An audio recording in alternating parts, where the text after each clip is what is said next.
to be All right, we're on mute. this. You should be hearing all your. Yeah, let's just do the two right here, because But also- ultimately we're gonna That's have best. two. We'll take JC over. He's not coming at all? No. Go, look, these I are, hope they called and canceled his hotel room because he had me book him 2 nights. They did not tell me he wasn't coming. Oh. Well, do we have a? Okay,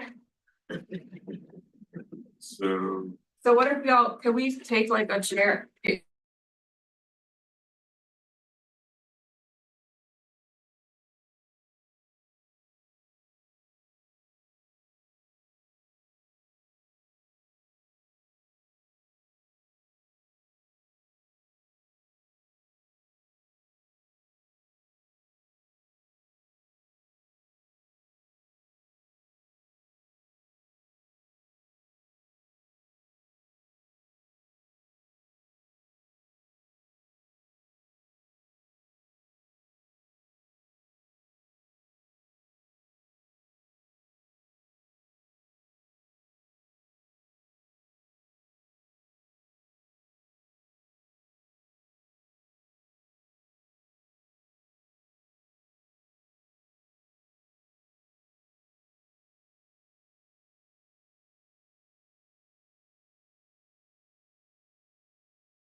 Yeah, that was one of your larger, better. All righty, good morning, everybody. Thank you. Thank you to everyone for joining us in person in our live stream for today's budget hearings. I'm Blake David, the Board of Regents Finance Chair. Might be my second or third time doing this, I'm not sure exactly. And I will preside over today's meeting. Regent Solomon is not with us today. He's somewhere much more comfortable in Baton Rouge, Louisiana in September. He had previously scheduled a trip out of the country, and he'll be with us for our October board meetings next month. As everyone knows, the budget is one of the most critical discussions in higher education. Each year, this hearing allows the board to ask questions and gain insights in the needs and resources allocated to each of our 4 public college and university systems. This meeting directly informs the budget requests that we make each year. As you know, the board's budgetary responsibility is both constitutional and statutory, as delineated on this slide we have right here. Let's see if it's coming up soon. Any minute now.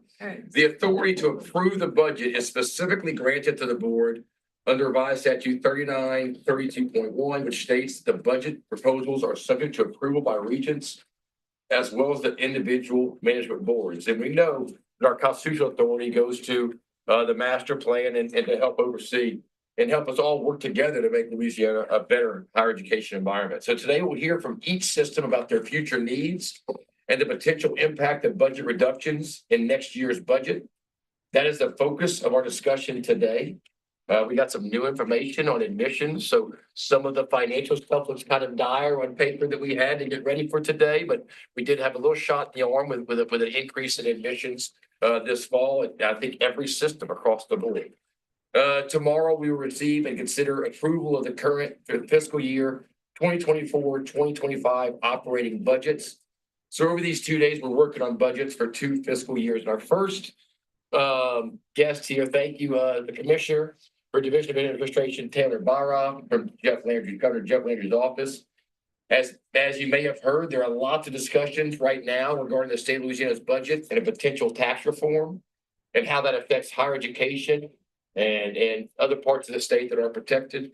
I'm pleased that we have a real partner and supporter navigating our budgets, like Commissioner Taylor Barra. He's from my neck of the woods in Acadiana, and we go way back. I didn't even know this, but we found out, we were talking a few years ago when he was Speaker of the House, that he worked at the LNB Perkins branch here in Baton Rouge with my dad as his underling.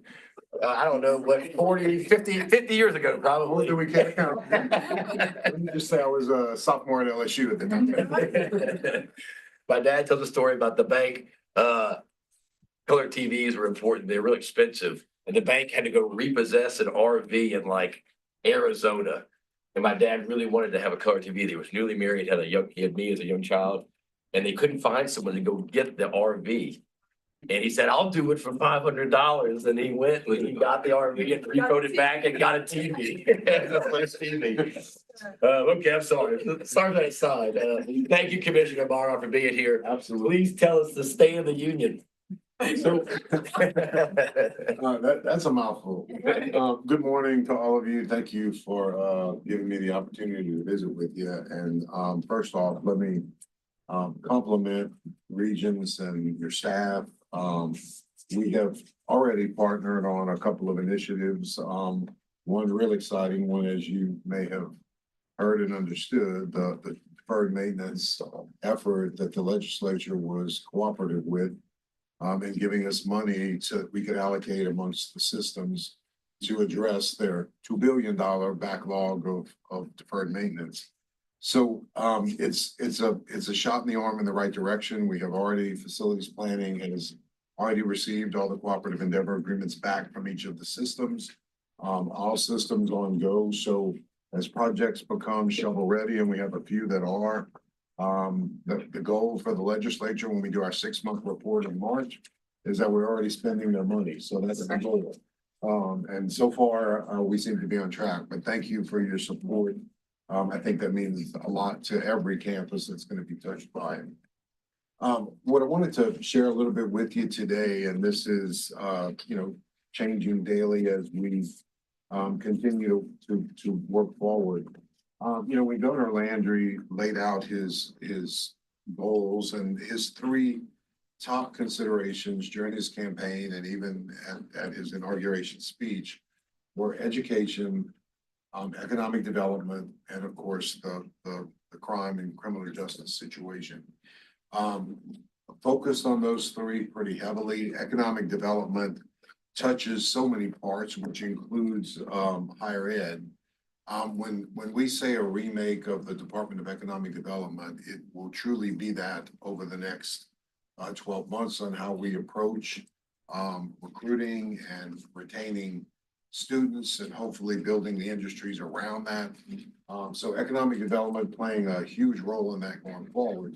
And of course, as you well know, the matchup to that is we can be very successful in recruiting, and maintaining companies, but we need the workforce to match up to that. And that's where you all play such a critical role in that effort. I think from a higher ed perspective, and y'all know because y'all are frontline and the armchair quarterbacking of what's wrong with our higher ed system, and we have too many campuses, and how do we afford them all, and we're graduating the wrong kind of people, and those kinds of things. Well, that's 100 years of development of a system that quite frankly, until social media came on the scene, you had to dig deep to find stories about higher ed universities. Now, compliments of the internet, you get that more than you care to read most of the time. So I think our communication world as it relates to the successes and the failures of different aspects of government are so much more highlighted, in and around the social media component. But when you think about how do we retain Louisiana students, I have one son. He was a product of LSU. He came up working as a student, doing digital media videography work for LSU football. By sheer accident, an athlete that got recruited to do videography work. He was intending to be a business major, which was my hope. And he ended up with an undergrad and graduate degree in sports marketing and sports management. But today, fast forward, graduated college in 2011, graduate degree in 2013. 11 years later, he sits in Frisco, Texas, working for a data management company that builds data centers around the country. He flies all over the country. Again, could he have replicated that job in Louisiana, 7, 8 years ago when he relocated? Likely not. We don't have those type companies yet. But he called me the other day and said, what's happening along I-20 in Louisiana? All of a sudden, we're getting inquiries about, we'd maybe like to build a data center somewhere along I-20 in Louisiana. I'm like, come on, dude, bring them on. We'll take them. So he was asking me about power and who are the power companies. I'm like, look at you, you're really working for you. So all else failed, you can get a sports management degree and work in digital media in Dallas. So when people say degrees don't match up, sometimes it works for the best, but he is been quite successful, and they have done some incredible work with the data center world, which is fascinating to me. So when you're putting something in the cloud, you're keeping my son employed. So it's a good thing. A little bit about, that whole retaining students and where we think our tax structure has maybe not inflicted the pain that we're feeling, but it's sure not helping in the recruiting.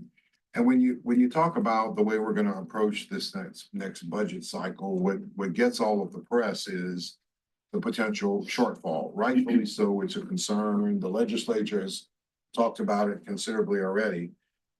Just to give you a snapshot of what we estimate that to likely be, we will have an REC meeting in December.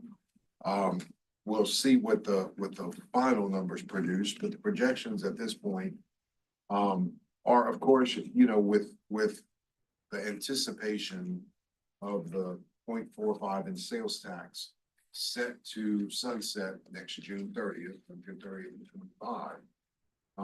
That potentially has a a price tag to it in the $400 million range.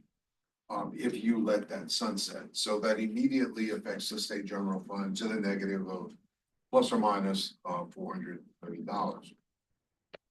When we did our 5-year projection update to the Joint Budget Committee in August, which we're required to do every August, based on the June 30th financial endings, that shortfall for next fiscal year came down to about the $366 million range, which was goodness at that point. Some of our collections continued to exceed projections by some small margins. But I quickly need to add to that, and you can appreciate it. K through 12 funding, particularly as it relates to teacher salary, normally included in the BSC resolution that's sent to the legislature every session. In this particular session, the legislature decided not to adopt a resolution. They gave the one-time stipend again in this budget, but they did include it in the resolution, which means it doesn't recur.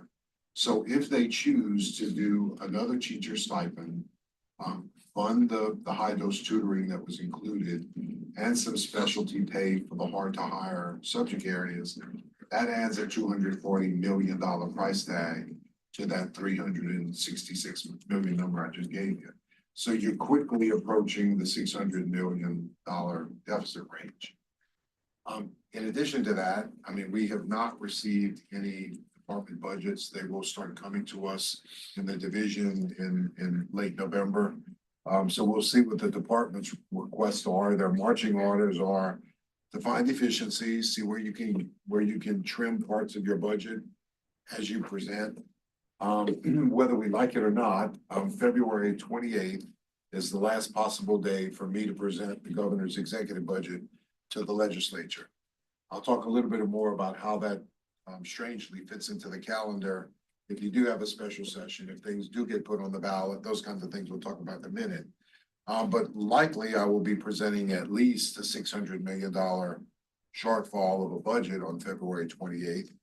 I think the potential to that could get in the $800, $900 million range, depending on department requests. We have 4 significant pending lawsuits that could or could not go our way. That potential price tag is probably close to 150 to 200 million, depending on the court's decisions. One around ITEP, one about bar closure during COVID, believe it or not, which has a pretty hefty price tag to it. And a couple of other disputed dollar amounts with litigation.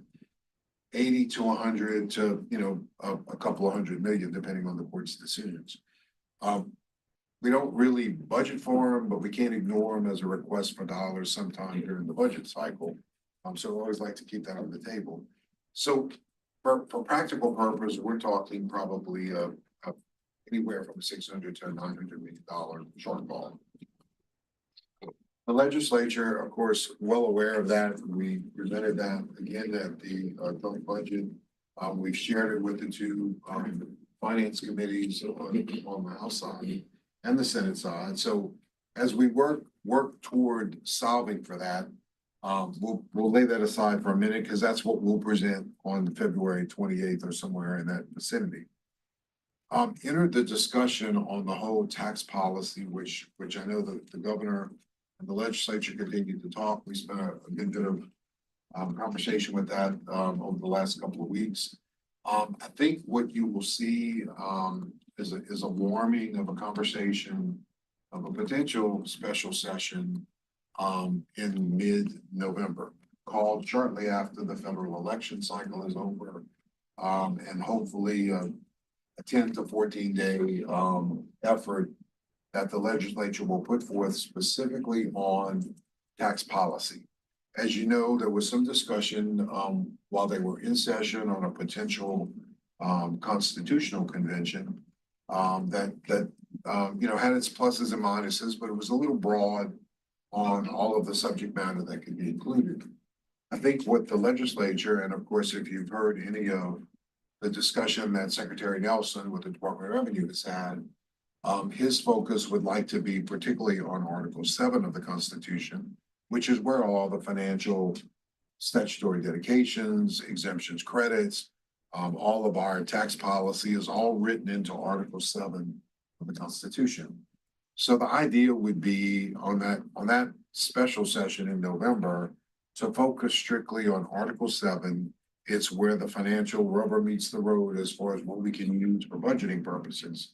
And I think as you go through what we do with sales tax, what we do with corporate tax, what we do with personal income tax, all of those things play an important part to the budget.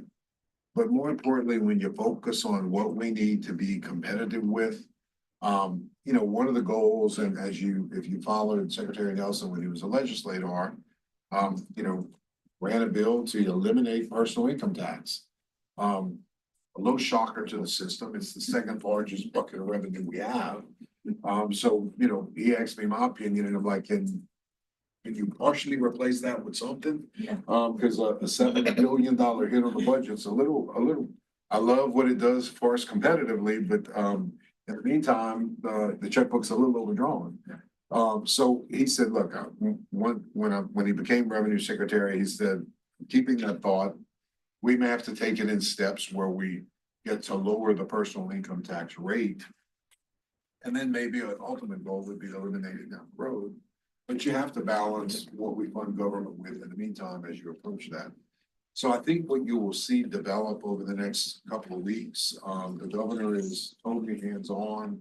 I've been part of meetings with him and the leadership as we game plan what we think is palatable from going into the Constitution and changing potential things like what you do with some of the statutory dedications. What do you do with some of the holes we have on funding that could help higher ed and healthcare not be the subject of most of the cuts as we go forward. So, unplug, replay, do we look at all the statutory exemptions, credits that are offered? I mean, when you compare us to a couple of other states, corporate tax rate, pick one. Tennessee has a flat corporate tax rate.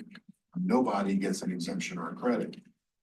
Louisiana, we have 239 credits and exemptions.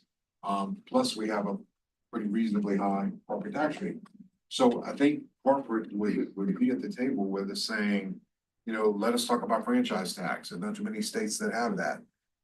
Can we live without that? Doesn't directly affect the state general fund, but personal income tax does. So it's those combination of discussions that I think the legislature, I heard one of the reps talking on talk radio this morning, that he's all in. He recently got elected. He wants to do some bold changes. He thinks there's goodness to talk about making the state more competitive with these changes, and at the same time, helping to solve the recurring problem of deficits going forward. So I think I'm encouraged by the conversations. I think a special session is likely. I think it has definitely warmed up in the last 3 weeks. So I'm anticipating more to come on that. But again, what is included in the call, the tax types that we will agree to discuss in the special session, I think will be broad enough that you get a pretty good shot at reducing a personal income tax rate. There's legislation out there that exists today that if franchise tax reaches a certain collection point, it hits a trigger that actually repeals the franchise tax. There would no longer be a franchise tax. We won't know whether we hit that target till after we have an RSC meeting in December. But what does that do competitively to you? Huge for LED to go walk around saying, by the way, Louisiana no longer has franchise tax, and we lowered your corporate tax rate in the meantime. So it's that part that gets exciting, that I think we get good tax policy out of it, at the same time helping close the gap in the budget. We may not close it by the whole 900 million, but we may get a little bit closer to where we're not talking significant cuts in a lot of areas. It's a tough one because the legislators don't want to say we're calling ourselves in a special session to solve what we think is a budget deficit, because what we're really doing is calling the special session to talk about tax policy that makes more sense competitively for us going forward. So it'll be some tough decisions, but you know, I've always said the right decisions are the toughest ones, there's no doubt. You know, a few of the legislators may be concerned about, you know, every tax exemption credit, all 239 of them have a constituency, whether it's, you know, agriculture, machinery and equipment folks, they all get a benefit across the board. If you take them away all at the same time, at least everybody's paying equally. But if you start picking and choosing, the 15 or 20 that you keep is when it gets complicated. So that's gonna be a tough discussion, no doubt. But I think in all fairness to being able to lower the corporate rate, and be competitive going forward, you certainly have to consider those. When you're the highest sales tax rate in the country, and you're not retaining your students and you're losing population every year, apparently the formula is not the right formula, and that's where I think this needs some serious conversation. So stay tuned for that. I wish I could give you a little bit more detail. Actually, I'm waiting for some of that to develop. They don't help my effort. I still gotta go present a budget on February 28th. That's not very pretty. Because even if you pass a few constitutional changes in the special, the ballot that they would appear on, the first potential ballot would be a ballot in March. That doesn't help me. I'm presenting the budget on February 28th, so I still gotta do the dirty work. But I think it also sets the tone of potentially for the public and to the legislature, if those changes don't pass, this is worst case scenario. So the timing may help us in that regard. And I think the legislature's clearly beginning to understand that a budget missing $900 million will not be fun. You'll have the critics that, you know, don't raise all the 900 million because then you'll never right size government. So you got all that noise that'll happen at the same time. But I think the call of the session will be for tax policy, and I think that's huge. And I think most people are expecting, I think some effort of that to help in the budget cycle, but not necessarily the primary reason that it will be called. You know, when you talk about the financial well-being of the state, I mean, we have a fiduciary responsibility that you can do the easy stuff. You can give everybody exemptions on their sales tax. I reminded them in the discussion, I was speaker when we passed the 0.45 in sales tax. It was a 3-year fight on trying to raise every other tax category, which could never pass the legislature, except the last debate was the sales tax debate. And that's the one that ultimately passed. For a 7 year, never did I think when it passed that I would be here when it's about to roll off the book. So I wouldn't count on being on the back end of it. But here I am. But I think that just proves the point that even temporary swings, who would have guessed in 2018 when that passed to solve over $1 billion deficit, that 2 years later, you know, with a new administration in Washington, we have the rescue plan and the ARPA plan and, you know, money coming to Louisiana faster than we could write the deposit tickets for. So it just shows you in a 7 to 8 year cycle what those valleys and peaks look like. And I think a solid tax policy keeps you at a level weight to where you're not dealing with those peaks and troughs over the years.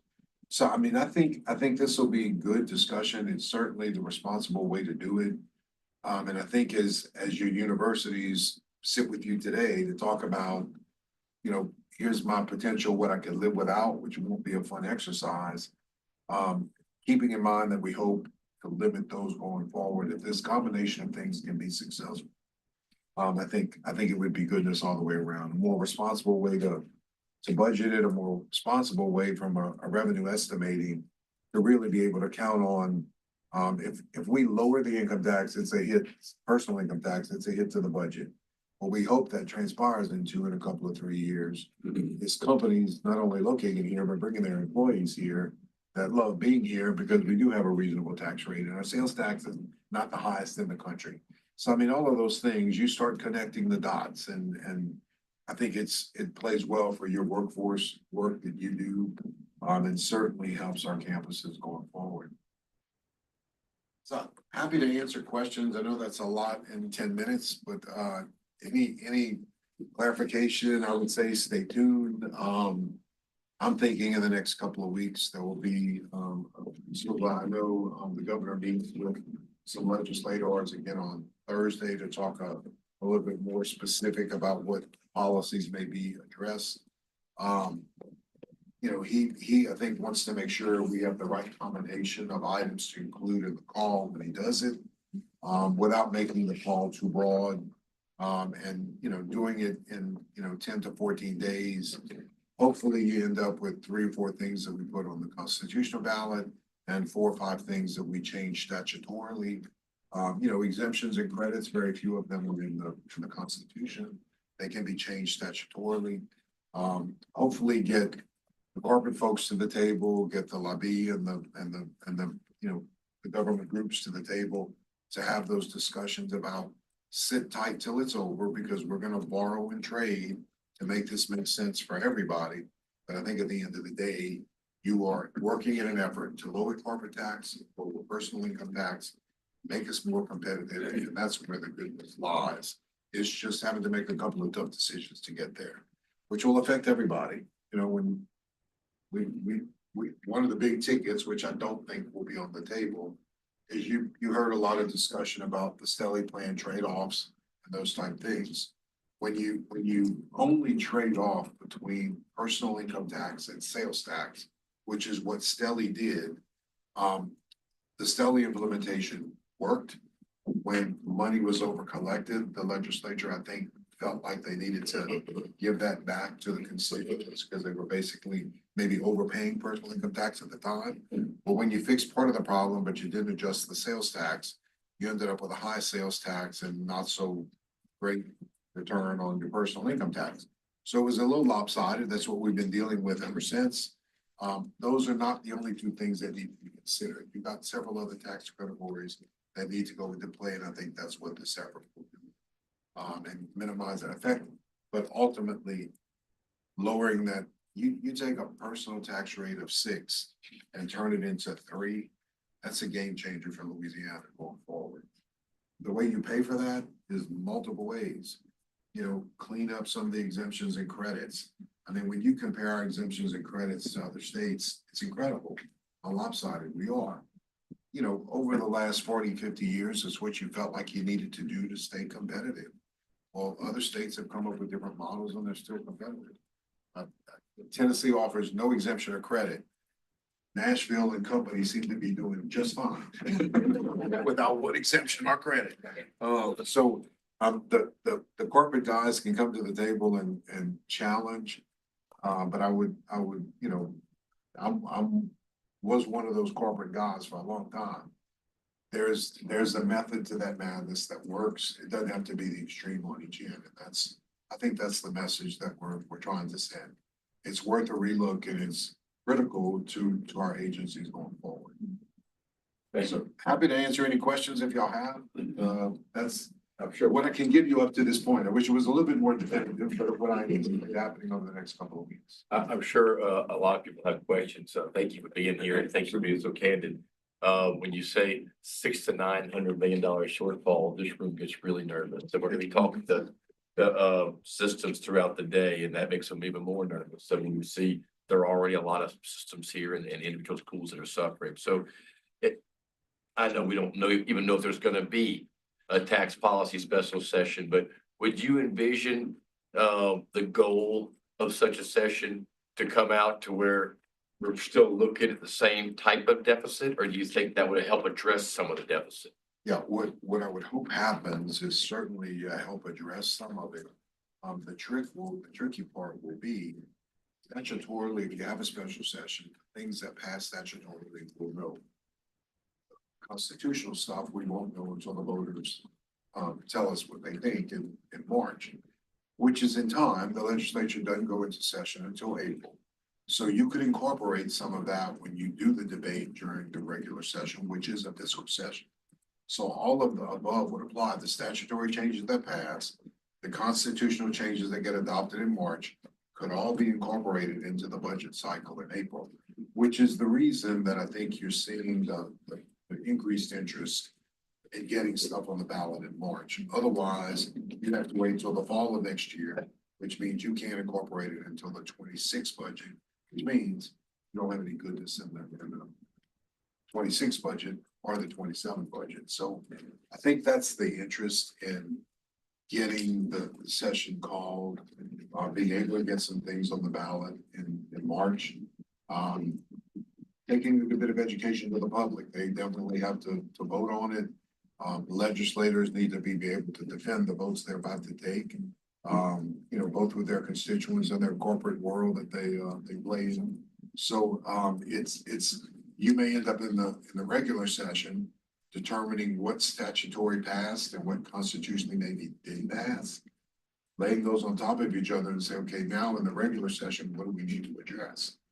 So it'll be the end result of those things. My hope would be if the majority of them pass, which we hope would be the case, that you will see some goodness off of that deficit. That would definitely be a shot in the right direction, no doubt. What does that look like for higher education on the medium to downside? And is there any thought in either the special session or the fiscal session to have additional protections for higher education? You know, I think part of the discussion as it relates to statutory exemptions as well as constitutional ones. I think unlocking some of those dedications does nothing but help higher ed going forward. And I think both higher ed and healthcare. I mean, when LDH decides that they need additional money, it's not just a couple of $1 million. It's like these $50 and $100 million chunks, like, oh, Commissioner, by the way, we can need $150 million in this budget cycle. Right. You make that sound like it's $150. Yeah, right. So I think they're just two big agencies that are unfairly focused on. And, you know, for legislators in the past, that didn't seem so, you know, we have plenty of institutions, it gets spread amongst the institutions. But when you tell a campus, and I mean, not everybody is financially involved in them, and we are, but when you tell a campus, you know, you need to, you know, give us an idea what your budget looks like minus 100 million, which is what I think Chairman McFarland is asking the systems to do. It's painful, and I think he's doing that exercise to impress upon the legislature. These cuts are not as easy as they sound, you know, going forward. So I think that'll be the exercise he's required to go through. Hopefully that's not what we end up doing in that regular session next year. Unfortunately, on paper, Correct. it's not just an exercise. Correct. This could be a reality. This, Absolutely. we asked every system about $250 million cut. And here's the good part is if we do have a special session and get this stuff on the table, we know that when we present the budget, we know when they're putting HB1 together, what passed statutorily in the special session. If you didn't have a special session, he would have to prepare and take our executive budget, not add anything to it because he's got no revenue to do it with, and walk through a regular session with a pretty ugly budget. The special and the election in March just give us a lot of tools to help in that direction. So yeah, fingers crossed that everybody sees the goodness in it, and that's really the step-by-step approach the governor's taking is let me get to the two tax writing committees, make sure they're clearly understanding the categories we want to talk about, turn that into a bigger discussion with more of the legislature, and give me some confidence when I make the call that y'all are ready to take those votes. When you had a broader constitutional convention and you threw things in like police supplemental pay and civil service, way too noisy, way too sensitive a vote, focusing on Article 7 is certainly a way to do it because it's so important financially across the board, competitively for LED and what we need to do for the state going forward, but more importantly on financial stability. It's a discussion that's 25 years too late. Good question. Thanks. Any other questions? No. I can't believe this group is this quiet. What about Matthew? Do you and Elizabeth? Yeah, I'm gonna give it. Regent Aubrey, go ahead. Thank you. I'm saying the commissioner and appreciate your work. working with you many years and. Thank you. And I've already been reached out to by Committee 100 and lobby for AT&T's active participation from that corporate perspective, and we look forward to the conversation. You're absolutely right. Predictability, consistency would make our lives much easier as well. So we look forward to participating in that exercise. My question, as Regent David has mentioned, higher education has been formed to prepare for cuts, and it's been very painful for all of the institutions. Just want to make sure that the message is clear. I mean, I know we say that the reality, it could be at 250, it might be a little bit more, could be less, could be none. But we've been given data that higher education enrollment trends will go down in the numbers, and we're seeing some of that with some of our institutions. So is that a reality? Should we be optimistic in terms of just really taking these cuts serious because for the long term, just being clear? Or is this an exercise of worst case scenario? Right. I think the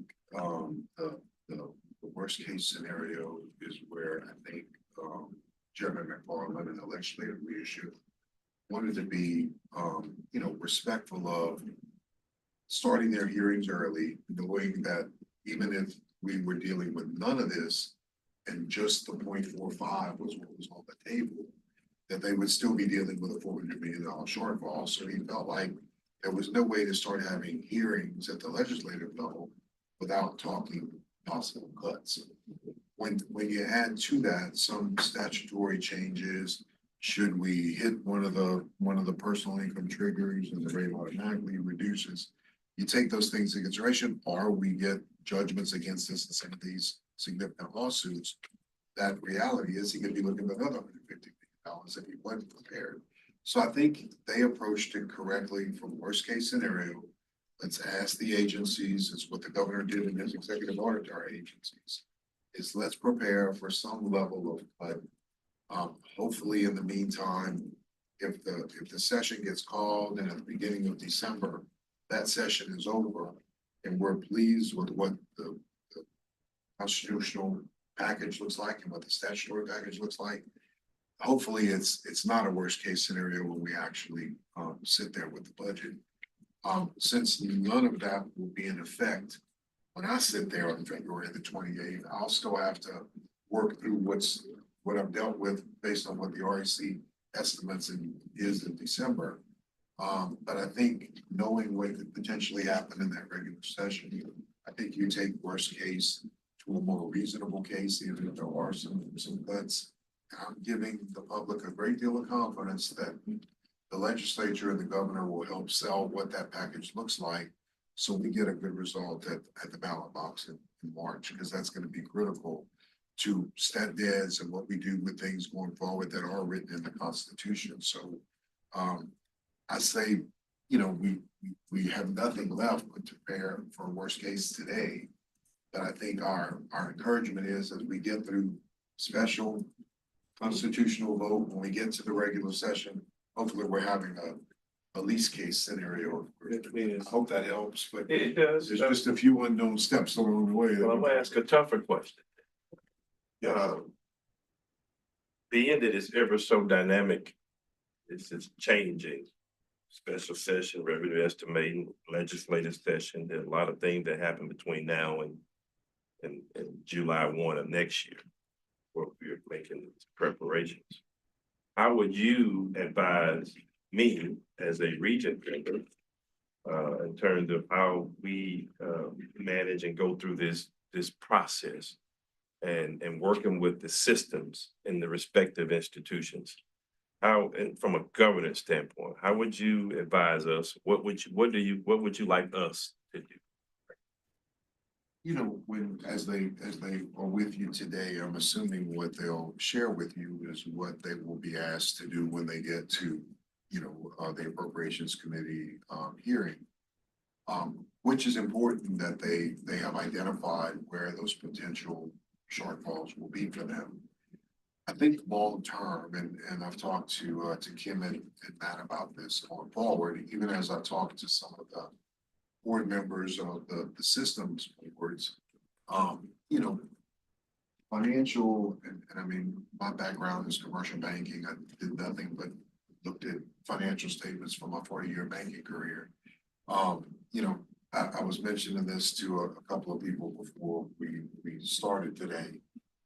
You know, when you get a financial statement of assets and liabilities, and even an income statement from a company, here's my revenue, here's my expenses, here's what I think I make at the end of the year. You know, what you do with the profit, how you spend it, do you invest it, all came down to us. I would tell clients this all the time. You know, I love your collateral, I love your assets and your liabilities, but I need to understand your cash flow. If all of that is window dressing and you can't sell your product, then I need, and they said, well, look, I have a healthy bank balance. I said, but I don't know what your outstanding receivables are, and I don't know what your outstanding obligations are. Just like if you took a snapshot of state government today, no one knows we have 200 million worth of outstanding lawsuits that could kick us in the middle of a budget cycle if the courts rule against us. So, you know, when you ask a company, tell me what your real cash position is today, the bank balance doesn't help me. I need to know on that bank balance, what are your true liabilities going forward? And I think in all fairness to Regents, because you probably see it at a level more comprehensive than the systems do.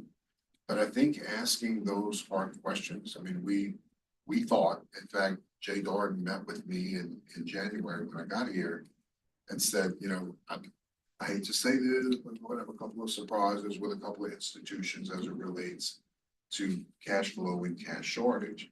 And that's when we started having the discussion that a good cash position snapshot quarterly from your institutions or something to that effect that takes into account. And look, there's going to be times of the year where their tuition comes in, they're obligated to what they, you know, have to pay and faculty and all that. You know, coupled with their research components and all that. That's great, but give me what your liabilities are going forward so that we can clearly estimate that if you've had a downturn in admissions, you know, tell me what you think the effect of that is, but also what does that do to your faculty costs go down as a result of that? Probably not immediately. So it's tough, I know, but it is the exercise I would put my bank clients through, that when I determine your cash position, you have everything going for you, but I don't think long-term you can pay me back. And that's where we would have a disconnect based on what I saw their liabilities were looking like going forward. Assuming they don't add any more liabilities after they left my office. So yeah, I was putting a lot of confidence in them at that time, but to your point, I think in all fairness to you guys, getting a snapshot quarterly of, you know, I'm negative today. If I had to pay every liability I have on the books today, I would be overdrawn. But by the fall, when certain things happen, I may not be. And that's where I think they need to have an honest discussion with you in that regard, particularly on the universities that are struggling with admissions and enrollment at this point. Not to ding them, not to question their management, but you know, a cash position statement is a little bit different than a cash flow statement. Like, what else do you expect to get in and what else do you expect to pay out?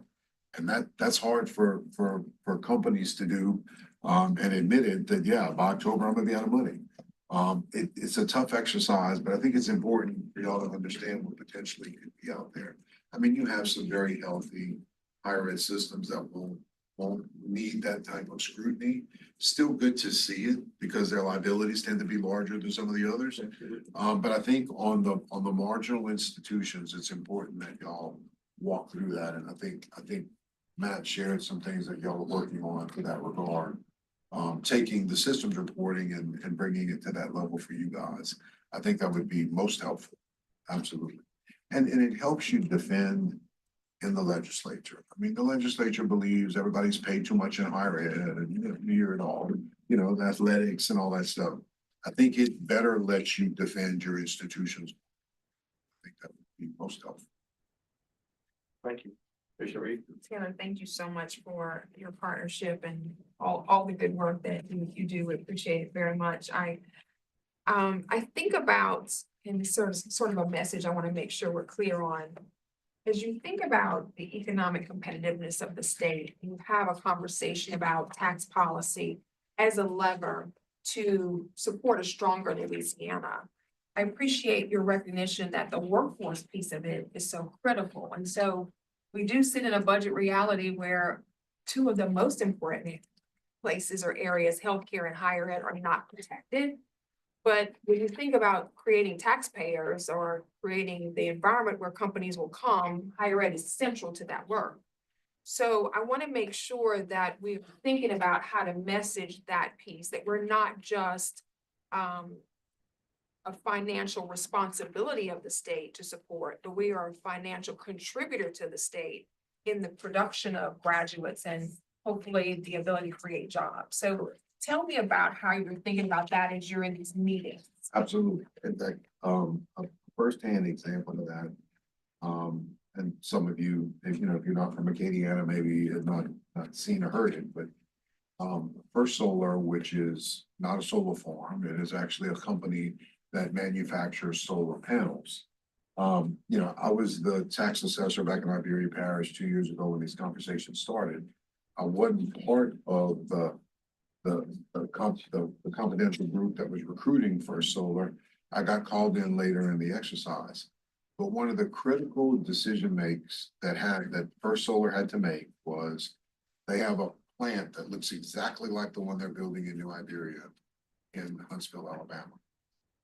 They had the property next door to that plant that they could have built this New Iberia plant on. They felt like they had exhausted the potential workforce in northern Alabama and southern Tennessee.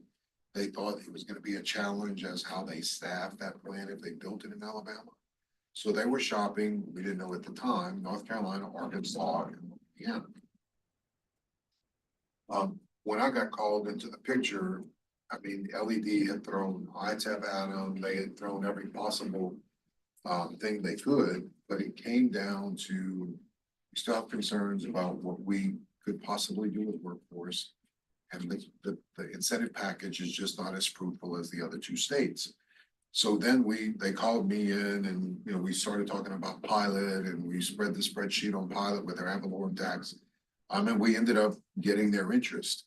We still came down to, once we got past all of the financials, had it not been for South Louisiana Community College and UL coming to the table to say, we can graduate the people that you're looking for, both at the technical level and at the blue collar level. When you need 700 people, let us be that catalyst. When we did the groundbreaking, the president of the company called up the rep from SLCC and UL and had him stand with him as he made that announcement. It was classic to where the rubber meets the road with workforce. We had the financial package finally perfect. They had the site, they had their lease. They had to pay the sugar cane farmer a few $1 million to get his cane out the way. But we had all of that working. And it came down to, can we fill the workforce? A little caveat is one of the principals in First Solar, as an immigrant his family came here when he was younger, attended school at UL and had affinity for how successful he had been. He's running an international firm now. Like, if I gotta pick between those three, I want to make sure we don't discount Louisiana before we're done. Now, had we not pulled the pilot out of our back pocket, I don't think we'd have won it, but it's where it is. But to your point, that is a deciding factor for a lot of companies. I mean, who'd have thought with a space station opportunity in Huntsville that they have to admit that between Huntsville and us, and the more workforce in Northern Alabama. And there's no university close enough graduating the people that you need. So it was an eye opener, and I think the public got the message at the groundbreaking as to what were the deciding factors when that decision was made. So I think that is had we had a little bit better tax policy, our school board was not wild about the arrangement. I finally talked them into, look, the couple of $1 million you are gonna get is money you don't have today, so look at that goodness. But they weren't wild about giving up that ad valorem for a 20-year period. Without it, they wouldn't have landed there. And then I tell you what, I drove by that facility last weekend. It's bigger than it looked like on paper, and this is a robotic system. It's incredible to watch it develop. But what that does to a workforce, both blue collar and mechanical engineering work, is going to be a shot to that economy that is so badly needed. And it came down to, can we make the tax piece work, and can we make the workforce work? It was incredible. So I just use that as an example. I think, LED is working on 2 or 3 significant recruits at this point. If any one of those 3 land, it will be an incredible opportunity. But it is those same discussions they're having. We love where there's available land, but tell me about the workforce, because I'm in the middle of nowhere, So it's a discussion that's real, no doubt, no doubt. Thank you, Commissioner. Is there anything that the governor or that you guys need from us? I think what you're doing, having these discussions, keeping plugged in closely with your systems. I think this is exactly where we need you to be. And as you see goodness, coming out of the special session, discussions, we may call on a few of you to, call off the dogs when they think we're taking away their exemption or their credit. We're going to try and distribute that pain equally. But again, you're going to have some Exemption-free zone here. I said, until the legislator gets a call that says, don't take away my ag exemption and don't take away my medical equipment exemption, get ready, because those will happen. But I think in an honest conversation, at the end of the day, if you're no longer paying franchise tax and we're lowering your corporate rate, do you really care about your exemption anymore? Those are the 2 checks you have to write at the end of the year. So hopefully, we can have those logical discussions as we go forward. It's critical to our future. Again, this doesn't comprehensively complete the tax policy. I think Secretary Nelson would like to add about 5 or 6 more things to that. So we're going to hold him off. This could be the first third or half of the tax policy effort to follow up with more as we go forward.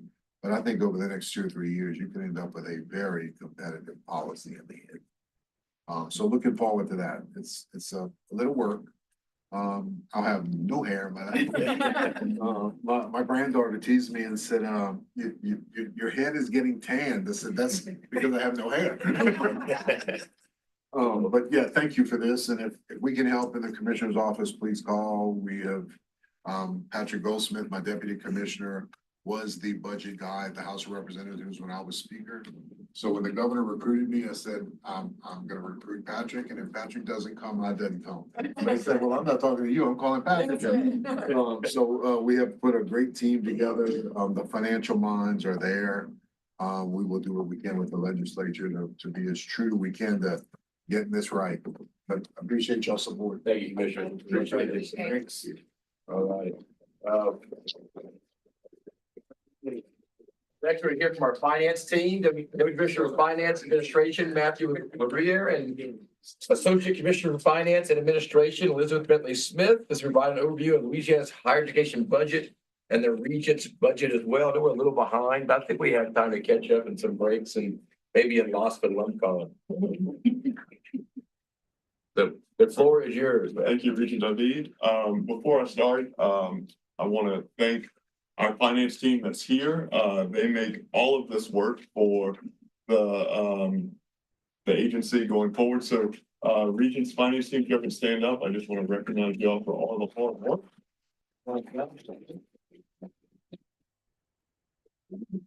They make Elizabeth's job and I much easier. All right, so I'm going to go through a quick overview of higher education finance nationwide and then into the state specific. So the chart in front of you is education appropriations. So this is state and local funds and state financial aid per student FTE. This is for FY23. So you'll see that Louisiana is 44th in the nation in funding, state funding per FTE. That puts us last in among southern states, including our border states of Mississippi, Texas, and Arkansas. At right under $6,000, we're well below the national average of $11,000 in state funds. On the next slide, we have our net tuition revenue per student FTE. So this is tuition and fees collected and backing out student financial aid, either state financial aid or institutional aid. You'll see again that Louisiana is low on that chart there. It's a green color in there. The name got moved around a little bit. But we are around 43rd there in funding. So when you put those two together, we're towards the very bottom of the barrel in total funding from both the state and the student perspective. Again, it's nice that our state, our tuition for students is low, well below the national average, but the state funding piece there is lacking. On the next slide, here's what we look like as a state over the last 15 years. So the blue line is state funding, the red line is tuition and fees collected, and then the green line at the bottom is state financial aid. So that is TOPS, GO, MJ Foster, Go Teach, and Patriot Scholars. So you'll see in 2009 at our highest funding point, we were almost 70% in state funds going directly to institutions and 6% of funds following students, with 25% of students paying the way. Over time, we got to a point where we're now just under 50% that students pay, 40% that the state puts up, and 13% for tuition and fee. I mean, state financial aid. What's the benchmark there? Well, it varies from state to state. So you have states like Georgia, which even at their flagship at University of Georgia at Athens, they're around 50-50. So they're 50% state funds, whereas for our flagship, we're 80-20. So it varies greatly. Whereas across the South, it is for two-year institutions with state and local funds, it's around 70% that the state puts up, state and locals put up.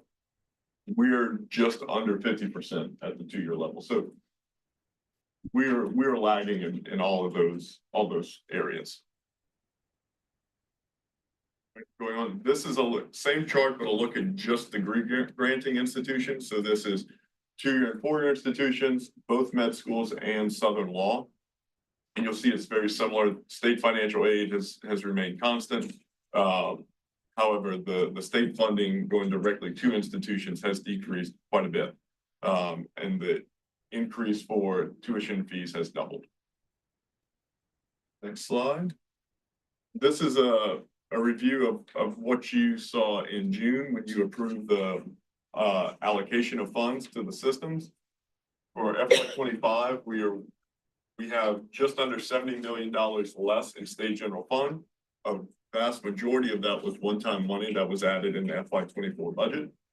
A decrease of 19 million in statutory dedications. A lot of that again was one-time money that was put into a fund for us to use. And a slight increases in federal and interagency transfers and a large increase in self-generated revenue. This is not due to tuition or fee increases. This is based solely on enrollment projections at institutions. And the majority of that funding is at LSU, Baton Rouge. This is the breakout of those changes. So as I mentioned, of the 68 million in decreases, 66.5 of it was just line items. We had changes for mandated costs. This was based on retirement cost savings that were based on having the legislature put a large amount of funding towards paying debt, and some increases for TOPS based on a fund having more money to be used for TOPS and also program decreases.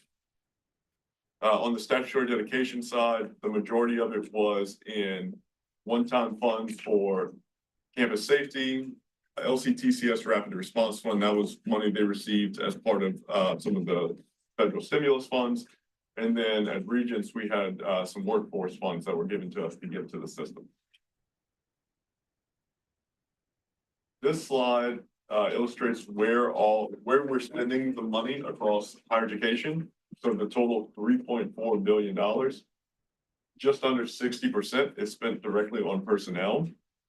The other charges component there that makes up 30%, that includes TOPS and GO, so state financial aid of around 300 million, and then also institutional aid given to students, which is around 300 million. So a large chunk of that other charge is 600 million of it is for student financial aid. On the next slide, again, this is looking at same expenditures by object for just those degree granting institutions.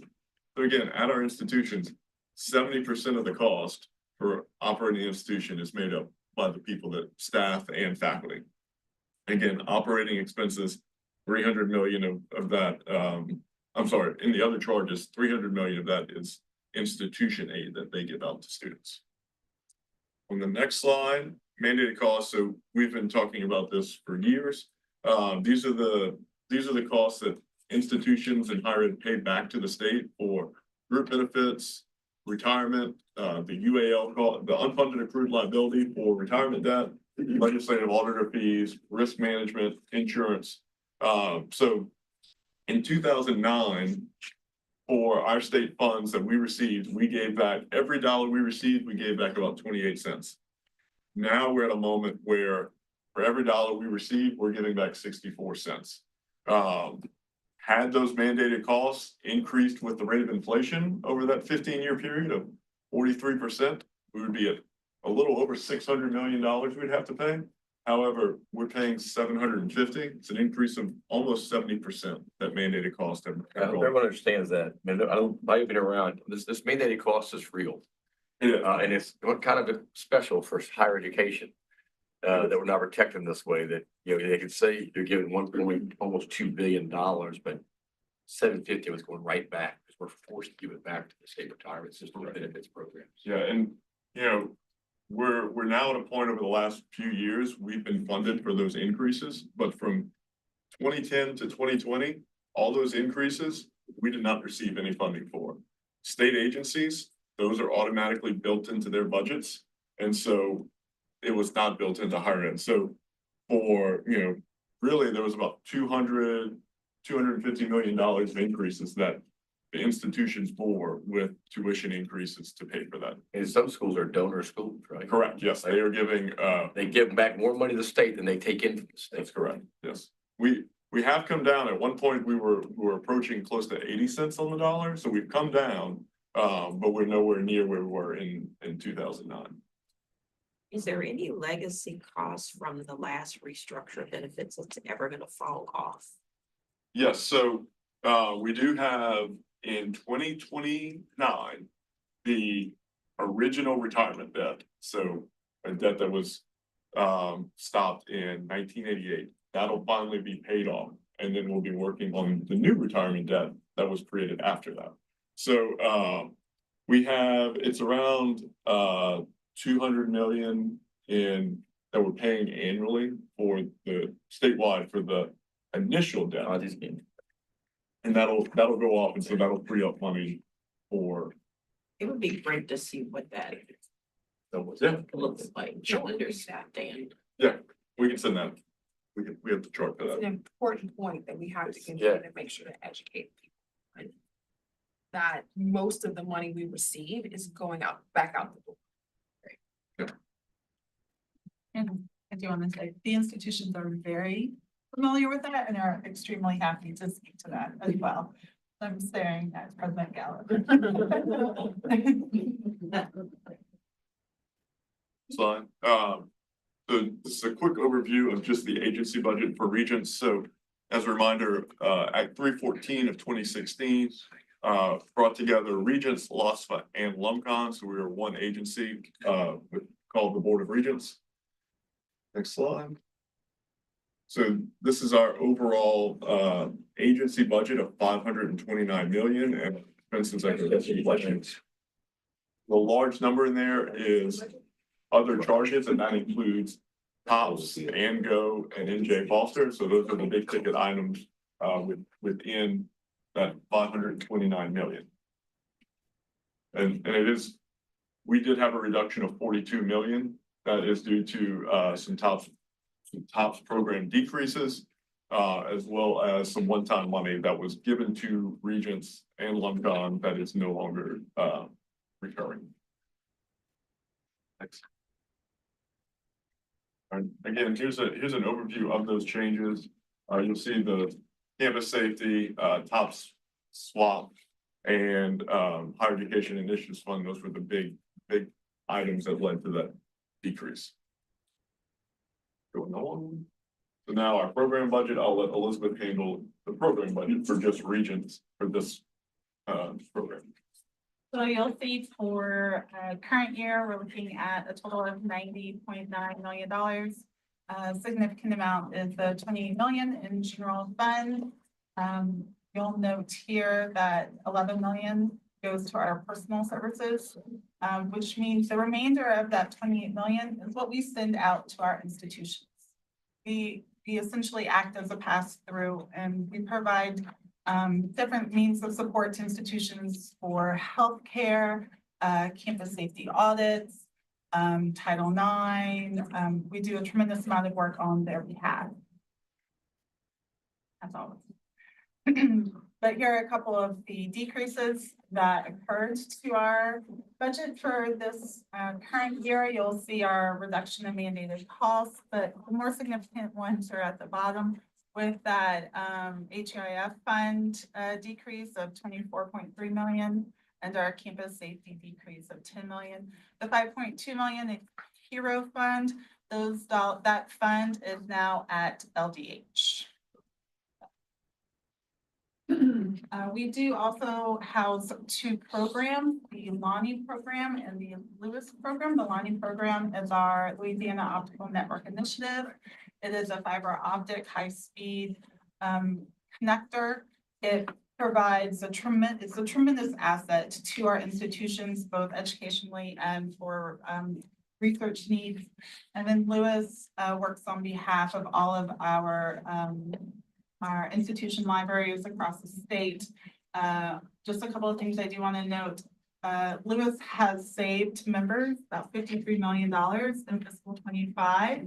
And since its inception, it has saved our institutions over $750 million. So it's a tremendous asset to our institutions as well. Very quickly. But I do want to just do a couple of quick reminders about the questions that we asked our systems to provide. We asked them to provide information about enrollment impacts, if their enrollment is going up, if it's going down, what that means to their out years, as Commissioner Barros noted, what that means to their cash flow, what that means for recruitment, retention, as well as if they plan on increasing their tuition and fees due to Act 790, which provides some flexibility for some of our programs. What they're doing to make education more affordable for all of our students across the state. What plans their programs they're implementing to meet our master plan goal, as well as what they're looking at for fiscal 26, even though we are aware there's likely going to be a budget deficit for fiscal year 26. And then, of course, we were tasked with requesting what a $250 million shortfall to higher education as a whole will look like. So what that means is a reduction of 19%. If we include our state financial aid, that would be TOPS, Go grants, and so forth. If we exclude that, we're looking at a 24% reduction. Yes, sir. I know. Oh, you're done. I was done. I went very quickly. Yes, sir. Okay. No, I was just gonna ask the question and reading a lot of this stuff that you all have been sending. There were a lot of responses from the campuses that said no response. Correct. How do we approach that, and how do we as a policy board, how do we look back and say, well, so there's no surprises? Well, I can tell you that with those systems, we speak with them directly and we say, you know, why didn't they respond? What's the reasoning?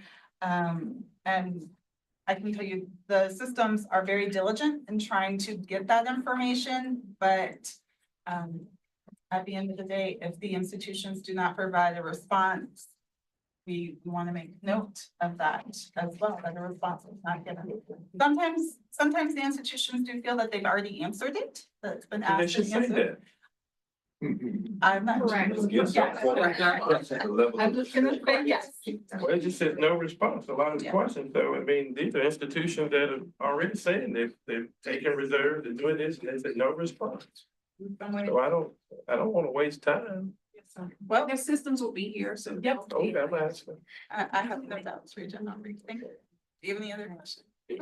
Is there anything, like, thank y'all for all the materials y'all given us. It took us, we've all been digesting it, getting through, and we're getting new information even last night. Tell me, when it comes to LOSPA, LUMCON and our four systems,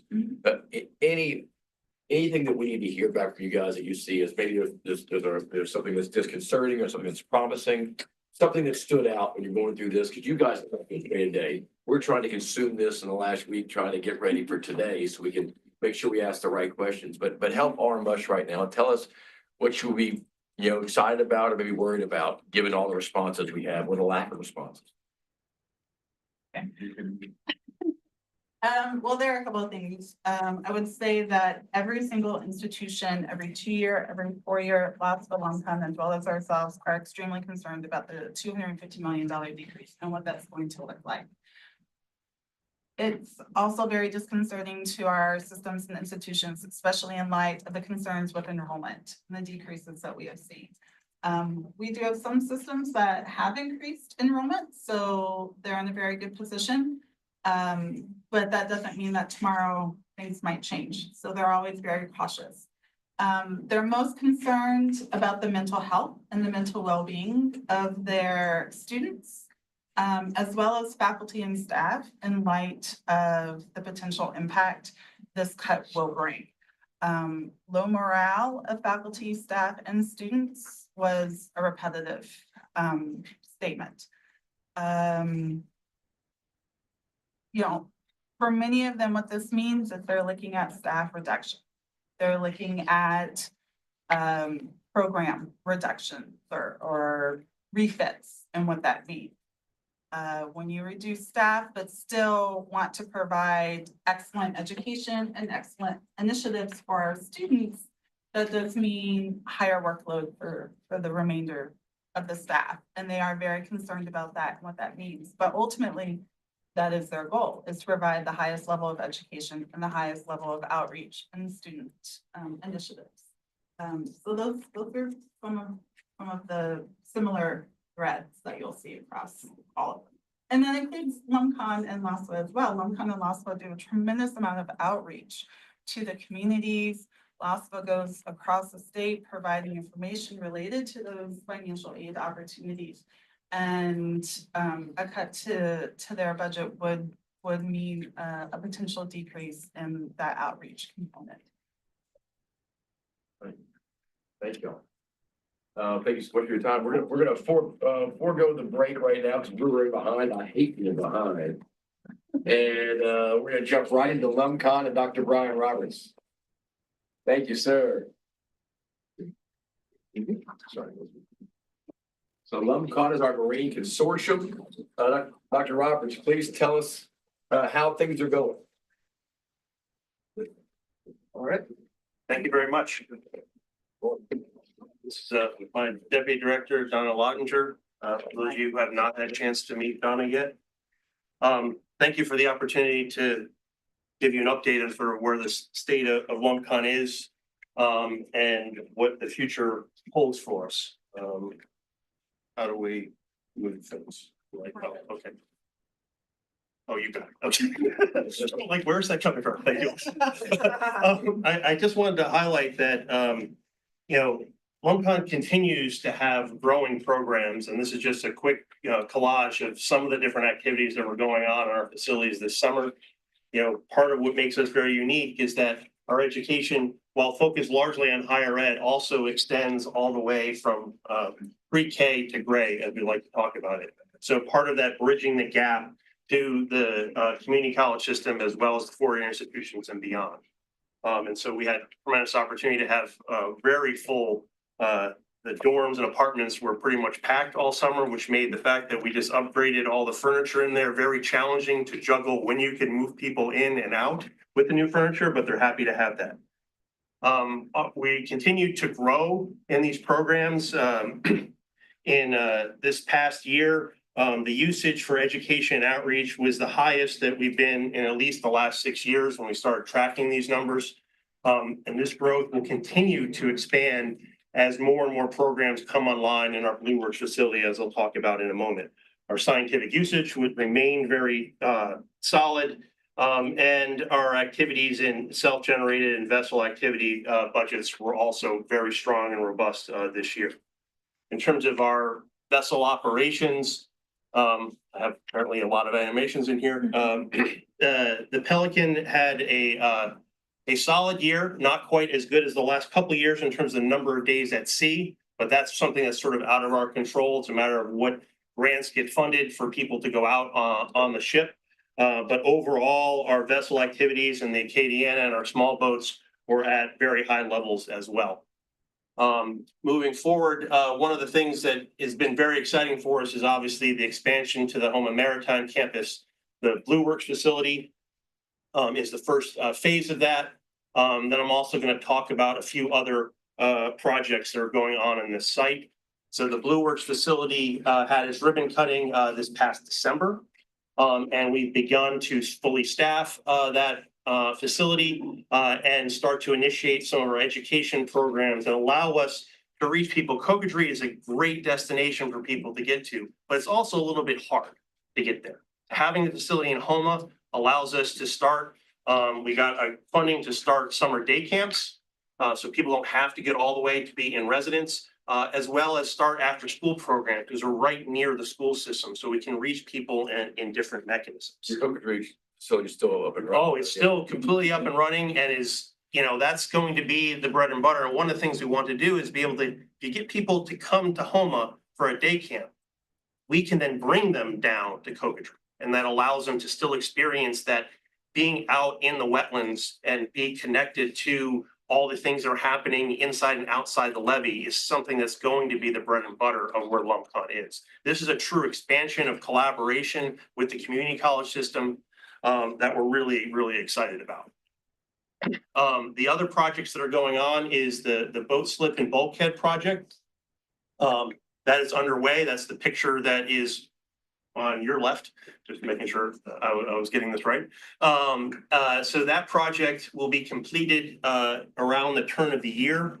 That is to create the boat slip for the regional class research vessels that are being built for National Science Foundation, as well as be a safe port and an alternate marina for our rest of our research vessels. So that'll be completed this year. We also have been very fortunate to get funding for the creation of a Marine Operations Center, which we're waiting on the bid documents, so that way that can go out for bid.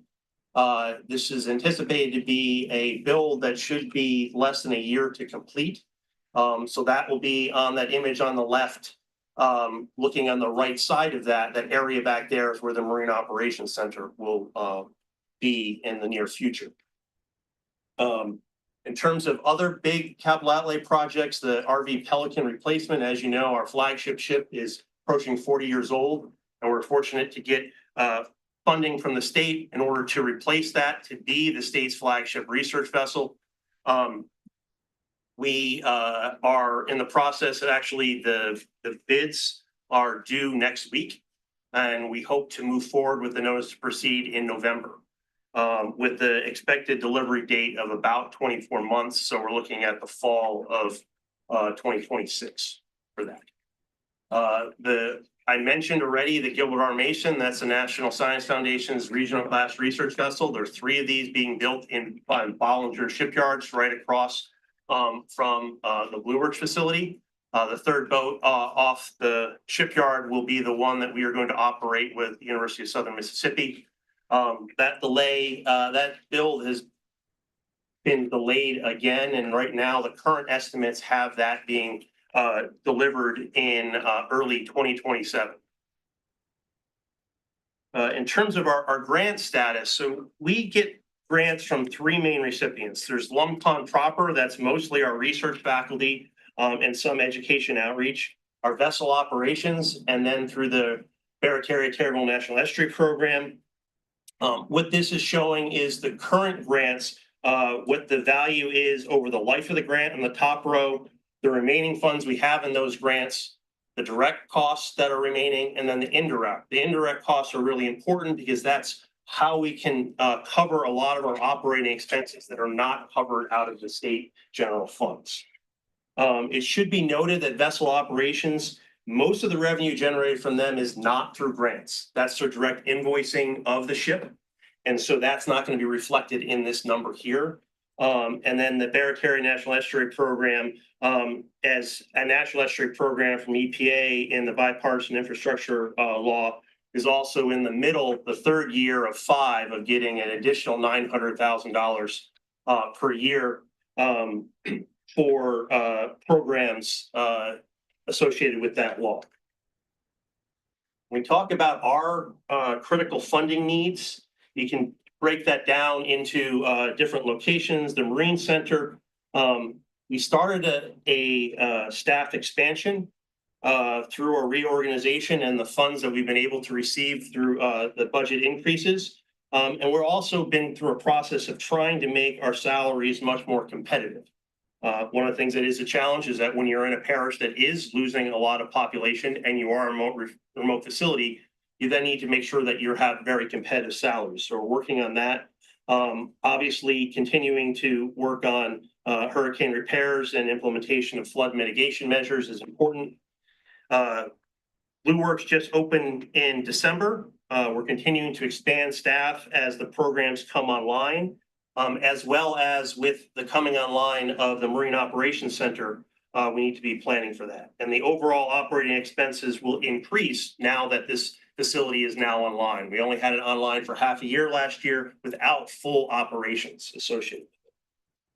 The other two things that are important to mention is that we are the state host agency for 2 federal state partnerships. The first is the Barataria Territorial National Estuary Program. That is an EPA Louisiana partnership, and that currently requires $850,000 in state match to receive that same amount from the federal government for its operations. And then the National Estuary and Research Reserve that's going to be located in the Atchafalaya Basin. We're working with NOAA and partnership with CPRA to try to complete the designation process as soon as possible. That is a 70-30 federal state match. And so currently that requires $400,000 in state match for their core funding to receive the equivalent of about $800,000 in funding. Moving forward, we do have critical needs in 2026. The staffing needs include faculty recruitment for growth of the new programs that we're establishing. There are need for additional staff at the Homa Maritime campus. Many of these can be shared with the Marine Center or with the community college system that is also on that property. And then facilities and maintenance, we need to increase that staff as we have more and more of these facilities online. We have to have the staff appropriate to be able to deal with that. Our operating expenses will continue to grow as the usage of Blue Works continues and the opening of the Marine Operations Center. It also should be noted that, our operating costs, the Marine Center and overall have increased dramatically. Our insurance bill has more than doubled since fiscal year 2022. So right now that accounts for $540,000 of our overall budget, which is 7.7% of our total state general budget and 9.4% of the LumCon portion of that. And yeah, that's all I want to say there. So the exercise that you're actually, probably all looking for is, that Elizabeth just laid out is we were asked to, with two different scenarios about what our future state general will look like. Our current, level is just over $7 million. It should be noted that we have those two federal state partnerships. Okay, so those cannot be cut, because if we cut those, then we're cutting that federal money that's coming into the state. So if you take out the $1.25 million that's associated with that, that means that the LUMCON portion of that budget is $5.763 million. So what that means is that if we have a $1.3 million cut or a 1.7, that's what the 19% and the 24% were. That actually translates to a little over 23% to the LUMCON operation portion of the budget, or almost 30% at the 1.7 million. So it is significantly more than that, because we can only cut the our LUMCON portion of the budget. Okay, so what does this look like? It's not pretty, as you might imagine. As was consistent with the graphs that Matthew and Elizabeth presented, the vast majority of our state general budget is in staff, right? So that's going to be where you're going to have to do that. It's also the part that's not fixed costs. So to meet 1.3 million, this is the scenario that we're left with. Okay, we have to cut about $850,000 from staff salaries, which is 10 full-time staff positions, which is 35.5% of the state general funded positions that we have at LUMCON. The other positions we have are funded off our grants and vessel operations and the revenue we bring in through self-generating. That's a huge impact on our staff. That translates to 2 people in facilities, 2 people in IT, 3 educators. The consortium coordinator, which is one of the positions that I highlighted in our strategic plan for moving forward to try to bring the consortium together, as well as the development department. The other places that we have to cut, which are difficult because most of these are fixed, is major repairs and acquisitions. Have to cut 60% of that budget. The operating services is about 32%, and the supplies is 32%. When you go up to the 1.7 scenario, we have to cut an additional 2 3/4 FTE. The 3/4 is because assistant professor is one of those lines, and they're 3/4 state funded positions. That's 45%, over 45% of the state general funded positions that we have at LUMCON. And then we also lose 2 other positions. Our major repairs and acquisitions, we have to cut that by about 70%, meaning that pretty much when things break, we don't have the means to actually fix them, which is obviously not a good position to be in. And then our operating services, 41%, and supplies 40%. So this is not That's probably a good breaking point right Yes. there. Go back to that last slide.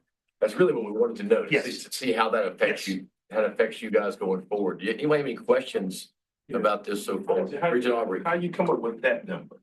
How did I come up with What what? gave you the 1.3 and 1.7 number? Matthew and Elizabeth, that's the same numbers that was based on the 19% and the 24% scenario that they presented at the end of their presentation, sort of the bounds that we were given for what a cut could be. Okay, could be. Matthew, as it relates to those numbers and LUMCON, how is it their budget number derived? Where an institution may be formula and all these other things. Correct. So as Brian mentioned, there's about 7 million or so in state general fund that they receive.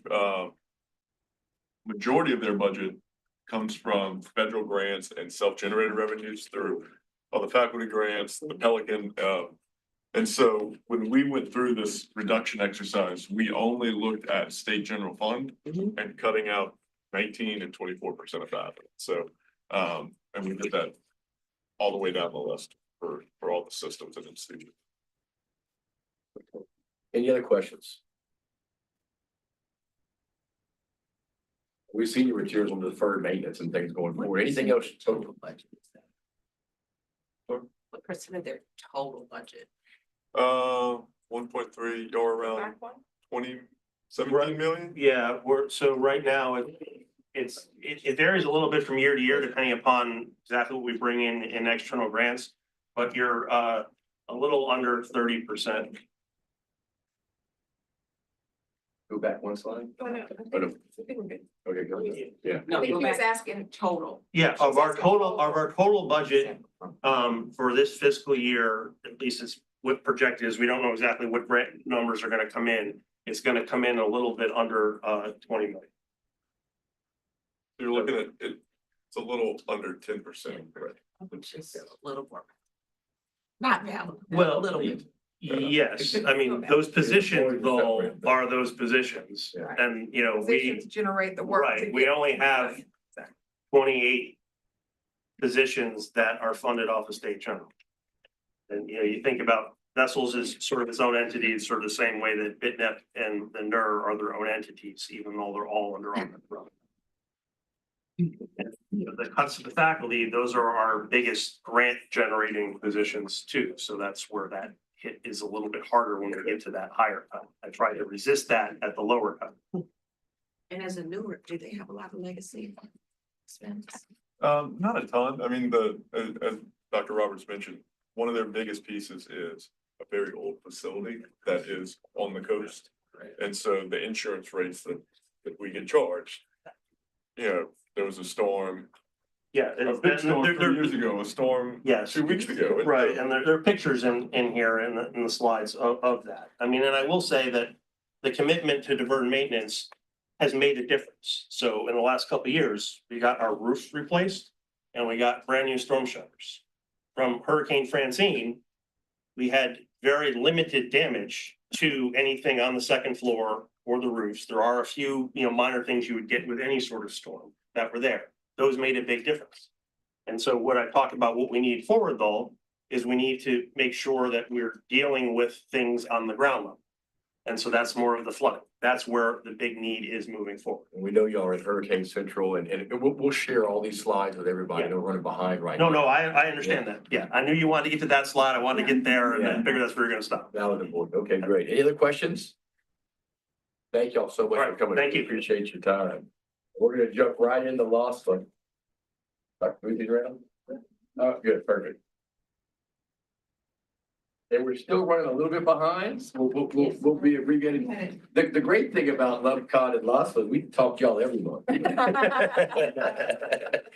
don't want to shortchange our time with our systems.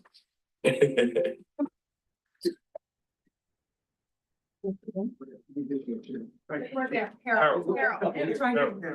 There's some of it. Right, that's it. Number one asset. Thank you. Just tell me when, Dr. Butez. Let's take it away. Thank you. The floor is yours. Thank you all. Okay. The first thing that we wanted to do is just tell you what we're going to tell you. You asked us about expanded outreach. You have a video that if it plays and all is well, my blood pressure will lower. That's the next challenge. And then we'll look at the appropriations and the funds that we manage, because there's a difference in what's appropriated to LAFA and the amount we manage, like in millions to billions. So we'll show you that. Then you ask about the GO grant, and then you ask about MJ Foster, Go Teach, Patriot Scholarship, and TOP. So we're gonna cover all of that, and so away we go. Button. All right, so this is who we are, you know I'm who we are. sorry, I was too fast, Dr. Butez. Go ahead. You're doing a great job, Elizabeth. Thanks. Blood pressure. Over the past 10 years, LASPA has seen a 175% increase in the programs we administer and a 500% increase in the population we serve. Reimagining college access also meant rethinking the way we engage the students and families we support. We developed 3 tiers of service to provide customized support. Tier 1, our intake and assistance officers, or IAOs, serve as the first line of support, answering basic questions about LASPA's programs by phone, email, and chat. Tier 2. The outreach coordinators support the work of the IAOs by providing assistance with more challenging inquiries and handling cases for students with complex programmatic issues. Each coordinator is also responsible for leading the agency's outreach efforts in their respective areas, such as middle and private schools, home study students, community organizations, counselors, and parents. Tier 3. Comprehensive Advising Officers, or CAOs, handle students who need intensive long-term college access advising and wraparound support. For example, students experiencing homelessness, food insecurity, or other barriers to enrollment or completion of their post-secondary journey. During the 2023-2024 fiscal year under LASFA 2.0, we have answered 25,872 phone calls, replied to 12,492 emails through the CustServe, LASFA Counselor, and GoFAFSA email addresses, sent 587,370 text messages through the Signalvine and Modern Campus platform, and conducted 383 virtual office hours sessions via Zoom. We have held 3,754 conversations through live agent chat using Quick, and Lex, LASFA's expert and AI chatbot, has answered 7,715 questions. By conducting outreach through 572 virtual and in-person events, we have reached an estimated 59,644 individuals to share information about LASFA's programs and resources. Through social media support, we've reached 1,985,900 individuals and garnered 135,974 engagements, with 143,745 impressions across Facebook, Instagram, and X. MyLASFA.la.gov had 1,254,300 total page views, 566,882 total sessions, and 361,273 total users. Our top 5 most visited pages were TOPS, Scholarships and Grants, MJ Foster Promise, Student Hub, and Go Grant. LASFA continues to strive to be Louisiana's first choice for college access by promoting, preparing for, and providing equity of college access. Any student, any age, anywhere in Louisiana. Now, I can sit down now if you would like. If I think that says it all. But that is how we've expanded outreach, and that is the sum total of LASFA 2.0 in action. So here we go into the meat of the matter. How do we pay for that?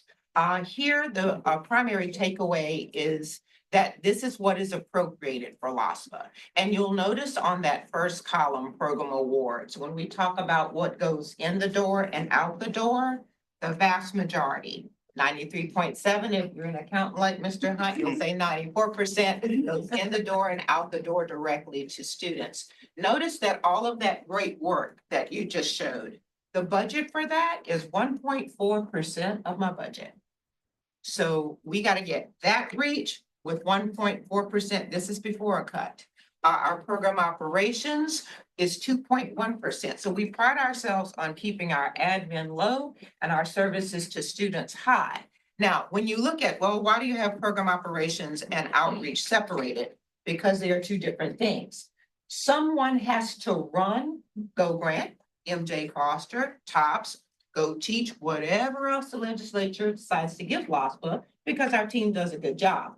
Those people are programmatic people. They make sure bills get paid, errors get corrected, schools are communicated with. That's not the same team that is working to make sure that any student, any age, anywhere across the state of Louisiana, we like to say we serve y'all, that means all.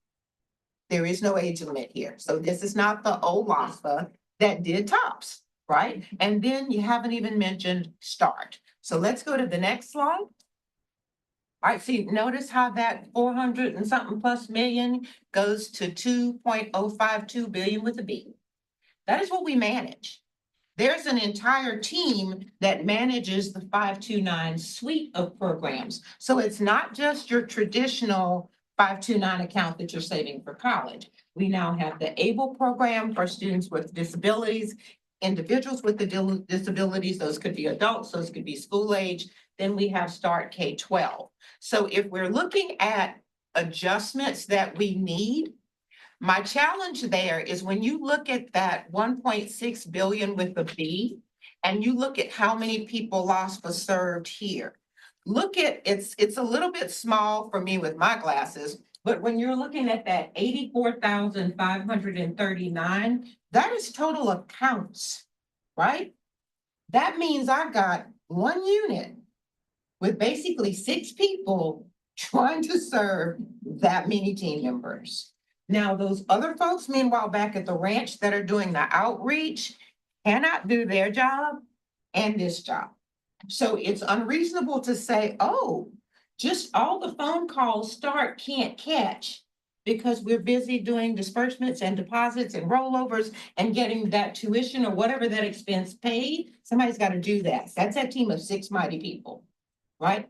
I can't go tell this other team with all those phone calls you just saw in the video, I need you to pick those calls up. They might be able to pick up a few, but when it gets deep in the weeds on accessing someone's account, we don't need everybody doing that. Because that means I'm accessing your personal information and we try to limit that. We're very serious about limiting that at Loswell. So for us, in a perfect world, I understand it's not perfect, we would have a workload adjustment of 2 individuals more in start to be able to assist with that customer service on that 84,000 side. Okay, next. All right, the scenario of the reduction. We've looked at it as an and as an or. So this slide shows and. So if we did state general fund using 50.2 million from scholarships and 3.34 million from outreach and program operations, now you saw that number wasn't that big to begin with, right? That basically means you're going to have reductions in TOPS, Go Grant, the regional contract program, the Patriot Scholarship, and Go Youth Challenge. Who are you going to affect? Well, all across the board. National Guard's not going to be happy because Patriot is a big recruiting tool for them. Schools are going to have less financial aid to offer students who are already overburdened, and students will have less financial aid available. You go to the right side, if I have to cut, that's the, remember how teeny my admin is? I go, if you reduce something teeny, guess what? I'm gonna have to try to do all of that with all y'all with fewer people. We're already pretty lean. So the people that answered the phone, I think that's about 6 individuals. The people that do the intensive outreach, what had happened was a student is sleeping on the ground in front of the financial aid office. People call loss fund. That doesn't have anything to do with TOPS. It has to do with why are they sleeping and what can we do? That's 10 people.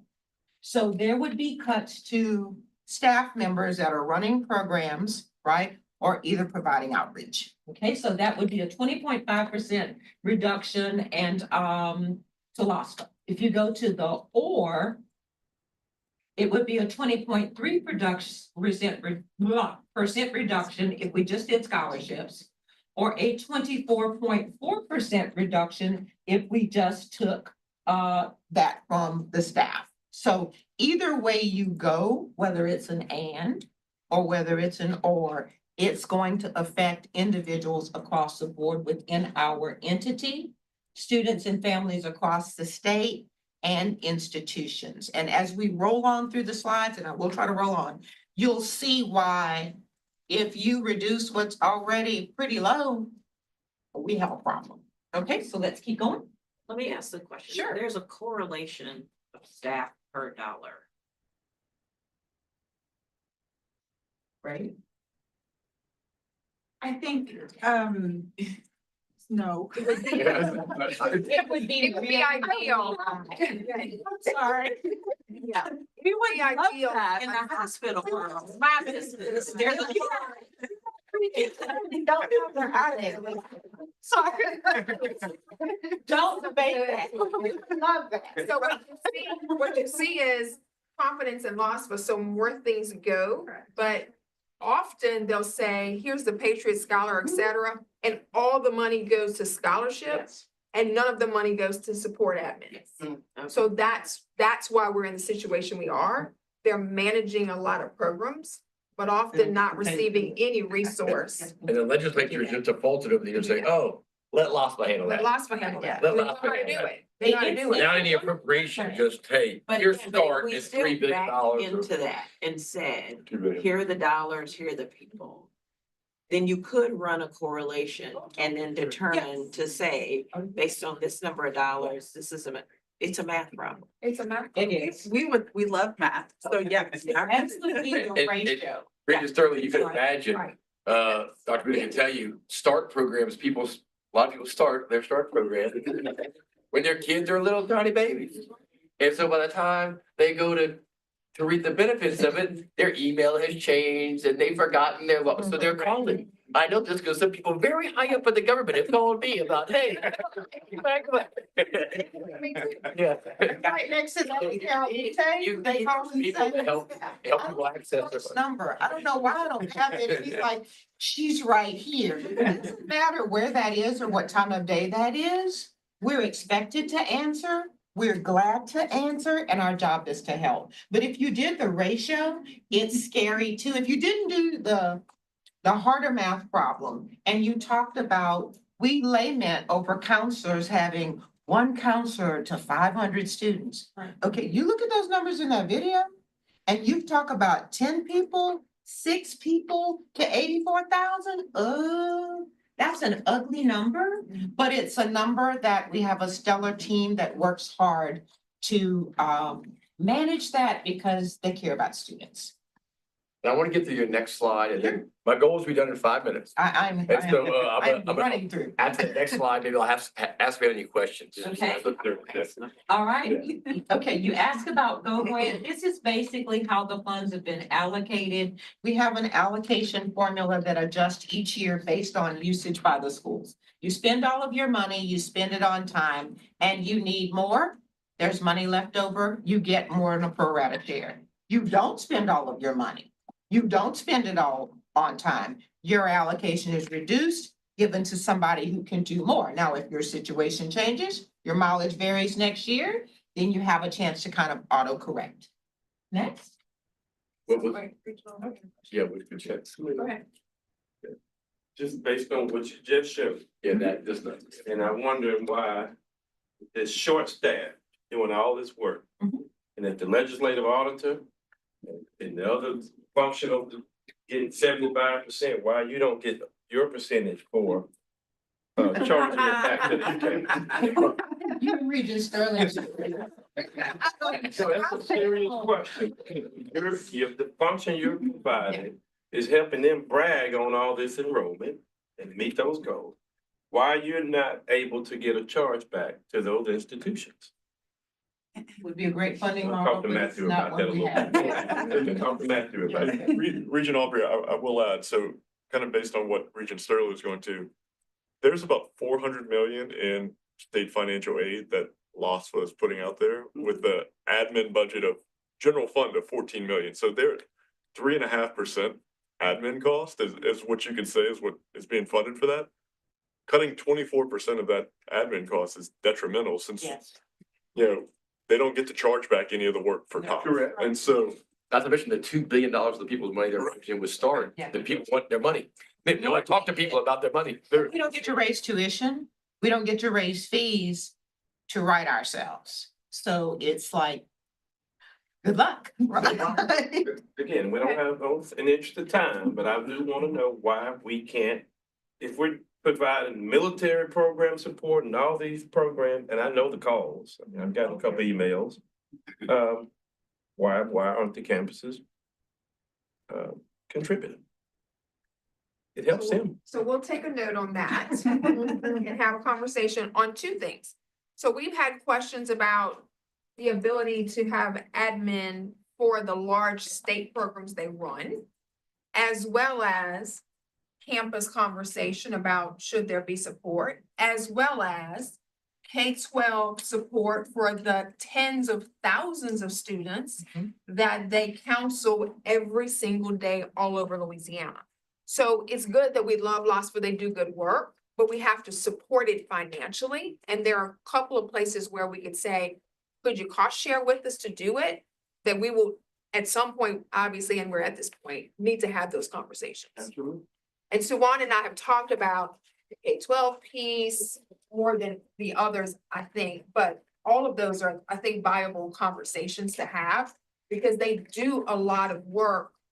High schools call and they say, could you do a FAFSA day? Can you come and fill out all this financial aid? Can you, so they do that at every school in the state of Louisiana. And I'd like to, if we are cutting things short, I would love to ask Matthew and Luke, if y'all can send our entire board a link to all the presentations today, so we can go through them. And we might have questions next month to go over it as well. No problem at all. Any other questions for Dr. Booty? I just want to comment on, well done on running such a massive, assignment on such a lean budget. Absolutely. And so you got 2 minutes, Doctor. Okay. How you want to use them? Keep rolling. Okay, all right, so wait. I know, I kept going, I'm sorry. We're going to turn. No, you were going back to, we were right at Yep. go, Yes, ma'am. so go back. There we go. Okay, there we go. All right, so you asked about, this goes without saying, you can review that. This is the unduplicated amount of students. It just tells you minimum annual award for GO is 300, maximum is 3,000. This just shows you how that is distributed and how GO grant average awards increase with the budget. In general, campuses increase the amount of money that they awarded as the legislature gave generous increases. And in many instances, they were able to award more students. When you get to significant increases, like we are at the 70 million, $1 million doesn't allow them to do that. But these significant increases can. And we have a handout for you, a booklet. That's an overview of loss.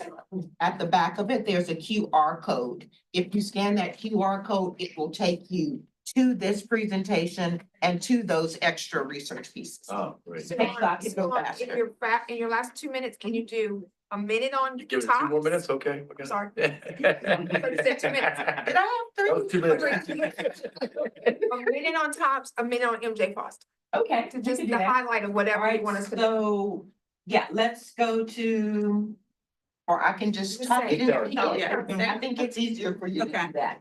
All right, so MJ Foster, we have a handout for you in your, with your QR code that really is gonna tell you everything that you need to know.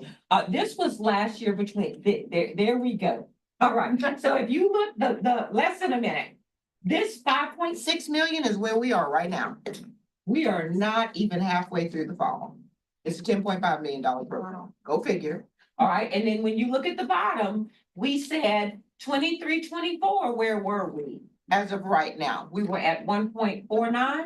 We're at 5.6. Yes, we're going to run out of money. We hope to make it to the end of fall. Last year, we ran out in March at the 1.495 rate. If you're at 5.624, you don't really have to be a mathematician to figure out we're gonna run out much earlier than March. We hope to make it through the end of fall. So that's your, so you have a wonderful sheet on MJ Foster that I truly encourage you to read. It says like the research behind it. This means that we took what the national data said you need to be doing if you're doing a promise program right. And this is what we did about it. So it's like, don't just talk about it. What have you done? Okay, so let's go to tops. Those are just, they can see those. Keep going, keep going. All right, so tops projections, go back and I think we can start it. Yeah, we could do this here. All right, so people ask, you know, it's been in the news lately that tops is down. All right, so they ask why tops is down. Tops is a huge program, so you're not going to get one silver bullet answer about why it's down. So there's several factors that contribute to that. One, when you decouple tops and tuition. So if you think about where you are with cost and if you go back and visualize the chart Matthew showed you with financial aid, that nailed it. Financial aid did steady state. That means what students are getting isn't increasing. All right, so whatever you did to the campuses raised a little bit, but their cost, tuition did that. That was a big top line, okay? Now, if you decouple tops with tuition in 2016, and you did, that means when those costs go up, when that top line goes up, those students are stuck with that same amount. If another state that is competitive looks at you and says your buying power stalled in 2016-17, and you continue to talk every year about whether you're gonna cut this program or not, tell you what, we got you. We can fund you. Where do you think they're gonna go? And that is what we are beginning to see. Let's say I'm a student that doesn't get TOPS. Hell is portable. So if I'm not getting TOPS anyway, and I'm going into debt, an out-of-state recruiter can say to me, hey, your Pell crosses state lines, that's federal money. So you're seeing, interestingly, the same level of out-of-state going, which is 8% for a TOPS honor student, that's your top level, as we are for a TOPS tech student that doesn't accept the award.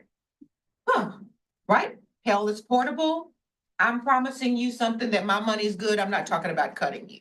Other thing, just demographics. If you've got the graduating classes are getting smaller, and you had historically large graduating classes as they move on because top students retain their awards and graduate at higher rates, which means they're leaving the Ponderosa, right? You got fewer people coming on. Guess what? Demographically, you're gonna have fewer people to pay.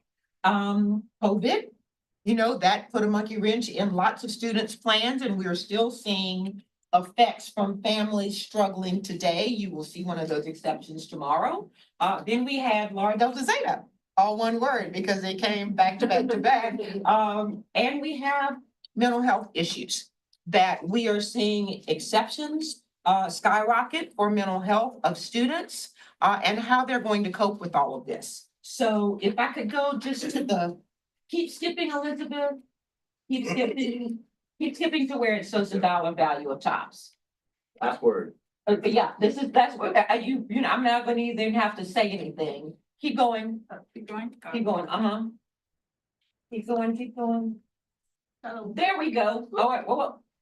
Okay, I don't know how to blow it up, and so I got my glasses on, but I'll just sit right here. I said I wasn't gonna say a word, right?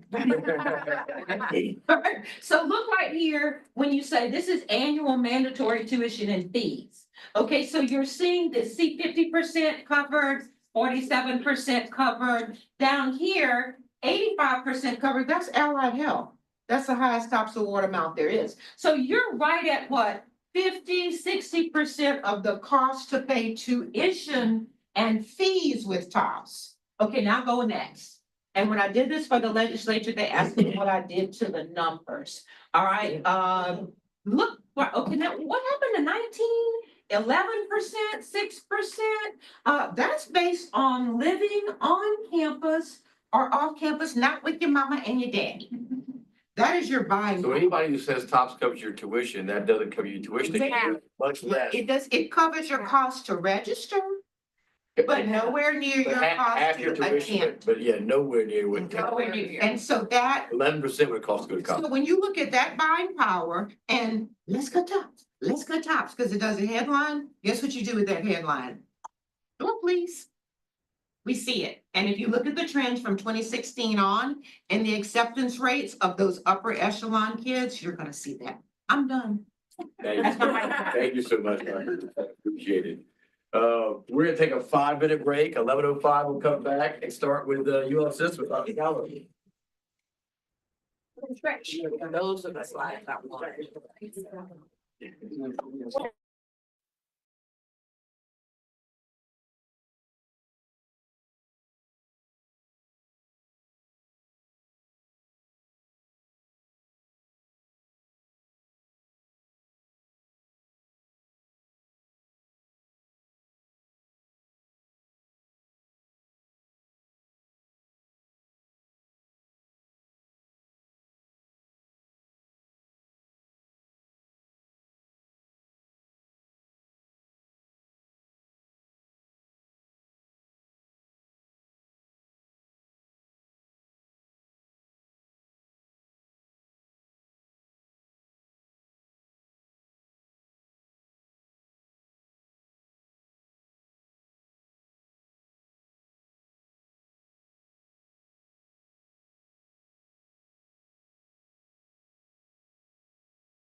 they had direct impacts from hurricanes. Their service area has been impacted, and the area that they recruit students from. So we're still trying to work through challenges that they are seeing. 2.23% decrease in overall enrollment is not a big number. We certainly look forward to the days when their numbers will be in green, but that Nicholls State and Northwestern are two of our schools that continue to show some slight decreases. UNO, has had challenges on many fronts. But the fact that their overall decline this year was only 1.74, I think says that they are they're turning the corner. Now, when you look at first-time freshmen, they were up 16% there. Transfers, 37%. Those are areas that give us room for optimism. I was there on campus at UNO yesterday, and just to see the students on campus, I mean, really just it was a vibe, sort of an energy that you could feel there on the campus. President Johnson, Kathy Johnson, has had some really tough things to deal with. She inherited a lot, and quite frankly, a lot of the tough decisions she's making now should have been made decades ago. And so, following up on some of the questions earlier, I think we're in a position now where, everything's out in the open, right? Everyone within that community understands not only the enrollment challenges, the financial challenges, there's nothing that the public is not aware of. And I think they see that she's moving, with all deliberate speed to correct the direction of the University of New Orleans. And so we are certainly continuing to support her. Eddie Mesh, who's here, of course, our CFO, and Dr. Marcus Jones are both going to be on campus tomorrow with Kathy and her team.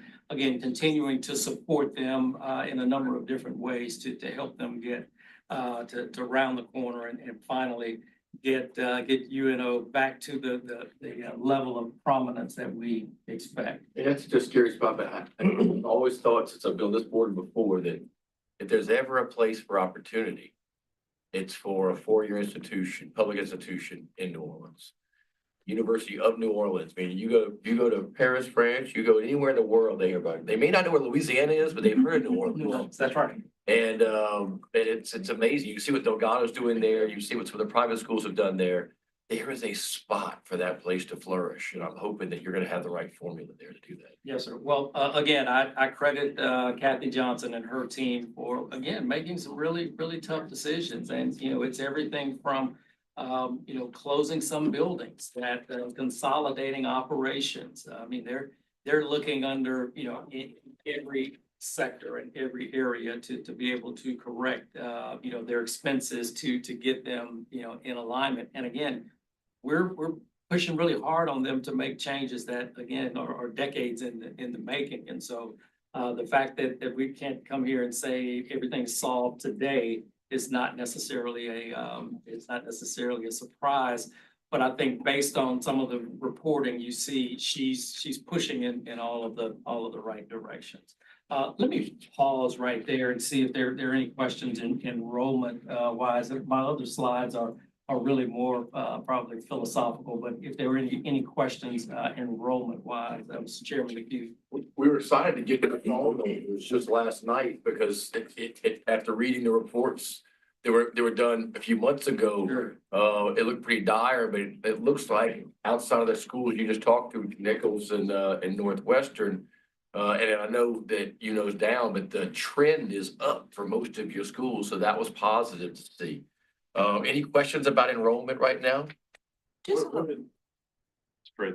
Yeah, Regent. Oh, I'm sorry, Regent Sterling, go ahead. on a higher level outside of just the UL system, have we done like a real population assessment correlation? When we think about the coast, we think about where Longcomb is, we think about Nicholls and all that. Have we done any type of real deep dive to look at the 10-year trajectory in that region, or maybe their chamber has, and we, just to really understand the trajectory. It leads into these other questions too about the birth rate and how Yes. we're gonna have less high school graduates everywhere in the country and the world for the next 18 years at least that we know of.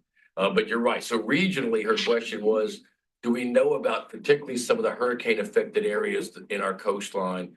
Are we having population retreat from those areas? So go ahead. Yeah, so we have done that. We have done that modeling, and so we can certainly give you those figures based on parish and based on the state as a whole. We have just off the cuff, what are you seeing? So I mean, the large scale picture is a little bit different in Louisiana than it is in the rest of the country. In the rest of the country in 2025, there is an enormous population cliff. In Louisiana, because of the fact that the big population event was Katrina, we have already seen our significant downturn, and actually in the college age going population, we will see a gentle increase between now and 2030. Past 2030, I realize that. everybody's very, very different. Past 2030, the whole nation is forecast to see a gradual decline. But our population statistics look a little different here in Louisiana. Okay. Interesting, you've looked at it regionally and over time.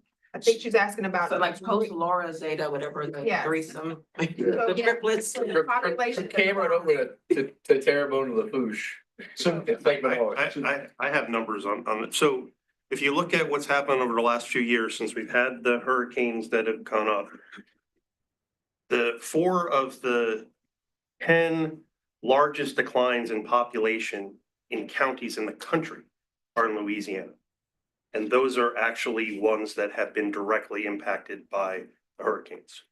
So, I mean, Terrebonne is in there where we're based, but you've got pretty much most of the coastal counties are all having population exodus more higher than the rest of the state. Obviously, our state is losing population, but those coastal communities that have been there clearly is a trend. Now, some of those, the question is that a sustained trend, or is it just immediately afterwards, after Ida, the number of houses that were destroyed, do those people just temporarily leave and do they come back? That's the part we don't know, but it's clear that we've seen drastic declines in the populations in those coastal communities. Thank you so much. As we see nationwide, Louisiana continues to lead in terms of the number of citizens who were born in the state. So although they may be displaced following events like this, we're still leading the nation in terms of the number of our residents. So I'm saying that to say we believe those people will to some extent come back.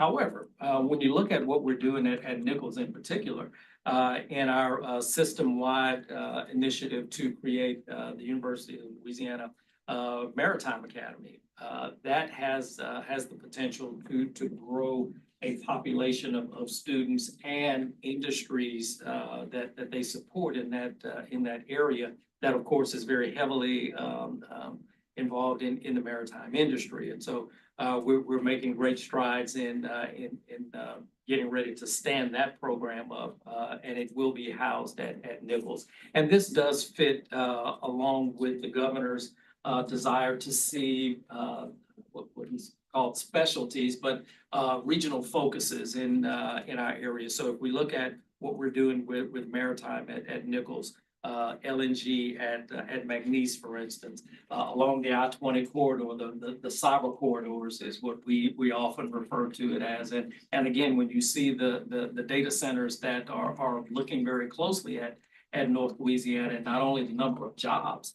that come along with that, but the amount of power that they need in order to run these data centers and all of that. All of these things, I think, show us that there are opportunities on the horizon for not just for our state, but in particular for the University of Louisiana system. Again, I just touched briefly with Louisiana Tech, for instance, seeing a growth there in their first-time freshmen. Last year, they had the largest freshman class in school history. They exceeded that number this year. So we're certainly very optimistic about that. Again, other than those schools that we talked about briefly, overall as a system, we're up. And in your UNO notes, y'all know that the need for like revenue diversification and restructuring enrollment, things like that. And partnering with other four-year institutions in the UL system. And maybe even across other systems. What does that mean for UNO? What do you see for that? Prime example, UNO is, we've now approved UNO to start teaching engineering courses on Nichols campus. So those two schools have collaborated together to be able to provide those engineering courses in Thibodeau that they were not previously able to provide. Again, with the Universities of Louisiana System Maritime Academy, it would include all of our schools. So we see this as Tech and Grambling, for instance, providing the cyber component to that. Is that a virtual classroom for your students, or are they actually going to Thibodeau? It will be physically housed there, but a number of these courses would be able to be delivered virtually. You think about what's going on at ULM, although we think about their pharmacy program, obviously the only public pharmacy program in the state of Louisiana. Their atmospheric science program is big and growing, and they are now, thanks to federal investments, they will have a mesonet that will have stations all over the state of Louisiana. And so when you think about maritime, there is a level of weather that's needed in that, right? And so again, we're finding these connection points that we do believe will make this a success. And based on our trip to Washington last week, and we met with all of our members of Congress who are very much supportive of it. Congresswoman Letlow got us a $1 million appropriation. And so we're really excited again about the future of that, not just for Nichols, but for our entire system. Thank you, Dr. Keller. Regents, Aubrey, I'm sorry. Yeah, reading the report that the staff put together in relation to this, and it's certainly a different tone than it was last year, first time seeing it. And we just in summary, and for the UL system, one institution will cut, another institution will stabilize, another campus in recovery mode, another campus fragile and state of continuing monitoring, another one negatively impact, another one recovery phase related to particular enrollment, another one budget challenges are faced attributable to inflation, and then of course UNO. When you just from that high level, how is the management board and how is the system? Is it, we're talking about giving proposed how you're gonna deal with it. That's how you are, at least that's how it's perceived. Now you're saying be prepared for 19% of 25% cut. How is the campus environment? How is the campus leadership? We got institutions maybe getting rid of the SACs. Or how are you navigating through this environment? You know, visiting the campuses in connection with the capital outlay visit. So again, yesterday we were at Southeastern and at UNO. The environments are very positive. There's a lot of energy there on campus. I was at McNeese and UL Lafayette for their capital outlay. Same thing. I mean, just a lot of student activity, a lot of upbeat. You could just feel the energy. Of course, McNeese had in recent years been gravitating towards being a basketball school. They're actually a football school again. And when you see the crowds that are attending their games and success on the field, it is also, again, you can feel it around. They broke ground on a new student union to replace the one that was the old ranch that was severely damaged in previous hurricanes. There is an optimism that we see all across the system, again, including UNO. So as it relates to, let me be more specific, the chief financial officers and those people who got to navigate through this environment, they're having to provide reports. And you got faculty senate, you got staff senate, You know, or has it gotten to a point where it hits services until, you know, sometimes you're cutting a lot of other things and using reserves to where the customer don't really know it and they still happy and be in college? Are we there yet? Well, here's the thing, and I think, you know, as I think back over, you know, the last 8 years, and of course, 7 of my 8 were spent on Gramblin's campus. We didn't experience the cuts that are being contemplated now, right? Yeah. And so I don't know that the realism has, because a lot of folks just don't have that reference point. Now, people like Eddie who lived through it, you know, he's always conservative, but he's like super conservative now in terms of what, you know, are these real projections? And that's one of the things that we're doing on a system level, is really digging deeper in terms of not just looking at the budget and say, okay, we check the box, we, you know, move on. He's layering that to make sure that he's looking at what are the auxiliaries, what are the reserves, how quickly are you burning through these reserves? What does the long-term forecast look like? So we are doing a lot more due diligence at our level. And, you know, I've said this to my team often, they're probably tired of hearing it. And many years ago, I started working with a personal trainer, and she said, well, what are your goals? I said, well, I want a 6-pack, big biceps, right? Yeah. She laughed like, she said, okay, well, that's great, but first we have to work on your core, right? And so we're approaching this from the standpoint of working on our core. So Eddie and his finance team are really, again, digging in with the CFOs on our campuses. Dr. Norris is meeting regularly with the IR teams to make sure that not only are we getting the data, that we're getting good data. And I know Regents staff has had some frustrations with some of our campuses not being able to produce the data in uniform ways. Well, thanks to the Regents investment this year, we've begun a pilot project where we have Louisiana Tech, Grambling, and ULM are partnered with K-16 Solutions, where we will be able to start pulling this data directly from the campuses versus getting it potentially in 3 different formats, right? And so it's our belief that once we're already showing early successes with this pilot, that we'll be able to replicate that across the system, and we'll be able to more readily get the data that we need to make good decisions, but also to be able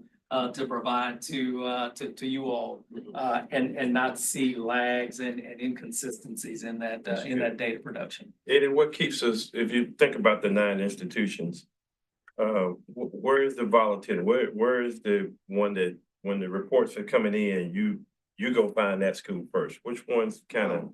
UNO, of course, that's one we have concern about. It's already been publicized. They start the fiscal year with a significant deficit.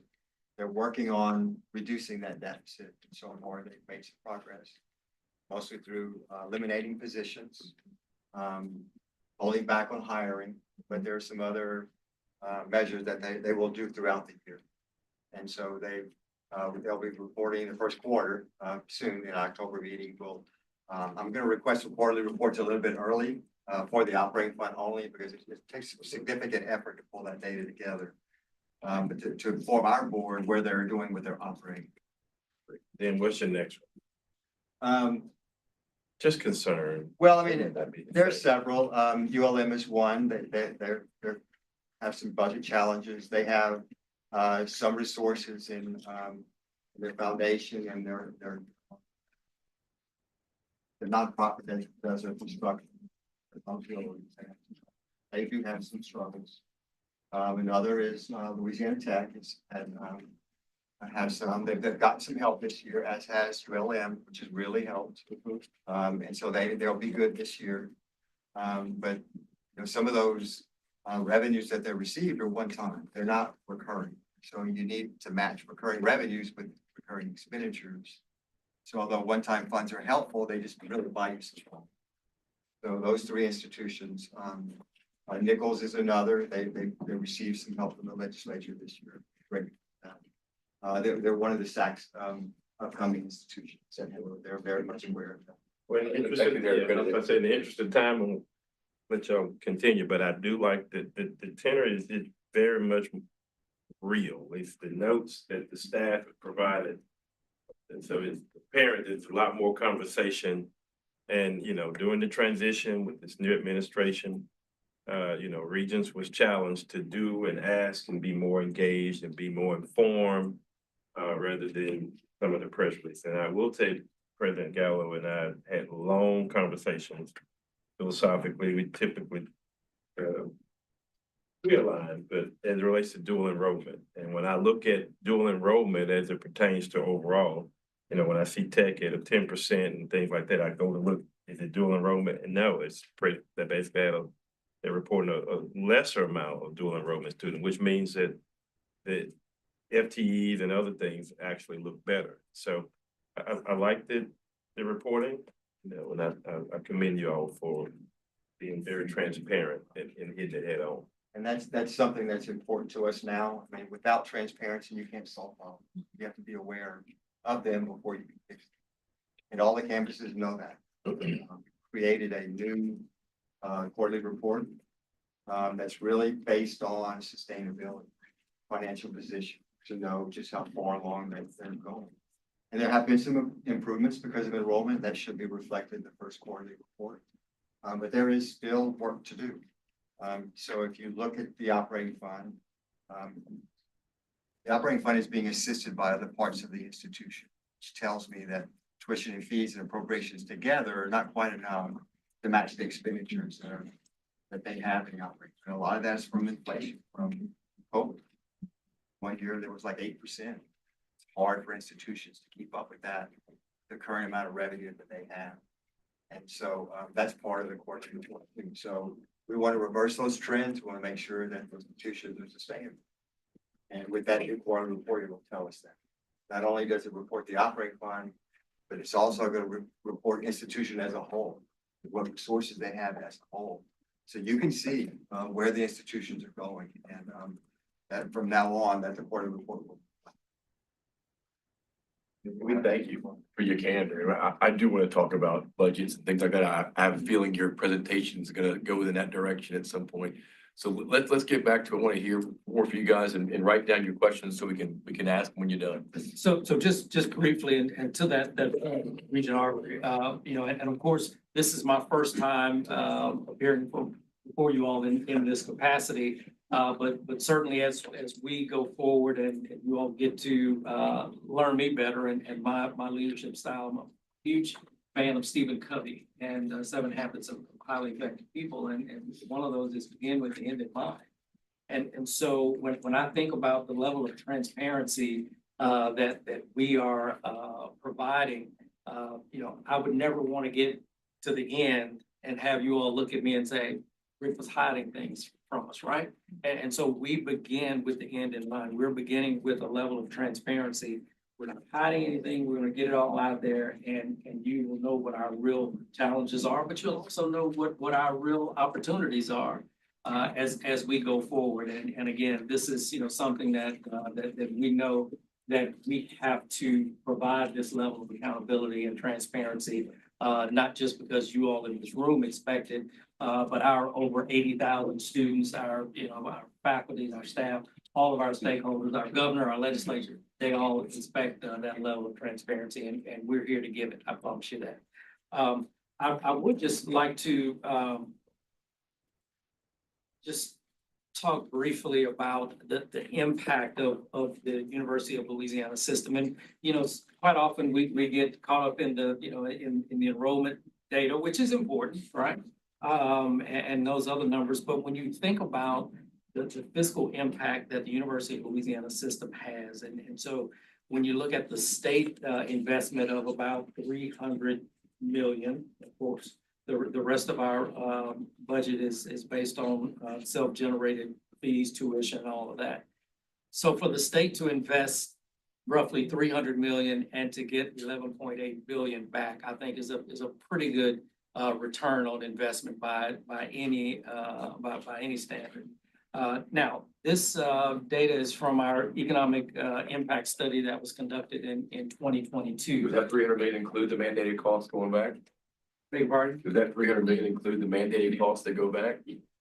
You want me to go down that rabbit hole? Go ahead. I'm trying to get some more of it from lots. So what we're now doing is embarking on an update to our economic impact study. But also to look at our alumni trends, to find out where are our graduates going? Where are they working? What sectors are they in? Because I think it's gonna be important, and of course, last week, had the opportunity along with Commissioner Reed to be at a Lumina State Policy retreat, and talking about the need to educate the community about what it is that we do. I just don't know that we always do a good job of marketing and selling what it is, what our product is, and the value of what we're doing. And so, again, that will be another thing that we will be very laser focused on is, number one, having good data, and number two, having a clear message that we're able to share and show the benefits that this state and our students are yielding from our respective institutions. I'll stop right there, Mr. Chairman, and entertain any questions. I have a couple more slides, but I'll find somewhere to drop those in. Are your slides on budget? No, so back to budget then, because, so how many of your schools absent one-time money from the state or somewhere else have a budget deficit for this fiscal year? Let's go with this, I guess, right now. If you only talk about the operating. Yeah. Matching your recurring revenues to recurring expenditure. They all have a shortfall. Some have additional reserves where you can easily plug that in, and that's a normal part of budget. Happens all the time. Question is, do you have sufficient reserves? How long can you last? So if you were to look across the board, that new quarterly report that we're working with, and I call it a supplemental report, but it's a supplement to the Board of Regents normal budget that we're used to, which is based on budget authority. It's like permission to receive and permission to spend, not necessarily how much you receive and spend. So there is a difference.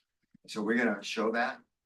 And then for any expenditures that have to be moved out of the operating fund to other funds to help supplement the operating, it will show that too.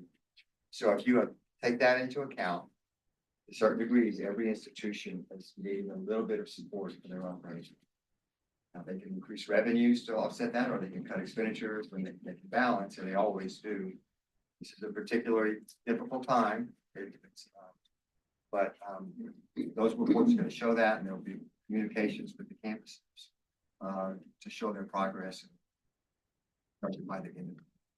What does it look like? If I could just add a little context to that, though, of course, the budgets were presented prior to registration. And so as we see increases on some of our campuses, you will also see some increase in revenue. And depending on the school, some projections, and this was a number that Dr. Litov always used at my previous institution, that approximately 129 students yields about $1 million, right? And so each institution will have its own, formula that, but showing these increases in enrollment will certainly impact that number to varying degrees depending on the campus. That's right. And the first quarter will reflect those increased enrollments, which will change the dynamic. So, and then we'll have that available for us to talk about. Great. It's a bit, but that's, go ahead, Commissioner. So if your situation now, and I'm grateful for the leadership and the transparency and the partnership. Your situation now where you have financially fragile institutions, for whatever reason, enrollment shifts, et cetera, hurricanes, et cetera. And then you look at a projected $250 million budget cuts. Talk to us about potential impact there. I mean, in a word, I'd say devastating. That type of impact on already fiscally fragile institutions would have. I mean, so if you. With no state resource to help supplement. Right. Yeah. So, and depending on the school, there were some who projected, having to cut, 70 positions, for instance, freezing open vacant roles, eliminating programs. I mean, these are cuts that go well beyond just, the fat. I mean, that gets down to, to the bone, quite frankly. And so, I'm still very much optimistic that our legislature and again, as we're having these meetings with legislators, and they have attended these capital outlay meetings pretty strongly. And I believe they feel connected to our campuses and understand that it takes money to run our institution. So I think we still have an opportunity, I believe, to have support from a legislature that understands we have to have funding in order to do the work that we're doing. You had mentioned some of the businesses, particularly I-20 corridor. Are you partnering with those businesses to help get them involved? And also, are you doing any recruiting, like even out of state, to let students know that, hey, these businesses are coming here, we'd love to educate you and let you keep you here? Yes, and yes, and yes, and I'll use Louisiana Tech as an example. They have Tech Point 1 and now Tech Point 2, which houses primarily tech businesses, technology businesses within the campus environment, and so we're seeing not only startups but some established companies that are located there, and some that are outgrowing the space and are going out and getting additional space. I mean, you look at the relationship between ULM and Lumen, the donation of that, of their facilities there, and some of the conversations that take place as a result of that. I do think you see, very strong synergy there. And when you anchor the Cyber Innovation Center in Bossier City with Grambling and Tech and ULM, you see a lot that's going on. And I'll use one other example. There is a program that is supported by the Cyber Innovation Center where students in Cattle Parish are being taught cyber classes in high school. And they're going to Grambling for the summer and involved in summer camps and clinics in cyber. Louisiana Tech is also doing that in Bossier Parish. And so those have created pipelines or pathways of students who are learning the cyber courses on their high school campuses and are going to the university campuses. So again, everybody's finding ways to really work together and create this. Not only, I think Radiance is a chip manufacturer that's looking at locating in Ruston.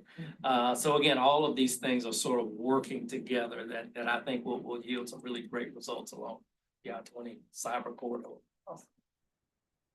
Any other questions? Yeah, Regent Arbor, go ahead. Yeah, maybe I expecting a little bit, here in Lumcom and Laspa, what is the potential cut share based on that 100 million or whatever it is that the commission administration, what is it to the UL system? And then how is that spread to the institutions? And do they have a plan for campus on if it's 100 million or 200 million? Is that 56 and 70 of a $300 million allocation from the state to the UL system. It is 56 million at the 19% level and 70 million at the 24% level. So have y'all developed a worst case scenario plan, or is that some of this narrative? It's in here, I think, yeah. I think the underlying question maybe, and this is not for, you all have done a lovely job, is I think it's not sustainable. I mean, if you go back to what you read in the narrative, and we think about, Commissioner Barra and the strategy, which we would hope the legislator is, if that plan doesn't work, our current system is unsustainable. Is that a fair assessment?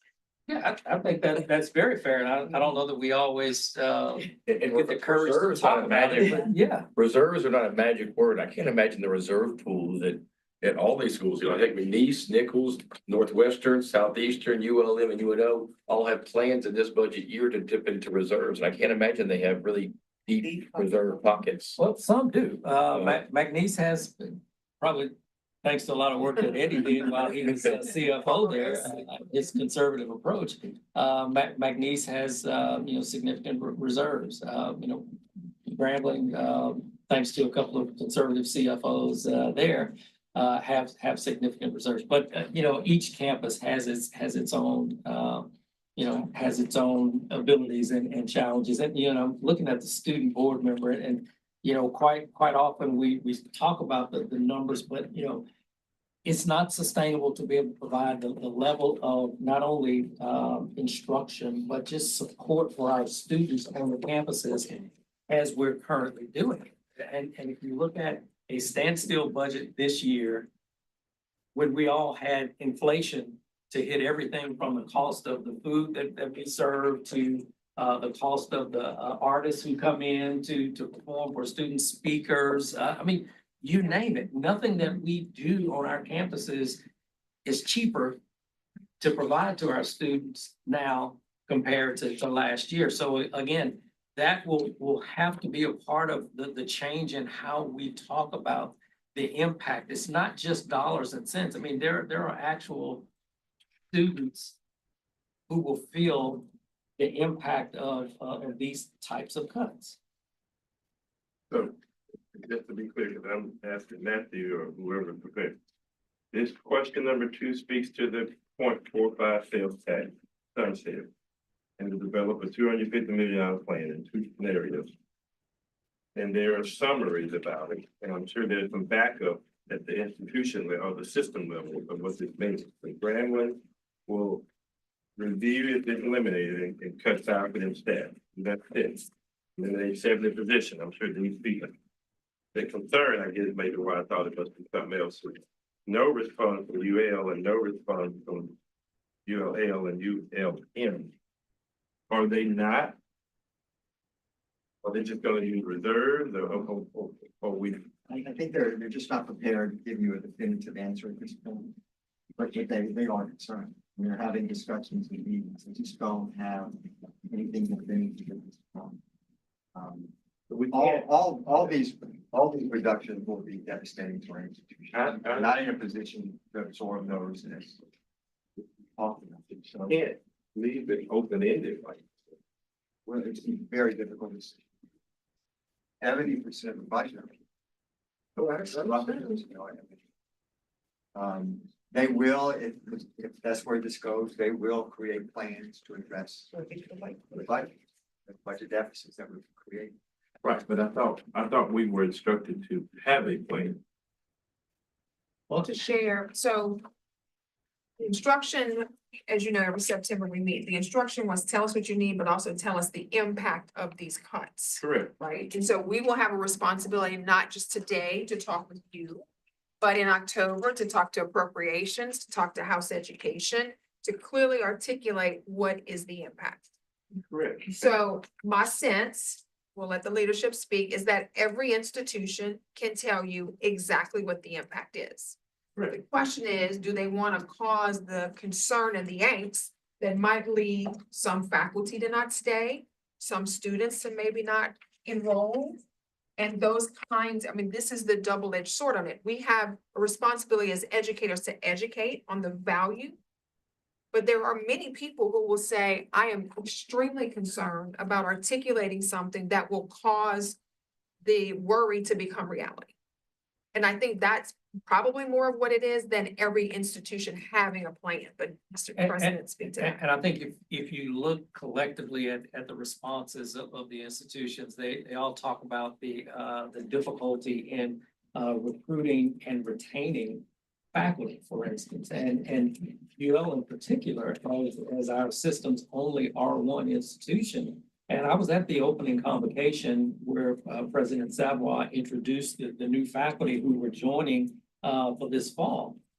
Imagine the complicated making a complicated, situation even worse to be able to recruit high caliber faculty in when they're talking about, we're gonna cut so many faculty positions. So we place them in a very, very difficult situation, Regent Arbery, to provide this level of doomsday projections, when at the same time, they're trying to recruit and retain faculty and staff, again, at our only R1 research institution in our system. I think there's gotta be a better way than no response.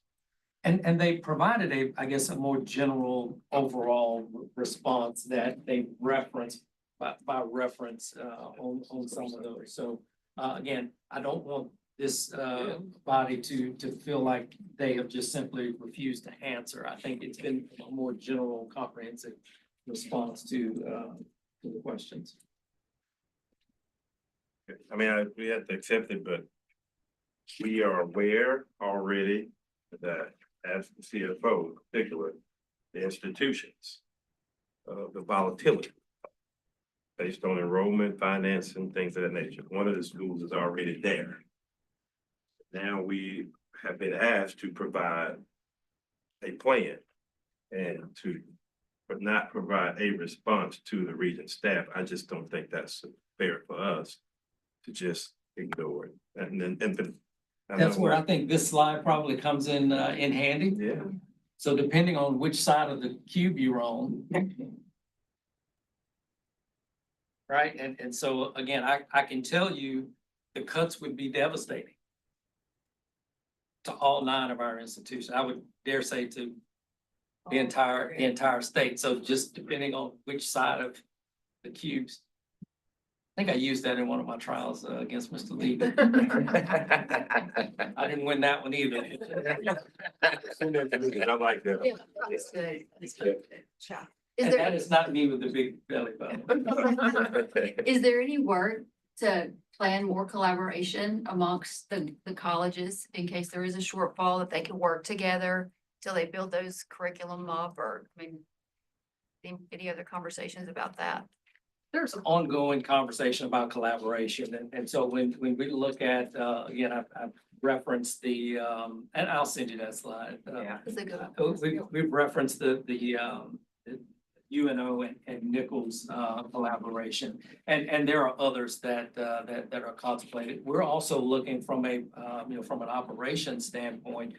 One of the things we discovered was that all 9 of our campuses, for instance, have licensing agreements with Microsoft, 9 separate contracts.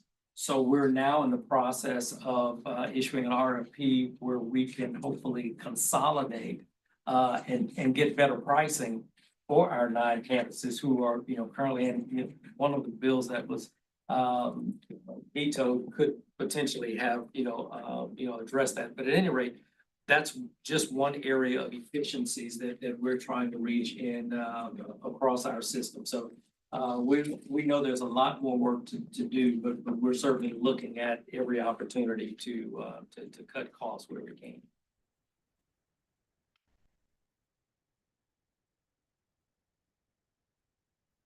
Any questions? How much has housing affected enrollment? As I know that's a big issue across the entire country, is the lack of housing and how that has depleted enrollment significantly. I know for my university, like, we've had to not turn people away, like, we would accept them, but because they couldn't stay on campus, they chose to go to school in a whole other state. And we don't have the luxury of being able to, like, pay for students to, go to school off campus in a sense. And so, like, I know that's for my system, but how has that affected the UL system? And has there been conversations about addressing the housing crisis? The short answer is yes. It has impacted us, and there are ongoing conversations about future investment in student housing. One of the things that we see now with the uptick in enrollment is that housing is filling up faster, whereas, after COVID, when you lost enrollment, you also lost students who were staying in housing. So we're sort of in that in-between stage right now where, all the schools are looking at, whether it's to build new student housing, and you also look at the age of your existing housing stock. In an area like Ruston, for instance, there's been just kind of an explosion of apartments being built in the Ruston area, so that the community itself is able to absorb, a lot of the increase that tech is currently seeing. And so each campus is looking very closely at that. Plus, you have to be competitive, if you can't provide the type of living, environment that students are looking for, you are gonna lose students. So, the dormitories that were there when Region R group was, in college, just That wasn't that long ago. the communal showers and things like that. I mean, high rises, that's just that you're not gonna attract students. So again, we're very mindful of the need to keep our housing stock up to date. And based on the number of contractors who call all the time, and developers who want to develop student housing on our campuses, there is a lot of interest in, and I believe as we continue to grow our enrollment, you'll see that improving across the space. Thank you for that question. So it sounds like it's some kind of, on the positive side, across the board, in the UL system. A couple of schools wish they could do better, but across the board, your numbers are up in enrollment this fall. And so that should spell, for a better forecast than the one we had, even when y'all submitted this a couple of months ago. On the negative side, it sounds like just about every school right now starts with your budget deficit, small or big on the school. And that's before you talk about a potential 19 to 24% cut that I think is unsustainable and devastating to the entire UL system. Is that a fair assessment? Fair. Could not have said it better, Mr. Chair. Anything else you want to add, Dr. Ballard? I know our time, we've got 3 minutes, so let me just close with this. The story's told that President John F. Kennedy visited NASA in Houston, and he encountered a gentleman who said, sir, what do you do here? He said, Mr. President, we're putting a man on the moon. And the story's told, I wasn't around to know whether it's true or not, but the story is told that the gentleman was a custodian. He was not a rocket scientist. He was not a mathematician calculating the reentry and all of that. But he knew that the role he played helped to support the rocket scientists and the mathematicians. And so we view this as one mission, that the work that Eddie does, the work that I do, and Rich and Marcus and all of our presidents, everyone down to our food service, we all share in that mission of the success of the 80,000+ students that enroll at the University of Louisiana system. And so we accept that there are challenges and there will always be challenges, but at the end of the day, we're all focused on one mission, and that is the success of our students of the University of Louisiana system. With that, I will close, Mr. Chairman. Thank you so much. Thank you, Helen. Thank you all. All right, thank y'all.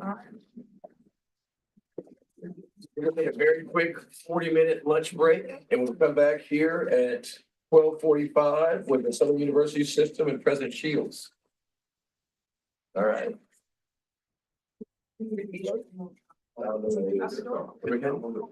It should be right outside the door. We're in our spot. Yeah. Bring it back in here, okay. Yeah.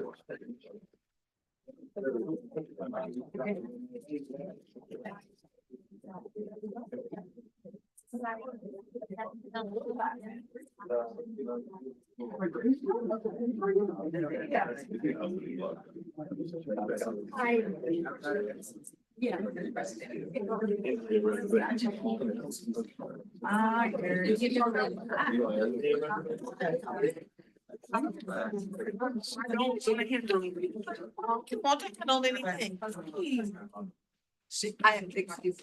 Look at me.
Back, and thanks to Southern University System President Dennis Shield for joining us to present the Southern University budget information.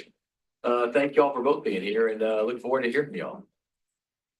Thank you, and this is Blandis Clinton, the Chief Financial Officer. A lot more than that title. And anything that's right about what I report is his responsibility. Anything that's wrong is all on me. Let me thank this committee and the members of the Regents that participating in this very important work. Thank you for the service to the state and to higher education. I am in the midst of my third year of serving as president of the university system. My experience in higher education spans institutions like the University of Iowa, University of Michigan, Duke City College of New York, and University of Wisconsin-Platteville. So I've seen a broad array of higher education. What I would tell you is that what the Southern University system and higher education in Louisiana is facing simply a variation on the same thing from most of those institutions. The fiscal health and our ability to execute on our mission is always challenging when revenue streams fluctuate a great deal. So let me start by talking a little bit about what I think are the three pillars that drive the way I'm trying to lead Southern University. First and foremost, central to our mission is our students, driving great student outcomes. And for us, I think it aligns with the momentum initiative by this body. It's retention from first year to second year, graduation rates, time to graduation. The second pillar is students in place. I think universities have a responsibility to the communities where they're located, to the cities where they're located, to the state and beyond, to be contributing to the well-being of those communities and the prosperity of those communities. Third pillar for Southern is extraordinarily important to us is diversifying revenue streams. About 30% of our annual operating budget comes from the state of Louisiana. Now, let me make a little commentary about that. There's been disinvestment in higher education across the country by states. Many states that's been a decline that has been gradual over 30-some years. Louisiana, as I understand it, in the mid-2000s, 70%, a little above 70% of its annual operating budget for Southern came from the state of Louisiana. Within 5 years, it went down to 30%. What happened there? What were the results of that? I can't speak of why that happened. What it did is it shifted the burden of paying for the higher education on to students. Between tuition and fees, students have absorbed a large majority of that cut, which makes Southern, like I think all higher education, very student driven. So 65% of our annual operating budget comes from students' tuition, fees, housing, etc. So we have a sliver that's supported by philanthropy and other various streams of revenue, grants and contracts. So the third pillar is we need to diversify those revenue streams, and we're working hard to do that. If you only rely on two streams, if anything happens to either one of them, it can be catastrophic. Also, I think this body knows higher ed is an extremely human capital oriented operation. I think approaching 65% of all of our operating budget is to pay faculty, staff, students, it's people. So if you cut budgets, it's cutting jobs. It cuts the number of teachers, the people, faculty, professors. It cuts the support we can offer our students. And let me just say, and one of our superstars, Kennedy Lower, is sitting here. He's one of the first students I met, even when I was interviewing for the job. 65 to 70% of our students are Pell eligible, which means they come from extraordinarily modest means. 65 to 70% of our students are students who are the first generation in their families to go to college. So they're very talented, but they're challenged financially, and they're challenged because they're not familiar with higher education and how to matriculate through that. That means they need additional attention and support. Cut budgets, you cut the attention and the support that you can provide to those students. Now, we are doing things to help ourselves. Obviously, if our retention rates and graduation rates go up, that helps our bottom line. We improve our retention rates by 7 or 8%. That could be as much as $2 or $3 million. So we've made some headway on that front moving forward.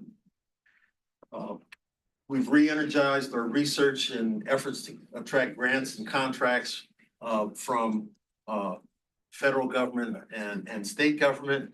And we're closing in on a methodology to get business and industry more engaged in supporting our research and contracting efforts. We are in the silent phase of a major capital campaign. Hundreds of millions of dollars that we hope to raise over the next 6 or 7 years. So we're doing things to help ourselves on this front. But a couple of interesting conversations. I talked to somebody who's helping us with philanthropy. She came to meet with me about a month ago. And she says, President Shields, describe for me what sort of discretionary, what the amount of discretionary money that you have in your budget in any given year. I smiled. I said, I don't have discretionary money. The budget cuts that took place a decade or so decimated Southern University. It is not recovered yet. But let's not make any bones about that. We're understaffed. We're not able to keep the good people that we attract. We have a very difficult time keeping them. They learn what they need to learn. They go off to make $20,000, $30,000, $40,000 more at other institutions of higher education or private industry. In some instances, we have positions are vacant just because the salary that we're able to offer is not competitive. So that's the circumstance we're in. Now, we're fighting the fight, and I'm proud of our faculty, staff, and administration, all the work that they do. We're still executing on our mission. Like someone once said to me, well, you got to learn how to do more with less. That's a fallacy. When you have less, the only way you can do things well is to do less. And that's the circumstance that Southern has found itself, even with all its resistance, resilience, and tenacity. So I know you guys want to talk about what happens when you cut our budget 3%. I'm not going to start there. Since its inception, Southern University has been plagued with disparate funding. Last October, the U.S. Department of Education and Department of Agriculture acknowledged that 16 states had underfunded their public, historically Black land grant institutions to a collective tune of about $13 billion. For Southern, they identified that as $1.1 billion over the last 30 years. Federal law requires states to establish a just and equitable division of monies between the 1862 Morrill Act public universities, more simply said LSU, and the 1890, the second Morrill Act of 1890 universities, Southern University. This underfunding has had far-reaching implications, including research expenditures, endowments, and deferred maintenance of facilities, let alone the scholarships and financial support our students need. It's also true that lack of inadequate funding likely would not have has made maintenance projects of deferred maintenance of $153 million, not to mention an additional $300 million in campus infrastructure This position allows me to travel around and visit other institutions. If I could, I would transport us all down to the campus of Prairie View A&M and see what that institution looks like. Hundreds of millions of dollars have been invested in that campus over the last decade, and it is obvious and it is plain. If we want Southern to play in that league, we have to begin to address this disparate funding. So I preface that before we start talking about budget cuts and all that kind of stuff, that needs to be addressed. And you're gonna hear that refrain from me, not only in front of this body, in front of the state legislature, and to the governor, till something happens. That may be a few days, it may be a few decades, what the hell. But that is the seriousness of it. Mr. President. Yes. What is that number?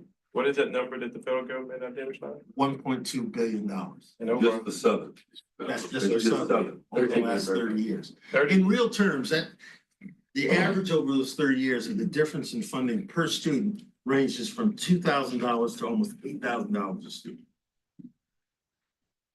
And that varies basically because the differences in enrollment goes up, it's small. But that's basically, if both of our state land grant institutions were afforded the same, that's what the difference would be. Over 30 years. Based on their enrollment over 30 years. 30 years. Now, I'm not saying that can be fixed suddenly, okay, all at once. But there needs to be an injection of recurring dollars that helps. Start making it up. Making it up, okay. So that's where I want to start. I wanted to start there. So let me report a little bit more generally about where we are now. Fiscal health of each of the campuses within the Southern University system as of June 30th. The ratio is 3.0 and above. For this same period, each campus had a positive unrestricted net position and a current ratio about 2.0. University system, along with the campuses, will continue to monitor that fiscal health and keep it. It's an accreditation issue, and it's a tribute to the good work that Mr. McClinton and people like Ms. Honore Thomas, hard work there, and the CFOs on each of the campuses. We're not planning to use any reserve funds for this fiscal year or 2026, but that's subject to other budget cuts and enrollment issues. We are asking for additional allocations of capital outlay, although some of the good news out of the last year is that 5 or 6 of our most important needs are being met. The new STEM building, gymnasium in Shreveport, cafeteria in Suno, expansion of nursing facility in Baton Rouge, et cetera, et cetera. There's a number of new lab school. All of those are in the pipeline and moving forward. That's good news. Further, I'm sure you're aware of the approach to address the almost $2 billion in deferred maintenance. The state is to be congratulated that they looked at that and they're finding a way to fund 1.6 billion moving forward. We had additional needs. This year we got a little bit more money on that, and you're seeing some progress there. So that was the good news out of what transpired, and it is very much appreciated, and I know members of this body helped advocate for that.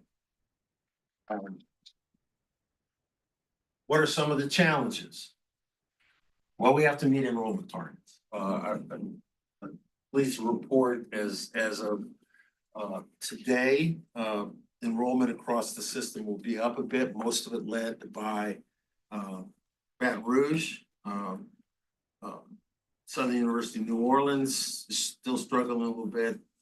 Southern University Shreveport still struggling a little bit, but they're very close to their enrollment targets, which makes budgeting easier. Obviously, inflation has added to the cost of the expenses we have. Attracting the talent, maintaining the talent, is really important. Raising the salaries of faculty. I give you another anecdote. One of the things I'm really pleased with is we hired a new dean of our College of Science and Engineering on the Baton Rouge campus. A very energetic, smart person. He called me in May of this year and said he'd come across this superstar that was interested in coming to Southern, teaching our computer science department. A graduate, first African-American woman to graduate with a PhD in computer science from the University of Southern California, currently in a postdoctorate program at the University of Michigan, undergraduate degree from an HBCU, Norfolk State. And he said, I'd love to get her normal process. We wouldn't bring her on board till this fall. I said, if now's time to move on, let's get her to campus and interview her. He said, well, wait a minute. If we're gonna get her, we're gonna have to pay her at the high end of our science faculty and more than the current faculty who've been here for a while. He was queasy about that. I said, we need that kind of talent that's committed to our students. So bring her, we'll find a way to make that happen. She has accepted our offer. He is bringing, rejuvenating in a very special area. Her expertise is in artificial intelligence. So our students will have the benefit of one of the bright stars coming out of higher education now and teaching in that discipline on our campus. But she's making as much as one of our more senior faculty members in that. And if we're going to bring on more talent like that, we're going to have to do that same thing. So that's an example of the challenges. Let me pause there. So on a happier note, let me talk about some of our accomplishments, and then I'll go to some questions. As I mentioned earlier, we've been ramping up our efforts to attract federal grants and contracts. SUBR has been awarded a $1.3 million grant by the National Science Foundation to acquire major research instrumentation. These are 3D printers, okay, which cost anywhere from $700,000 to $1.5 million. It attracted this grant in association with LSU and Auburn and some other places.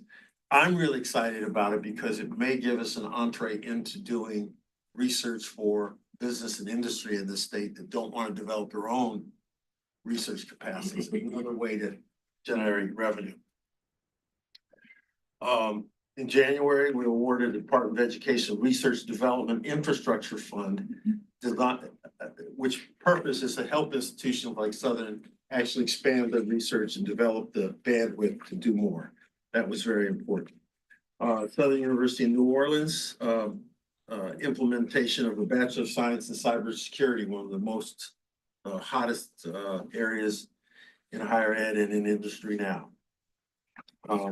They also received just over $1 million grant from LCMC Healthcare System to help support their newly developed nursing program. At Shreveport, dual enrollment degree attainment, 73 of 344 credentials conferred at May commencement were associate degrees awarded to high school dual enrollment students. I know that's an important part of the momentum effort. The first cohort of the engineering technology, process technology concentration graduated in May. I think there were 3 or 4 students, each of them entered jobs paying $100,000 or more. And the dental hygiene program class had 100% pass rate of the regional and national boards. One of the bright stars for many, many decades at Southern has been this Agricultural Research and Extension Center. They have almost tripled their enrollment over the last 4 years. Kennedy is an example of the stars there. They have a cooperative extension program that's now present in all of the parishes in Louisiana. And they're holding summer camps, one, what they call Jagcation, 2 weeks hands-on agricultural experiential learning camp.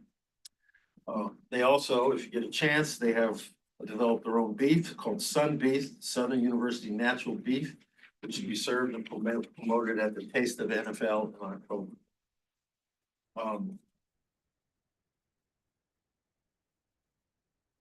Some concerns. One of the issues that we have, the last few years, Southern University New Orleans has gotten one-time money of $3 million.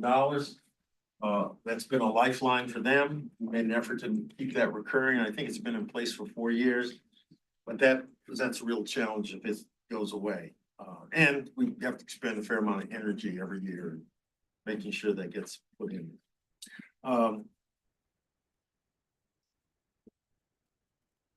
Your captive audience. Let me pause and see if there are questions, concerns, or things I haven't touched on that you think are important. I haven't really dealt with what the cuts would be. Can I ask a more specific question about Suno and the physical plant? The hurricane 2005 devastated that plant, probably more so than any other. Certainly everything had enormous amounts of water. The dealings with FEMA, horrible. The money that was promised came, if at all, it trickled, and meanwhile, Southern University in New Orleans suffered that population loss and everything else. Where does it stand now? How is the physical plant now compared to what it was nearly 20 years ago when it was devastated? Well, I never saw. I didn't think you're going to be able to recover. I really did. Well, I think most of the physical plant got put back together. But what you're seeing now is that's approaching 20 years ago. You're seeing the very issues coming back. Like just this week, we got issues about mold from the last, from Francine came through there. And so you're seeing it in sewer week before, in electrical plant before that. So it's an ongoing battle. It hasn't all been solved. If you visit the campus and you look at it, looks like it's recovered, but the underlying infrastructure, which doesn't make it different from any of the other campuses. The deferred maintenance is eating us alive. So there's hope at the end of the rainbow. I would say the physical plant is still a challenge. The cycle's coming. If your house, you think you replace the water heater, think you're good. 15 years go by and you realize, oh, I just bought that, but it was 15 years ago and it still needs to be replaced. That's the kind of thing you're seeing. The other challenge is rebuilding the programming because it was virtually closed down, right? But I mean, there were over 70 academic programs that were eliminated. And then more eliminated when they had the accreditation challenge. So part of the challenge of attracting students is rebuilding those academic programs and aligning them with today's workforce needs. And we're making progress. The nursing program, the $1 million grant, federal money is going to build a new nursing building for them. So I'm very hopeful about where they can be 3, 4, 6 years from now, but it's a challenge right now. When it comes to Suno, we just heard from University of Louisiana, and University of New Orleans is struggling. And we know that Southern University in New Orleans is struggling. They're right next. Are you in communication with their president or with their system head to figure out how we can have synergies here to help? We talk to Rick Gallo. There's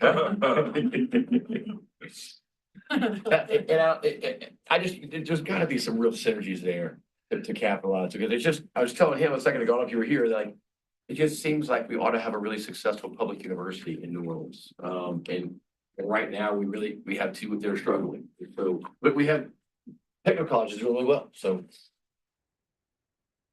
So there's work that needs to be done, putting more collaboration that way. We're doing more collaboration with Delgado and the public high schools, not so much with Monroe at this point. And so there's opportunities there with what kids do.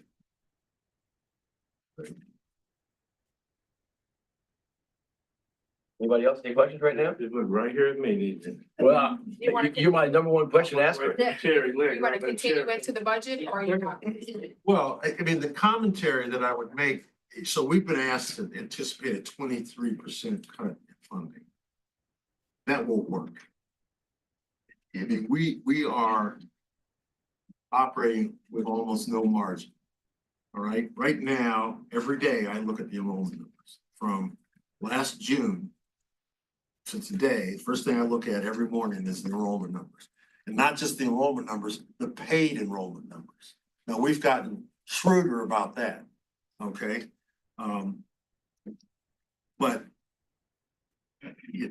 there's no place to cut that won't hurt. We'd have to, and it would challenge us even accredited nationwide. We'd have to close down programs, lay off faculty, lay off staff.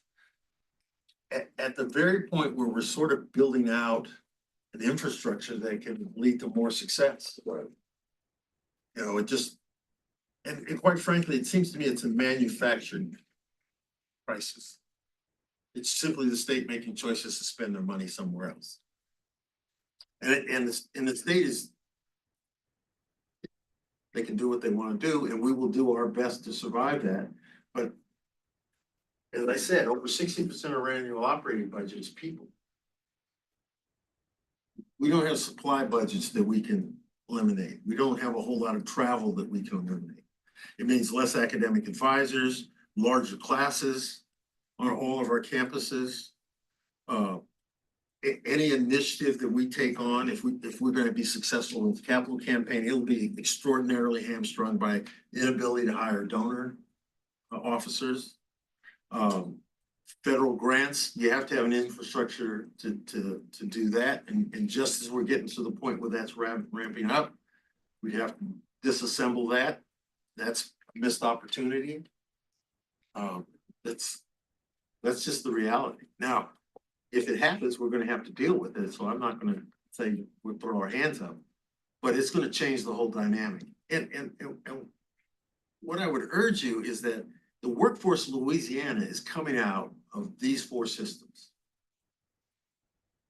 If you force them to make cuts like that, and I'll tell you, I think if we work together with business and industry, they'll support us on this. So one of the programs we have not had at Southern has been asked of us for a long time is chemical engineering program.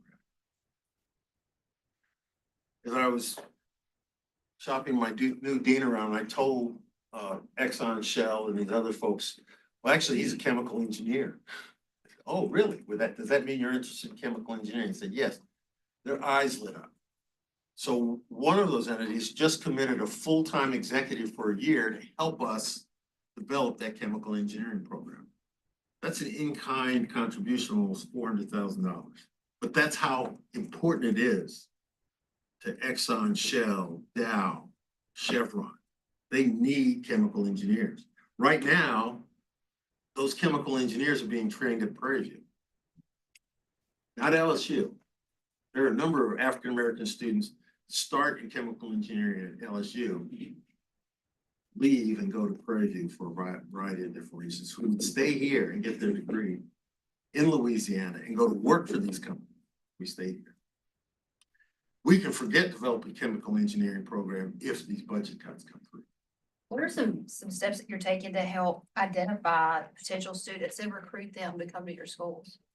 Well, we're engaged here in Baton Rouge with high school systems. We're involved with STEM programs across the state. You know, one of the advantages that we have, and I told our enrollment people, is I would give my IT almost any other institution. Here's what I know about the African Americans that graduate high school in Louisiana. They all know about Southern. Almost every other institution that I went to, you had to explain where you were coming from, especially when I was in Iowa. Okay, Iowa, they know about it. And so we're getting in front of them. One of the things we did last year is we bought the ACTs of every African American took the ACT in Louisiana so that we could contact them directly. to get them interested. You know, one of the challenges we face is that the TOPS program doesn't help us much. Those students are all going somewhere else. And we want to get in the hunt and get in front of them and convince them that there's opportunities at Southern. What we get are the students who have higher need. Those students all tend to be in a better position to afford college. We think that Southern brand extends beyond Louisiana's borders. Oh, absolutely. Are you recruiting outside of Louisiana? Well, you'll see our non-resident students they're growing by a percentage of our class. Definitely, it's 25%. We have very strong alumni bases in Houston, Dallas, Southern California, Chicago, Memphis, Atlanta, DC. We're getting students from Chicago. Yeah, recruitment's not an issue at all. Many students look at Southern and want to go there. We go to all these conferences and they know that's Southern, that's that school. I want to go there. Many kids wanted to come to Southern, but simply couldn't because we couldn't give them a scholarship. Right.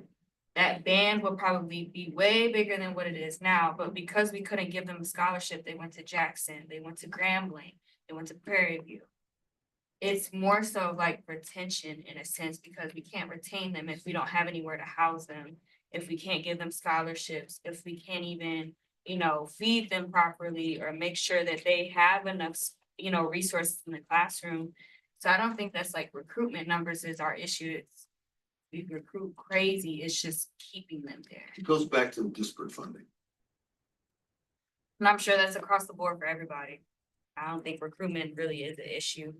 I Well, think quite honestly, I don't think everybody doesn't have a national brand like Southern. It's not a. Enrollment It might be, Outside of LSU and Southern, probably everywhere, I just about, yeah. Grambling. Yeah, Grambling too. But, so what recruiting efforts in other states what's the best avenue for doing that for you guys? Through our alumni. Look, one of the most amazing things about Southern is how extraordinarily loyal our alumni are. And quite of their own volition over the years, the Houston chapter, the Dallas chapter, Southern California chapter, the Washington DC chapter, they developed their own scholarships to send students. So that's where they're coming. Probably not as strong in Chicago as it once was, but there are other pockets, Milwaukee, for example, Detroit. And those are mostly driven by alumni. Now, what we've done is we've put a staff member in our enrollment process to work specifically with our alumni chapters to help coordinate their recruiting efforts. Quite frankly, we could use 3 or 4 more recruiters to get out on the road to maintain that. But if you go back to this budget, the strategy I've been encouraging my administration to do, we can't hire 5 people at X dollars and there's a churn. Let's hire 2 at a higher level, see if we can't hold on to them and develop some continuity. But those are the choices that we have. True, Dennis. We've been advised and we've seen the challenges across some of the institutions, most of them, enrollment, that nationally, the pool of students will continue to decline. Do you feel like that is in the short term, an issue for Southern? Or it's a matter of being resourced to be able to go and I think it's more of a resource issue. The population that we have an in with is not shrinking. It's not like Wisconsin. I was at a small regional public institution there. You would go to a high school that once produced 120 graduates, and we used to get 5 or 6 of them to come to my school. Now it's graduating 60. I don't think that dynamic is there. Is it as severe for us? We have a built-in market that we can reach out to and attract, but it's competitive, right? If you, I think 2 examples, if you go to Prairie View or you go to Morgan State. I know the president of Morgan State. He left Wisconsin just as I was going there. So in 2010. Maryland has invested $1.1 billion in the campus the last 14 years, and you can tell it. Okay? That kind of investment has been present at Southern. And the resources that you need, we need more scholarship dollars. I want to talk to you a little bit about that because here's what we know. A fair number of our students are Pell eligible. And so probably 2/3, 3/4 of their tuition and fees can be covered by Pell. Okay? So generally, we can top that up with Gold Grant money or a little bit of scholarship from us. You understand that's less than 50% of the cost of attending something. Where's that other $12,000 to $13,000 come from? Okay? It's either going to be loans. You know, these are families who are not used to borrowing $10,000, $12,000, $13,000 a year, right? So they're either gonna have to do loans, they're gonna have to work 20, 30 hours a week. What does that do to their academic performance? What does it do to how they focus their lives on achieving in these academic programs that will set them up for the rest of their lives? So the challenge is, how do you make it affordable, right? How do you get them onto campus? So right now, I'm in the process of by some method, building more housing soon on that campus. We have, if you include the graduate and professional students, that's law students too, we have about 8,000 people on the SUBR landmass, students. We have 2,000 beds. It's supposed to be a residential campus. So all those students, and there's not other housing close to campus. So those students, other than freshmen for the most part, are living 8, 10 miles away and commuting in. It changes the whole dynamic of what happens on campus. Right. So we're gonna build housing by one way, shape, or form. We have some tools. We're fruiting now about the way we can do that. We have an economic development district that we're just getting up and running that will give us the ability to do some other things near campus. And if you make those investments, if you had 2,000 more students living on that campus, it would change the whole economic dynamic in Scotland. There'd be that many more people spending money, doing things there. In North Baton Rouge. In North Baton Rouge. And we have a strategy. We have an outside consultant that I have confidence we can work with us and get this done. We've been talking to banks and that kind of thing. They're excited about the opportunity of helping to finance that work. So we are doing things to sort of help ourselves. Well, I hear you saying, Mr. President, that, you know, the fiscal health score on all the campuses seem to. It's okay. 3.0 above. Enrollment, I mean, you're watching that really close to the exception of SUNO, which got to need some more intervention. You're not planning to use any of your reserves to balance the book as it is now. But if you hit these cuts, then they're gonna be residual impact. And it won't be a one-time, 1 year. Like, once you tear apart that infrastructure, you can't just inject that money back in a couple of years later and think you can fix it. People leave, they go work in Texas or Alabama, or Florida. So earlier today, I charged from the Commissioner of Administration, the budget architect that drives the state. He said, let's see where you are. And told us. Was he walking with a limp when he left?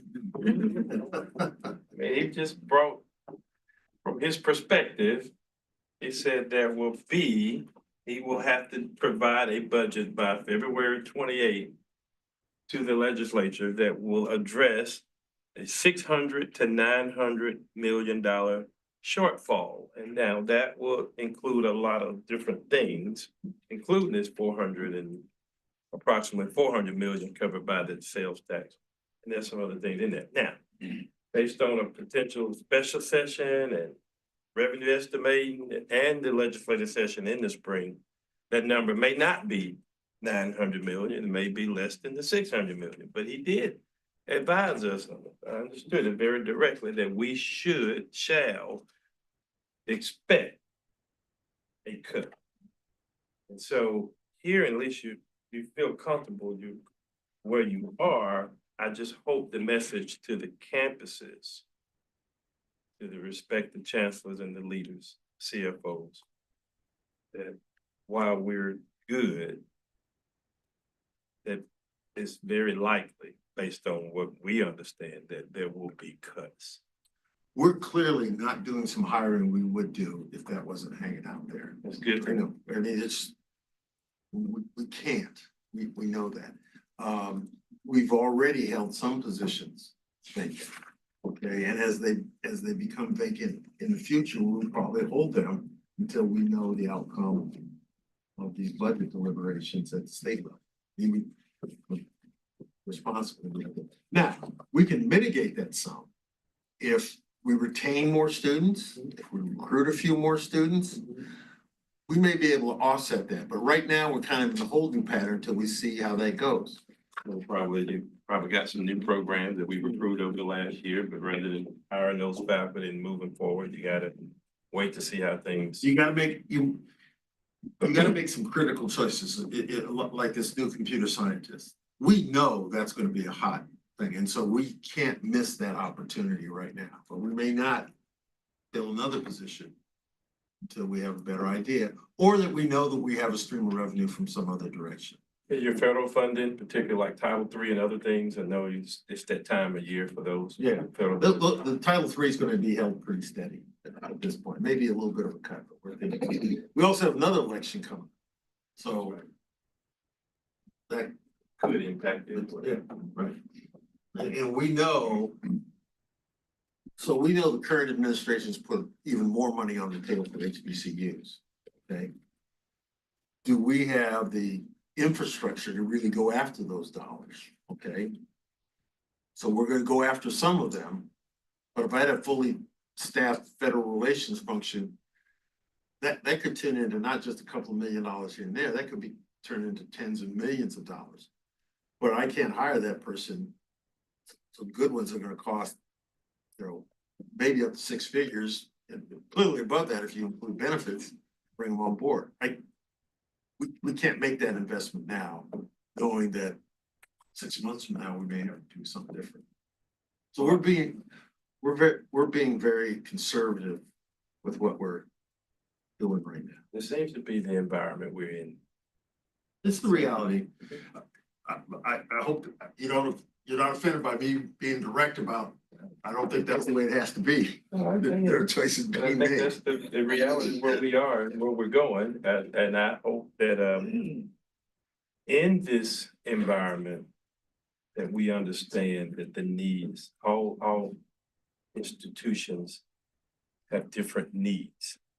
And when we look at, I don't see your enrollment, all the other systems, I see their enrollment summary and preview, at least not in my tab for Southern, but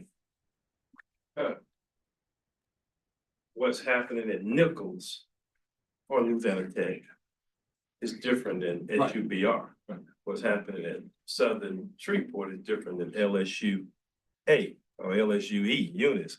And so oftentimes we sit here and we look at numbers, but there may be accreditation issues, faculty recruitment, housing issues and things like that. So I hope as we go through this process that our staff is being sensitive and understanding of the challenges as we try, because all cuts are not equal.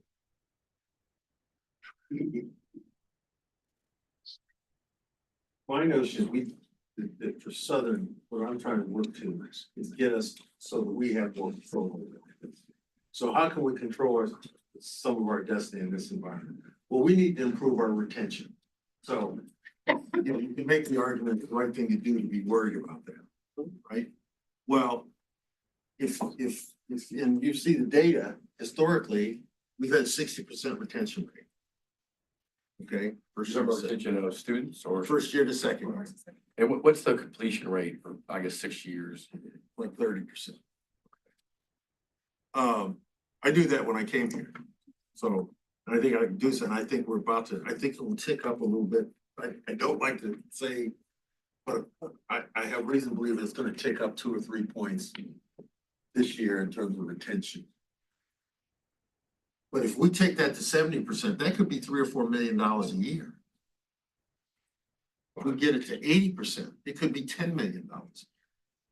Because it's not just 1 year. That's the message I've been delivering on the campus. We can't leave it to chance. Every time we've bought software and all kinds of tools to help us monitor students so we don't lose track of them. I have this program I've invested in, it's called Jaguar Success Academy. That I think, given our student population, talented students, less prepared, bring them on campus a month early, have them start their academic program, their math and English courses, get them acclimated, move them forward, change the whole dynamic. What's one of the other gaps? As I looked at the data, I saw that our average ACT score was going down. Well, if we attract, and the ACT score doesn't speak to all talent, it speaks to preparation. You get a larger cohort of students who come in the door better prepared, can help your outcome numbers. Those are the things we're working on to make a difference. We can be in a good shape, even if enrollment, if we're not attracting much larger first-year classes, if we just hold on to more of the ones that we have. That's what we have to be attentive to. We do a better job from that, we can mitigate whatever cuts come to a certain extent. What is the code requisite program on our math and English doing at Southern? How is that? It's a very good program. Those co-requisite courses are the ones that we're having them in the bridge program. And they actually complete those courses about halfway through the semester, which frees up their time for the rest of their coursework, thereby giving them more likely prospect of achieving at a higher level overall. Pouring the gas to that co-requisite program. Yes. I'll clarify, I do count it, I see the numbers now. I found them. I'm sorry, I had to step out, take a quick call, but did you talk about SUSLA and the work that's happening there? Opportunities and challenges in SUSLA? Well, so we have a new chancellor. She's been there just over a year. We're working hard to develop an expansion of our workforce development. She's working closely with business and industry there. I think we mentioned the dual enrollment program is going great guns, and like I said, about a little less than a third of those students that were in dual enrollment last year actually achieved an associate's degree from Southern when they graduated high school. So the P-TECH program, which is growing, is a vital, like I said, the 4 students who graduated the first cohort had a starting salary of $100,000. And that's run by SUSLA, but it operates on the Baton Rouge campus. So that's part of the collaboration. Any other questions? Are you getting more slides, or was this I didn't bring slides. okay, good. Anything, That anything, takes attention away from me. anything that y'all want to add? I would just, look, we all have to be advocates, and I'd be the first to say that higher education has its faults as it is, but it is an incredible resource to Louisiana, and we have to do all that we can to mitigate whatever cuts are coming. President Shields, I want to commend you for, at least honestly, in running a school where you're not going into reserve at this time. I think that's important. We're going to see a lot of that from some of our universities. For you to state that off the record, that you, for the next 2 years, you don't plan on going to reserves, and you're going to do something different, try to, and then you brought out the problem of the $1.1 billion that you should have gotten. It's a little problem. Yeah, but I mean, at least you started the conversation with that, and that was brought out last year. So I think you need to keep that conversation going, especially as you go through the calamity. And every institution answered all the questions. They acknowledged the accreditation, they're not concerned, they're gonna deal with what they have to do. They didn't just run from it, not just gloss over it. I really appreciate that level of transparency. Right.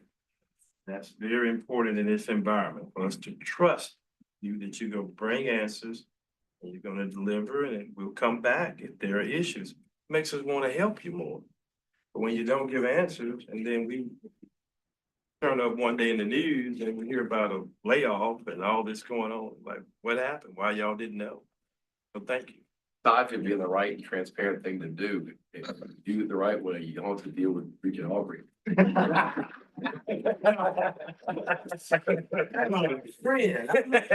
all right with me. I got surprises. Good people helping me, McClinton, Thomas, the other And also, CFO. Working with your communities, that was huge, that you were talking about working within the community, because Southern and Grambling do have a national brand. And when you have that sense of pride that surrounds the college, they can help make you grow and recruit as well. So that's good stuff.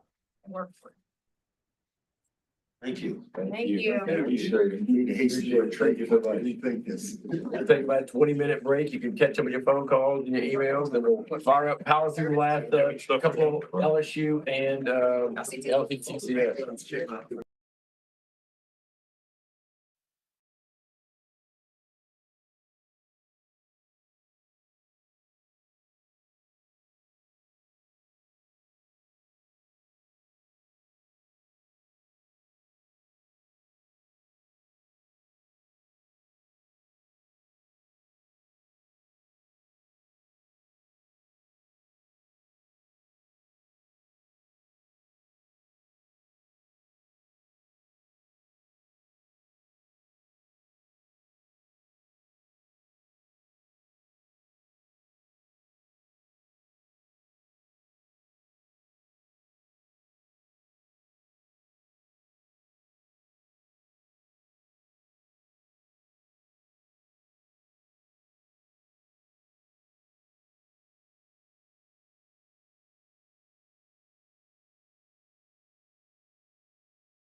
today. We're excited to talk to you. We've gotten the materials and your feedback on our questionnaire, so thank you for that. We look forward to hearing your presentation so we can answer some of your questions. So Dr. Taylor, I'll give it to you. It's always good to be here with you all. Thank you for the opportunity to talk about LSU. Those of you who've been in before, you know, I made a promise that I was only going to talk about 5 ideas over and over again. And I'm not going to break my promise, but I will provide some context and updates for those who are new. So we have a set of priorities that are symbolic, but also very real. We call the Pentagon to protect the people of the state of Louisiana. We believe that's our job as a flagship university and system in the state.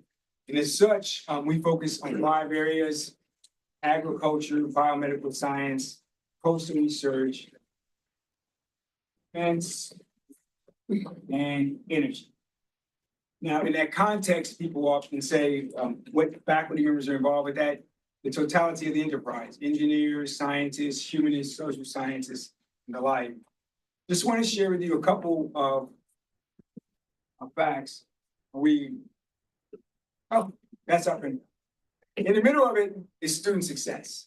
And by the way, for those who don't know LSU history, we started in Baton Rouge, where our second campus was the Pentagon. And so we use that historical and traditional language over and over again to remind people that that's where we started when we came to this city. And it's really an important part of our agriculture mechanical tradition. And speaking of agriculture, one of our aims in agriculture is that we will have one of the top 5 programs in the United States of America in agriculture. Right now, agriculture is winning. We are the top 15 in the country in terms of agricultural science research expenditures. This is really a dramatic push. I know our leader is here, Matt Lee. He's done an outstanding job of pushing the needle on the research side, outstanding hires. Just a few examples of some things that are very Louisiana specific. You know, we have an invasive species problem. We have feral hogs all across the 64 parishes that are causing about $90 million in damage to agriculture and timberlands and who knows what else to other properties. In partnership with LSU's Department of Chemistry, our ag researchers have patented a bait using sodium nitrate that actually eliminates these feral swines. We are working to make sure that can be used here in the state. It's going to require some federal approvals, but the actual strategy has been put into place by outstanding research in ag. Similarly, many of you know that rice is a staple food in the country and really the world. There's over 520 million metric tons of rice used in the world in 2022, 2023. It's a big deal. 60% of the rice farmers in this state use something that was developed by LSU Agriculture. It's had over $580 million of economic impact. The varieties that are being produced are amazing. They allow us to continue to operate under conditions where there's less water, land and energy issues are at stake. The industry is working to create sustainable and profitable crops, and LSU Agricultural and the Ag Center researchers are at the forefront. They have developed a very tasty rice that's high protein, low sugar content, and this is really an important part of dealing with doctors and dietitians who are helping to secure the state's health. So I'm very proud of agriculture right now. I'm starting with that because remember, it's LSU, the A&M part of this, and they're holding the line in a way that I think the founders of our institution would be very proud. And so I'm excited about that. Our second area, the biomedical sciences, as you well know, we have many disparities in the state and many challenges exist. One of the things that's happened at LSU is that we've been working in partnership with Our Lady of the Lake on some research that's involving sepsis, which is one of the highest killers of folks when they enter the hospital. Louisiana has one of the highest mortality rates in the nation. Death data has shown that up to 80% of sepsis deaths can be prevented. So it's a preventable death. And LSU researchers in consultation and working with Our Lady of the Lake have provided research that results in research on results that in 10 minutes or less, they can determine whether or not a person might actually be at risk and die of this particular malady. You'll see a picture. That's one of our undergraduate students, Charles Beam. He is a computer science major from Prairieville, Louisiana. He is helping develop AI tools to process patient information and provide reliable diagnosis of conditions like sepsis. One of the things that often is ignored when we talk about we want to create world-class research environments is they're actually learning environments. They're the most powerful learning environments you can create because fundamentally you're finding the truth in real time. And so what you see here is a young person who is deeply embedded in that activity. I couldn't be prouder. At Pennington and LSU Schools of Medicine, we are working very quickly on cancer solutions for young women, particularly underserved minority populations. We have disproportionate deaths in that area, both if we compare ourselves from state to national data and then across demographic groups in the state, very high. I'm very excited about what's happening in both places. We have seen researchers develop solutions related to cancers that are involved with obesity. That is one of the strengths of what happens at Pennington. They're collaborating, and it's just an amazing thing that's happening. I want to come out and offer to you that we have a new partnership between Pennington Biomedical Research and the LSU School of Medicine's oncology, designing new screening protocols.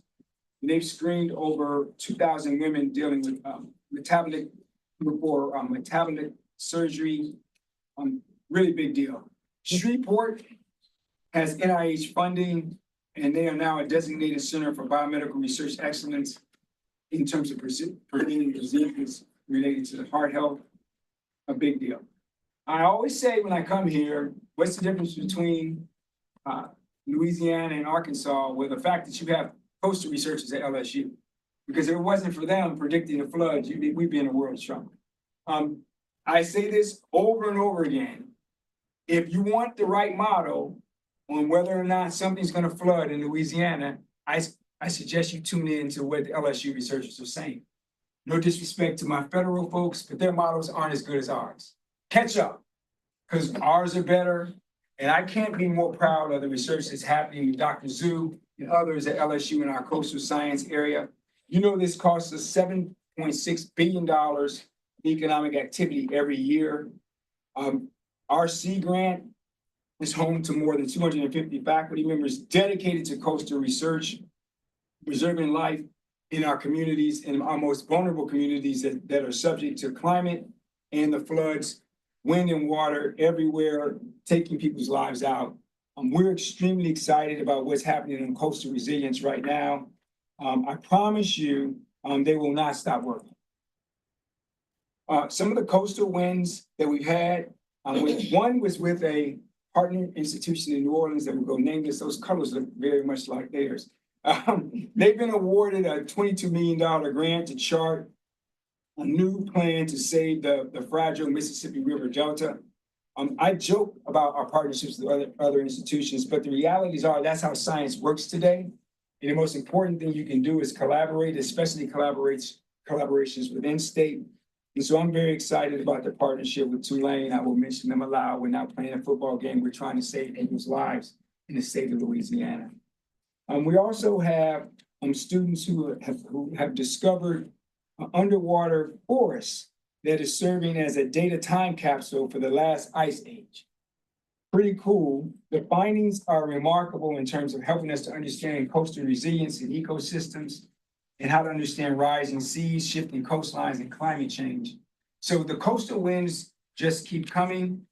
One other area is with, and this is a fun one for me because my doctoral student's name is Rousseau. So we have Rousseau Payne that is really one of the working solutions we're working on the coast to stabilize land loss. That's another big win for us on the coastal side. Now, I'm particular about one area. Because when I arrived at LSU, I remember visiting our cyber labs. The defense part of what we do is very important. I also remember reading the history book about LSU's start as a military institute. So there's this long-standing history of working in defense. And we often don't think of defense completely linked to energy, but I'm going to link the two so I can make my speech shorter. On the defense side and cyber, you know, I couldn't be more excited that we're one of 21 universities that's been designated by the National Security Agency for cyber excellence, and only the second since 2019. The realities are, I don't have to brag about our cyber people. NSA has already said they're good. That's just an empirical reality at this point. And we have 25 cyber core students, one of the largest cohorts in the United States. This is a big deal. They work in our national labs and do outstanding things in protecting the country. We've added 8 new faculty members since 2021, and they brought in millions and millions of dollars of R&D. We have nearly 400 students in the cyber concentration. We've doubled our computer science enrollment since 2016 now with over 1,200 students. And LSU is the home of the first NSA-funded cybersecurity clinic to protect small businesses across the state. One of the things I learned from some of our partners in this area, Integer is a partnership we have with respect to their South Carolina firm that works with the United States Navy. In that partnership, we have over $9.8 million of naval research that's happening. The thing that they said to me that, you know, and I know, Monty, you might be coming up next, and I hope you're going to be fighting to get cyber folks into 2-year schools and our whole community college system, and I advocate for that. They said our role is very special and distinctive on the workforce side because we have technology and talent, and they asked us to be very, very good with applied technology, that our technology should be world-class, and they felt like that was happening, and that's why our partnerships in cyber are working. On the talent side, they said, we need you to have the most technologically sophisticated individuals working on cyber. That's the role of LSU. We have to create very high-level, technically sophisticated folks, as well as research that's highly technical in nature.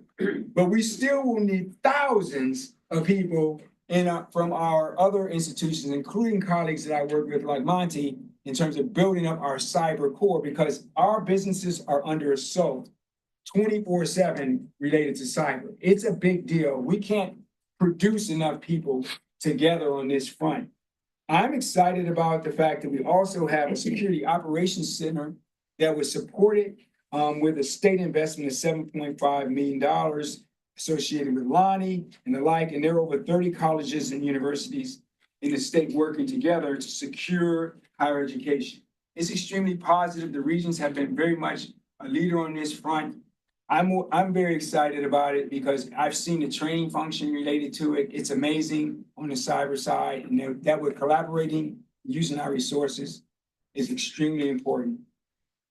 Energy is a big deal for us. You'll see a picture of, you know, our PERT lab. That's a place where we actually replicate what happens with respect to the oil industry, and they're under assault, cyber attacks. So we have created a critical infrastructure plan with some of our national energy folks and laboratories all across where we're going to replicate cyber attacks in energy environments.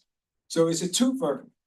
We're going to learn how to protect, you know, our foundation, one of our foundational industries using cyber in real time. That's the technical sophistication, but you see the people standing up there, that's the expertise.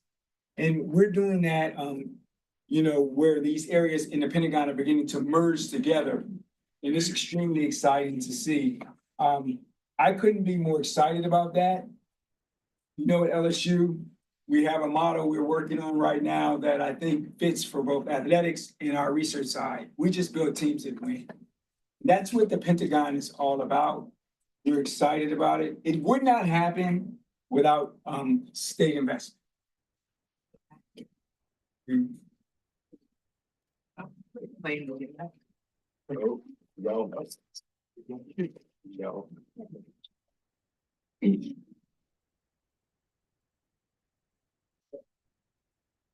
Could you? Stand by. Everybody's looking at me. Stop looking at me. Oh, yeah.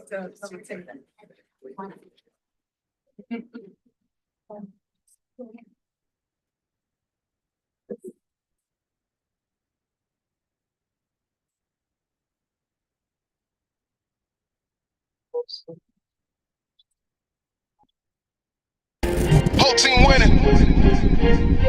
Oh man, the whole team winning. Whole team winning. You can't divide us, we unify, that's just the beginning. The whole team winning. Now that big inside, you never deny the whole team winning. Oh man, the whole team winning. Whole team winning. You can't divide us, we unify, that's just the beginning. Oh man, the whole team winning. Whole team winning. Look at the squad, man, we got the mob, the whole team winning. Oh man, the whole team winning. Look at my squad, look at the trophies, look at my dogs, look at the way we bitten the odds, getting away, you're hitting the charge. I gotta wait with a stick in the car, but I get out the way, I'm hitting it large. Whole team winning won't tear us apart, me and my squad with a lion heart. We either win or we learn, we know that we never lose, so we ain't never concerned, they cannot do what we do. We never lose, we know that we never lose, yeah, we never lose, hey, we never lose. Whole team winning, you can't divide us, we unified, it's just the beginning. The whole team winning. All that big inside, you never deny the whole team winning. Oh man, the whole team winning. Whole team winning. You can't divide us, we unified, that's just the beginning. Oh man, the whole team winning. Whole team winning. Look at the squad, man, we got the mob, the whole team winning. Oh man, the whole team winning. Stay on my lane, we never the same. I'm holding the pain, I never complain. But look at us way ahead of the game. Ain't no one better that's rocking the day. I go to bet you ain't clocking the play. Look at the way that we hooked in the frame. And look at the way that we get it, it's time to go finish. We never get lost in the fame. We gotta make it up business, it's time to go finish. To be number one in the game. Yeah, we either win or we learn. We know that we never lose, so we ain't never concerned. They cannot do what we do. We never lose, we know that we never lose. Yeah, we never lose. Whole team winning. Whole team winning. You can't divide us, we unified, it's just the beginning. The whole team winning. The whole team winning. The whole team winning. The whole team winning. The whole team winning. Whole team winning. Look at the squad, man, we got the mob, the whole team winning. Oh man, the whole team winning. So if the whole team's winning, how did it happen? Well, first of all, I want to thank the legislators and all of them. Most people have no clue that in 2023. I thought that was gonna be Alabama. The state invested $160 million in LSU, not just for the Baton Rouge campus, but strategic investments across our campuses. We understand the constraints and challenges the governor and legislature under Income using the same system. I do this on a part-time. It doesn't want to, it doesn't want to stop because it wants to keep winning. That's how it works, right? If we look back in time to 2021, state funds made up just under 50% of LSU's operating budget. Over the next 13 years, that percentage dropped to as low as 22% in 2022. And our self-generated funds covered over 80% of the operating budget. So keep in mind, we have not had an increase in tuition fees since 2019. This is an efficiency in the face of disinvestment. We believe further disinvestment at this time will significantly hurt our research efforts, which impacts our ability to attract researchers and students. It would hinder our ability to attract other investments. It would limit our capacity for delivering timely service to students. Right now, we're generating $6.1 billion in return on the investment that we receive. And we don't want to see that number go down. We're going to see that number go up. I always say, I use my grandfather's saying, you give me a nickel, I'll give you a quarter back. That's how the game works for us. We're really in the business of bringing a lot more money. It's 3-1 on our research. And so we just want everyone to understand how important this is and what a time we live in where we have to talk about this, but we do understand that we do need to talk about it. some of the things you saw in the hype video, we've reached an enrollment level of 66,700 students across LSU campuses, breaking records for enrollment at every campus in the LSU system. And this fall, LSU is celebrating, this is the Baton Rouge campus, continued academic excellence through a record-setting incoming class of more than 7,900 students. They have a record average high ACT super score of 27 and a record high GPA of 3.83. Every single campus broke an enrollment record. Alexandria, Shreveport, Eunice, Baton Rouge. It's extremely special time. And student success is very important to us. And so we've actually charged a team of researchers with AI expertise to begin building strategies using AI to help us get students through that introductory math course. The Pentagon is very math driven. We need students to do well in math. So our researchers are working on that. They're also working on the cognitive complexities of getting through degree programs and how we can help students arrange their schedules so they're better able to complete the work in the most demanding degree programs. And they're also working on AI programs to help match what students might be interested in with real careers that exist out in the marketplace. These are the things that we're doing actually within research money that you provide for us through the appropriation process. Student success is at the center of what we do. We could not make it without that. I do want to say, you know, without further investment, I don't think we'd be considered the best in the state by the Wall Street Journal or Forbes. And that's exactly what they say in their rankings, that we are the best university in the state of Louisiana, Baton Rouge campus. You let that marinate for a second. Some people pay $70,000 a year, maybe more. We're the best in the state, according to the people who actually examine money, the Wall Street Journal and Forbes. So I couldn't be prouder of that on the enrollment side. On the graduation side, which is very important, we set a record with over 5,000 graduates at the spring commencement. LSU, S, E, and A all broke graduation records. So every campus in our system broke a graduation record. The majority of the students stay right here in Louisiana. We have over 166,000 working alumni in the state. 80% of LSU graduates are employed in Louisiana 10 years after graduation. That's the question we often get from legislators. We can break it down even by what industry they're in if they so like, thanks to the work here at the Regents. 75% of all our statewide professional degrees are awarded by LSU, and 81% of LSU graduates rate the value of their degree as excellent, better, and it's also magnified in realities that they graduate 60% of them with zero debt, most of them making far greater than the national average in salary. Healthcare is a big part of what we do. 2 out of 3 Louisiana physicians, dentists, and veterinarians are LSU alumni, and LSU Health Science New Orleans School of Nursing is nationally ranked in the top 10 for nursing schools. We have a new partnership between Pennington and the New Orleans, well, I brought that up again, but the one thing I want to emphasize when I talk about the partnerships in the system, part of our strategic plan calls for us to take advantage of the different elements of LSU, not have them be one-offs, but when we put them together, we create something new that's better. So that's a big part of how we're thinking about how we operate.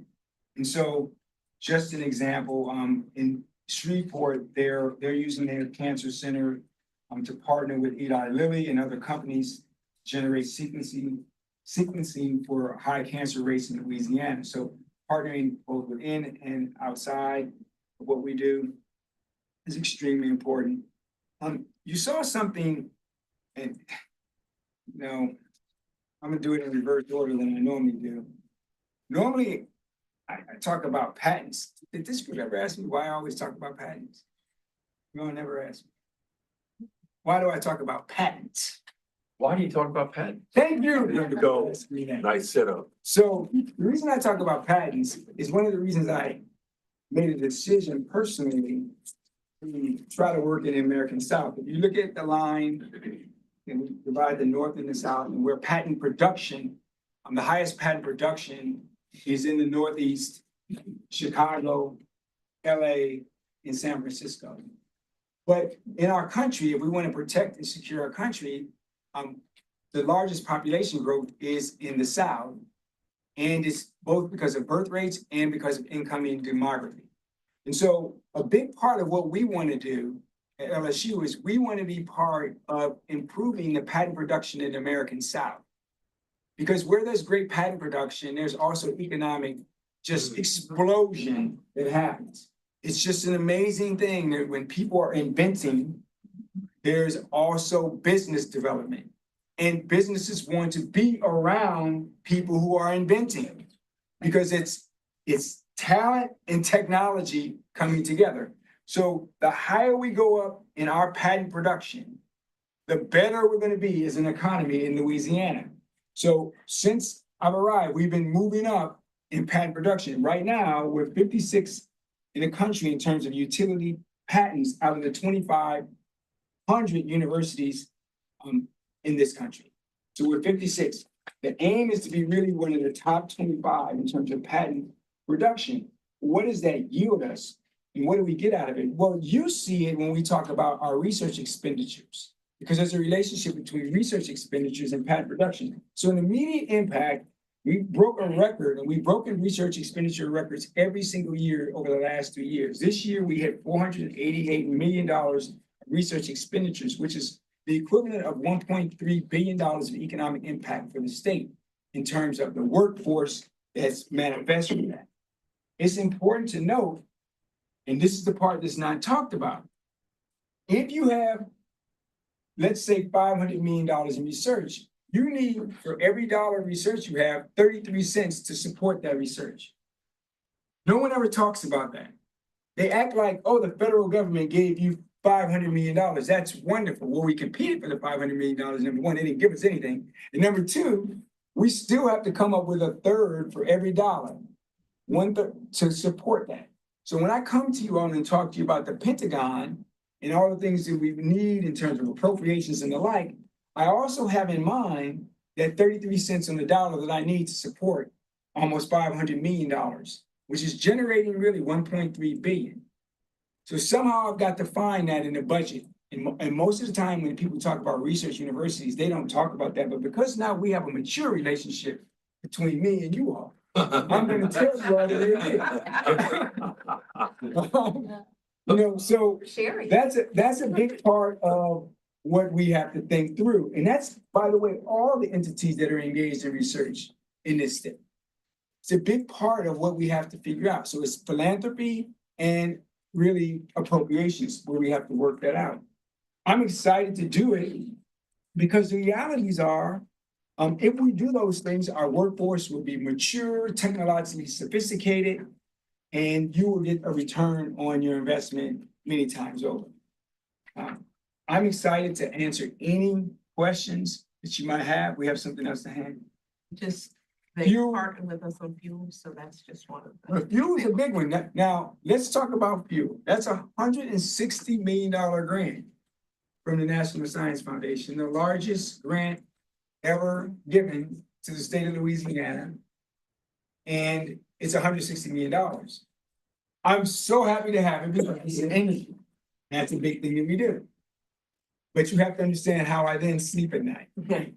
Because I need now 33 cents for every dollar of that $160 million to make sure that that grant is pulled off in excellent fashion here in the state of Louisiana. We're excited about the fuel partnership. That's another one where the many parts of the state came together to just work as one. All of my colleagues across the various systems came together to work on that. The Regents, many businesses. I don't know if I've talked to you since we received that grant, but the one thing I will say, because I spent my life working with the National Science Foundation, and they don't really suffer fools. The thing that they said to me is that they had never seen a more organized and thoughtful presentation around scientific ideas than that particular group, because they came here thinking, oh, Louisiana's, they're not ready. And they left here thinking, That's our number one group. And so that's what happens when we work together. It's a lot more powerful. And I don't want to take full credit. My colleagues, you've already heard from some, they were all part of the deal. Everybody sat down at the table and talked together. I've never seen that many industry partners come together on a particular grant. And it's just really exciting. Those are the things we want to continue to do at LSU, bringing people together, working hard as teams so that we can bring this kind of money in research and workforce development to the state. So What is that? I can see the amount, I see it's about carbon emissions. What will the funds be used for? How is LSU gonna? So think about it like this. It's 10 years, about 16 million a year, plus the $0.3 that I'm gonna have to raise. And in a way, LSU is an incubator for ideas. And so we're like a mini National Science Foundation. So all the different ideas will come from the different systems and different researchers. We'll vet the best ideas, and then we'll give them resources so they can go out and do it all across the state of Louisiana. And then we'll bring those back together and share it with the National Science Foundation. This is what we're learning about these particular areas related to workforce development, what we're learning in research on energy, what we're learning in working with communities, the whole full gamut. And so it's a powerful catalytic force. In other words, they want us to be an accelerator of energy-related activity in the state. And that's why they had to see the corporate partnerships, the nonprofits, and all the systems working together, because they know it's going to take all of that for us to leverage the 16 million. So just think, our job is to turn the 16 million into 100 million in activity. Each year, just multiplier things. It's quite a burden when you get a grant of this sort, because typically you have a scope of work that you specifically say you're going to do. You execute it, you write your papers, and then you move on. This one is going to require us to be team players together and really build on that. So it's a grand experiment that we're not going to fail. And my tie had nothing to do with any school in the state, just to have a dance. But you mentioned your collaboration with Tulane, I think maybe with some of the community and technical colleges. Tell us about more collaborations. We heard earlier that some of our campuses, particularly in the Louisiana system, are suffering financially in other ways, and some of them suffer with some enrollment problems. How can LSU collaborate with our southern systems, our Louisiana systems, and LCTCS systems to bring them up? Well, or help them out, I should. The Bugle grant is the ultimate. I mean, that's a biggie. I mean, that's the biggest grant, in NSF history. So that's a perfect example where we have our community and technical college systems, Southern, the UL system, and LSU working together collaboratively, and the scientists within it. That's happening now.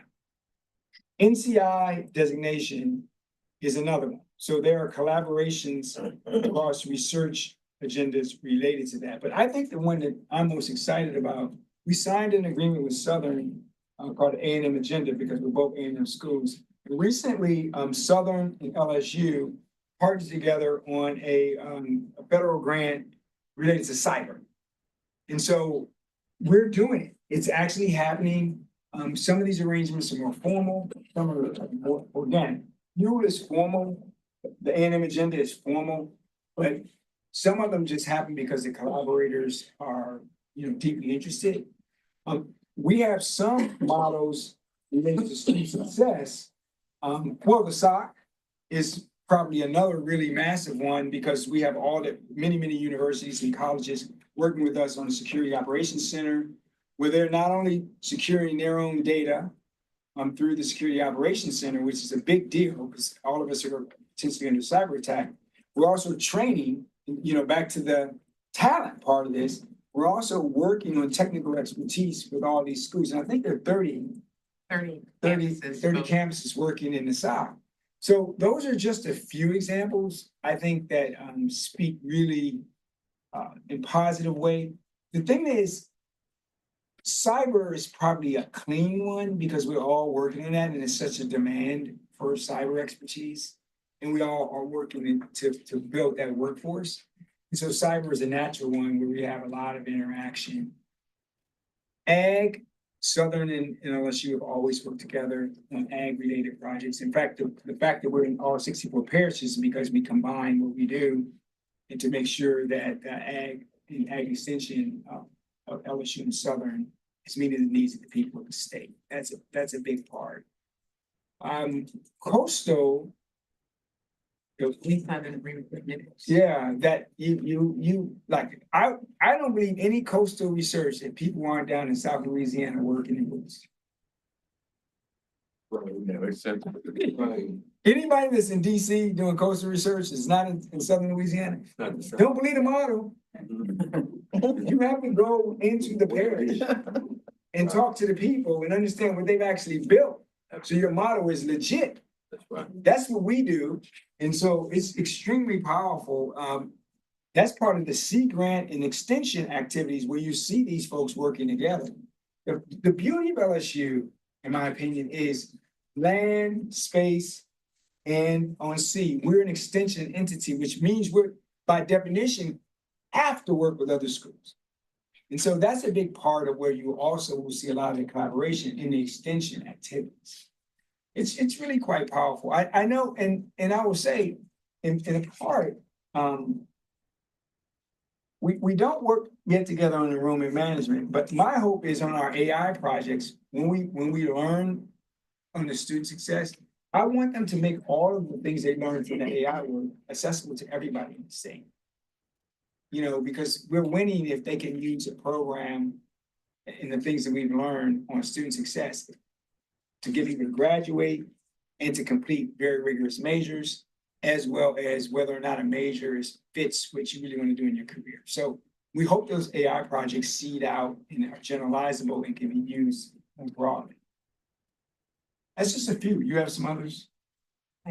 President, can you speak to the NCI designation and the collaborative work around healthcare and cancer research? So in our cancer efforts involve, well, let me stop and say, I'm completely agnostic about who we work with on cancer.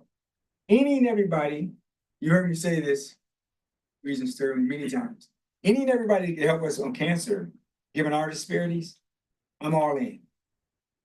Now, the way it's organized right now, it's LSU, Tulane, LCMC, Ochsner, LCRC. And Our Lady of the Lake are all, And Xavier.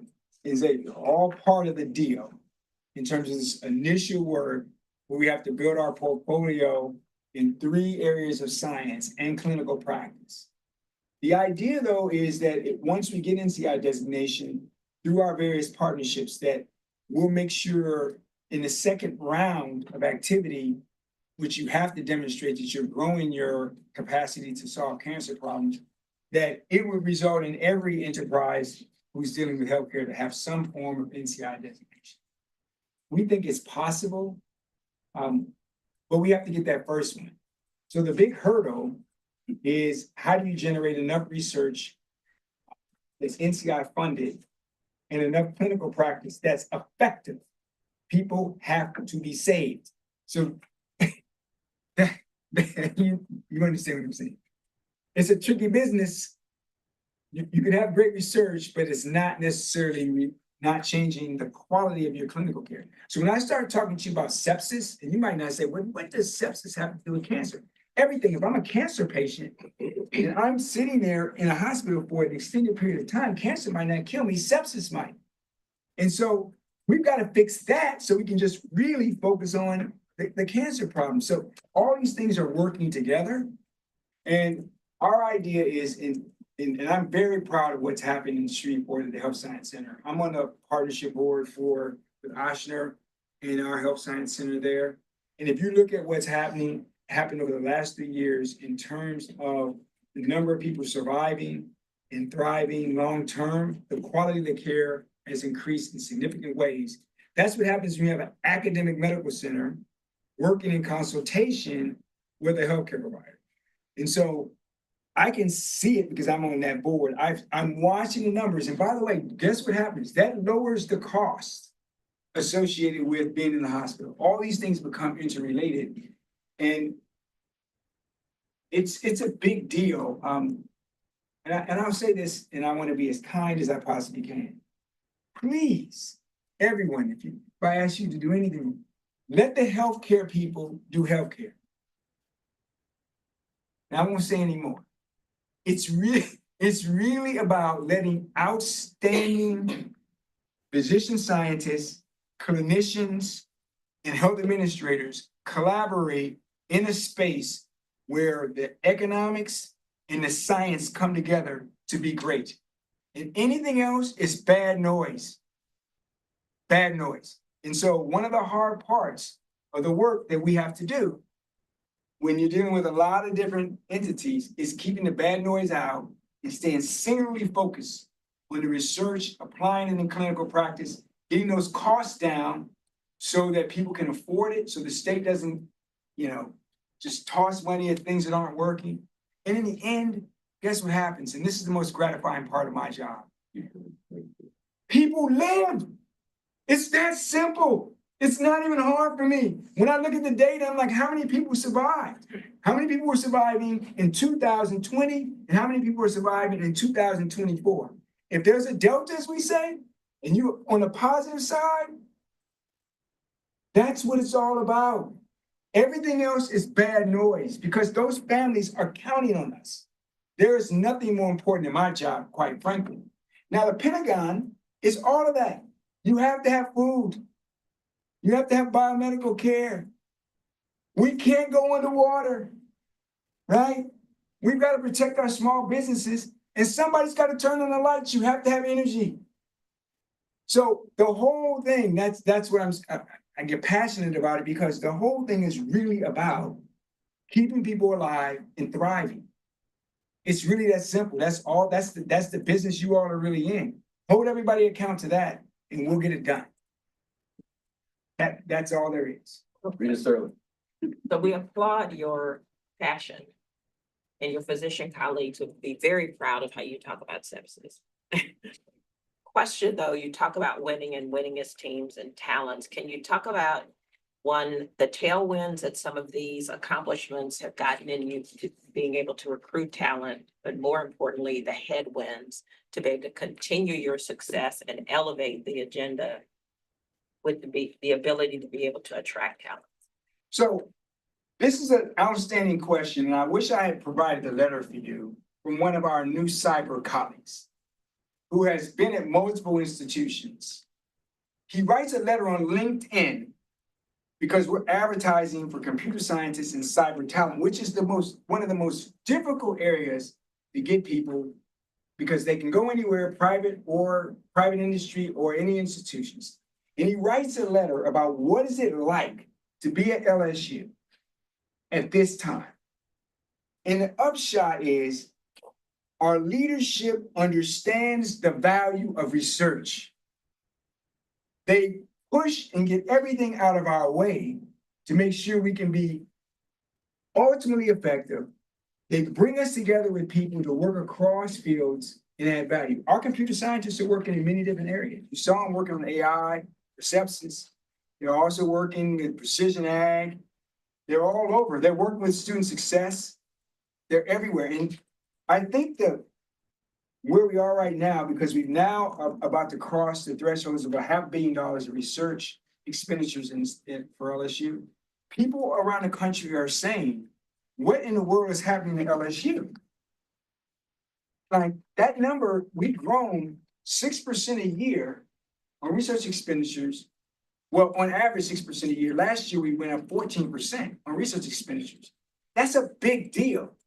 Those are not trivial numbers. I'm not supposed to say this without saying it. Like U.S. News and World Report, which I don't look at too often. The hardest thing to move up on U.S. News and World Report is peer assessment.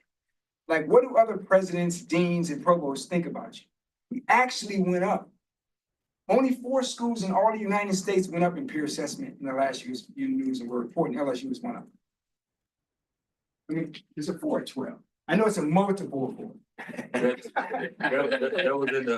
That's real smooth right there. That was in the business report this morning. Right. I mean, that's what's happening. So talented people like, if I want to get a five-star athlete out of the football portal, they're not gonna go to a bad team. They're five-star athletes. They're gonna pick a winning team. It's the same in research. You know, they pick winning teams. Now, here's where we are. The headwinds, right? The headwinds are this. What's the boundary line that people see when they see LSU? We say we want to get to $800 million in research annually. We keep going to 6.1% average per year. We can get there. But people will say, do you have the facilities? Are they going to appropriate to keep you all going? Is your enrollment strategy enough to keep you funded, since 80% is coming from that? Those are the questions that people are going to ask, and we have to answer. And so when you look at our capital requests and the like, you'll see we're trying to expand our footprint in research areas so that the boundary line is not physical infrastructure. Simultaneously, we're asking you to make sure we can keep getting new lines, and so that we can keep hiring outstanding scientists to come to Louisiana and build businesses. And we're going to tear it up trying to build business partnerships to bring businesses to Louisiana because of our talent. And if we can do that, then we'll keep ascending and we'll hit that $800 million mark. Right now, the University of Colorado has $800 million of research. They're in the AAU. We're shooting for the same deal. If we catch that number, Colorado's been in AAU a long time. We would be at the standard of an AAU university, which is what we should be. Louisiana deserves. It was 7 out of 33 national universities. Oh, it wasn't a multiple of 4, but I was kind of smooth. That was smooth. It could have been 12, could have been 40, right? 7 out of 433. All right. There's a multiple of 7. A multiple of 7. President, thank you for your passion and thank you for your energy. The tone and the ideas in the report you sharing today certainly is different than last year. But I'm encouraged. What happened last year? I thought we were cooking. I don't know, but it's better. And I also want to applaud you for the data and responding to the questions. They were very direct. Many of the campuses really laid out how, from a tactical and operational standpoint, how you are achieving much of this success. So I applaud you, for your leaders certainly understand. Of note, on page 10 of 33, where it talks about higher education enrollment and the trend that it should probably peak the class of 2025. And then you will start up to 2037 to see declining enrollment, and how across Louisiana, the impact and even goes, it goes into a lot of detail with regard to the diversification and the trend and all of that. This is great information. And I would assume that your campus leaders have this across the system and are preparing to respond to any enrollment challenges that this may present to LSU. Yes. And then my question is, it's very eye-opening to see the data that is presented from the enrollment from LSU 8. And 33% year over year. Continuing enrollment 32.3%, even including dual enrollment. And they give a good narrative around it. I would never have thought that much growth is happening, particularly in the campus. I understand this report. It's a lot of online, what widely known. But what is the energy? What is the momentum shift that's happening at LSU 8, you believe? Well, Paul Carrero is one of the best higher education leaders in the country. And he has a great team who has figured out that a customer service perspective in a community of that nature, where you go out and really work with the people in the community. He comes from an ag background. Ag extension is Ag extension is as good as it gets in preparation for enrollment management, because you learn how to work with people and understand where they are and scaffold them into the opportunity structure. So I think that his team has done an excellent job of making it clear that there's a value proposition, coming to LSUA, staying at home, adding value for their region. They have a very powerful region in terms of they're very, I don't like to use the word pride, but they love one another and care for one another. And I think that institution reflects that in terms of how they deal with folks. And they just get it 100%. They also have, on the online front, have invested with quality faculty members who are making the experience really work. And so you can't substitute leadership. It's just a winning formula when you have that, and then people buy in. And if you see Paul, he's everywhere at once, and his team is all over that community, working with K-12 schools. It's how you do it. I mean, he should write a book on it, because basically that's how you do it. It doesn't matter the migration pattern in that community. It's the stickiness that matters. Can you get people to stay? And can you give them a hope that if they do, that they're going to do something? He works really well with businesses there. I'll shout out Roy Martin and his folks who've been very supportive of them from a foundation point of view. There are others who give. They have a real philanthropic plan for their community, and it works. They work really well with their legislative delegation. I quite frankly think they are a model of how an institution of that size and scope and scale should be operating across the country. Yeah, and it's clearly showing in the data. And again, all of what you just summarized, I don't know how long he's been there, but you definitely see the momentum over the last few years happening there. My other. Dr. Terrell is here. He's here. We want to talk about him in the third person. Oh, how you doing, Paul? I didn't see you over there when I was bragging about you. Wow. I knew you were there. Yeah, Ms. Paul, I want to talk to you at some point about that. I would love to visit the campus as well. Sure. Okay. Two things, and I brought this up, I think, at a meeting before, and may not be the most appropriate place to ask, but I do read in the notes where the LSU Health Science Center of New Orleans, not only working with their dental hygiene, not dental hygiene, the dentistry program, I don't know, Lafayette or some area, but it mentioned expanding the nursing offerings in the Baton Rouge area. And we've done a couple of things.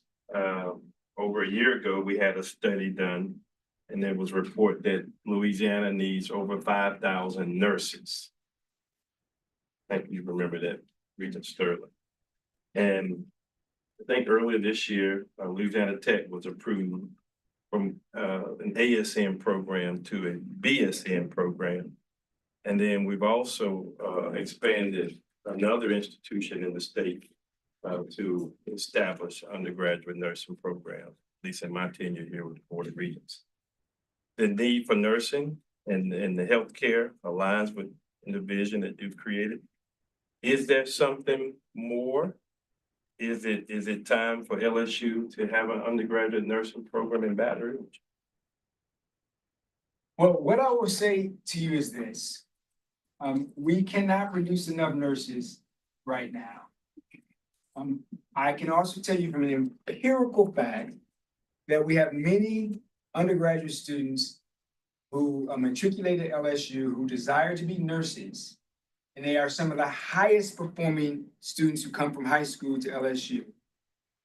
And when we track them, they ultimately don't become nurses because they fall in love with being in Baton Rouge and the traditional experience at a flagship university. And as such, it's a talent loss. And so if you were to ask me, should we be doing something to remedy that talent loss so that those students who come to LSU, high flyers on the ACT and SAT, want to be nurses and don't, I would tell you that if we do not do it, then as epidemiologists who very much cares about prevention and occupational preparedness, it's a fail. That's what I was saying. Regent Temple? It's already mentioned by Regent Aubrey in terms of the tonality of your presentation. Being phenomenal, great, obviously. We clearly, LSU's doing a lot of winning. What challenges, what things that are not that great? I didn't hear any of that during the presentation. That was maybe that's clearly that's not what it was focused on, but is there anything you can say, well, this is an area that we, yeah, opportunities for improvement. There you go. That's a better way of putting it. Well, He's gonna say we can improve on more winning. no, I mean, I think if you run the financial models, and some of you have that expertise, if you run the financial models on the stability of the institutions in the state of Louisiana more broadly, you will find that a person who was a financial analyst, a CPA or whoever, would look at them and say that there's some risk related to the nature of your financial situation. And so if ever there's a time to be diligent about that, this is the time, especially because we do have teams that are winning. The loss that we would experience if we're not addressing the financial stability across all of the institutions of higher education. And I say this more broadly because the team that wins for Louisiana are all of us. Right. Even though I represent LSU. And I've run the numbers. I hope somebody doesn't do you call them a FOIA on me or something. But I've run the numbers, and I can tell you that any individual who studies this would say, if you have an enrollment challenge or anything slips from year to year, you're at great risk. And so I think that's the number one thing, because when you're winning, you do not ever want to give the perception that something is wrong because you're trying to procure outstanding talent. And those individuals do not go to places that they consider to be at risk. So we are mitigating every risk we can so that we have a winning message in order to procure talent to secure. By that, I mean undergraduates, graduate students who are transformative, postdoctoral students who are transformative, faculty members who are transformative, and staff who create the runway so everything can happen. And we don't want anything to stop that, but we do understand that some of the decisions that are made related to this are above our pay grade. That's fine. All you can control is all you can control. That's it. And maybe one more challenge, President Teddy, your rural schools, when you're, in LQA or actually LSUS is rural, but your smaller schools, when I look at LSU's numbers in preparation for today, your completion rate in Baton Rouge is 70%, which I've only been here for 8 years, but I haven't seen any school that had a 70% completion rate over 6 years at a 4-year institution. That's impressive. And that's probably from amazing leadership, from great professors and from great students. And it's probably, when you look at LSUA and LSUS 4-year schools, if you have 7 out of 10 kids graduating LSU in 6 years, only 3.5 graduating at those in 10 years. So maybe that's another challenge for the system, is to figure out ways to support those kids at LSUA and LSUS to get those completions, because some of those kids are going to make Alexandria better in that Sentinel area or make Shreveport better. And we want those kids getting all the way through. I concur. On the student success side, the most expensive education is the one you don't complete. So I do not want 70% is not a satisfactory number. I would like it to be much higher and comparable to a private school. Private schools have very high graduation rates. It's not because their kids are the smartest, it's because they have more resources to put in support. They can't afford it. High expectation, high help environments are the winning environments, whether it's in sports or in academics. High expectation, high support. Support costs money. We're building a success center, right, in Alexandria. Why are we building a success center, sir? To be successful. And success is defined by students completing. Right. And so that was a big thing that, Chancellor Carrero talked about. We work on enrollment management. That's our foundational work in the Pentagon. It's the center of the Pentagon. Because if you don't have student success, you fail. And so I agree with you, Regent David, that is really what we have to work on, and we are working on it. We've had conversations about how to get better on the student success side. Part of the AI strategy I mentioned to you was one of the reasons we've gone to that, so that we can really try to figure out things that we might not be seeing. And we hope the AI can be trained to see it. We've always thought that we talked about here, it's like, it just seems like in this day and age, the second you see somebody not going to class, the second you see someone's grades fall off, even in weeks, you could probably identify them right away. Yeah. Regent Orr. So you talked about how your self-generated funds have covered about 80% of your operational budgets. Yes. Leaving that 20%, state support makes up the other 20%. So how would these, state funding cuts affect the LSU system? Well, it depends on how big they are. What do we say if the tax rolls off, where do we? We're not happy, but we're at the A&M campus, we're looking at 30 million. Somewhere around a $30 million cut, depending upon where the impact is. So we're tightening belts and looking at ways to increase revenue through other sources, things that we've been looking at in terms of revenue generation. How do we increase our innovation from, the president talked about patents, how do we partner with business to increase the research that we're doing that we could potentially generate revenue from that? Which other programs can we go through online to bring in additional revenue through online campuses? How can we tighten our resources, tighten our belts to maybe reduce some of the expenditures that we have, but we're looking at ways that we can minimize the impact of any state general fund reductions, but also expanding our research, our revenues, respectful of the president's 33% that I still have to find. But looking at ways that we can be innovative and creative in dealing with those reductions and not simply looking at cutting things. Because that doesn't help us. Would grow. you say that enrollment greatly contributes to that self-generated funds? Or is there any other factors that contribute to that as well? So enrollment growth definitely contributes to that, the increased class size, but also retention of those classes. So focusing on those student success metrics, keeping those kids here, in addition to those graduation rates increasing, you've also seen our retention rates increase. And that's been a focus of the enrollment team. Not only do they have to get them here, but they have to keep them here moving forward and getting them graduated. So that's also a part of it. Good segue. On page 7 of one of the responses, and this just stood out. One of the questions, the LSU A&M does not have reserves. And maybe there's a classification of how you look at it from a fiscal. I mean, we talked to three other systems and they utilize the term reserve. I would assume there's some cuts. There could be some shifting of funds, but it may not be called reserve. But what, can you explain that? So we don't have what we call reserves. We don't have reserves and revenues that people can come in. We have auxiliary revenues that are specified for those auxiliaries. So for example, our Res Life program, their revenue is dedicated to Res Life. So students pay for housing.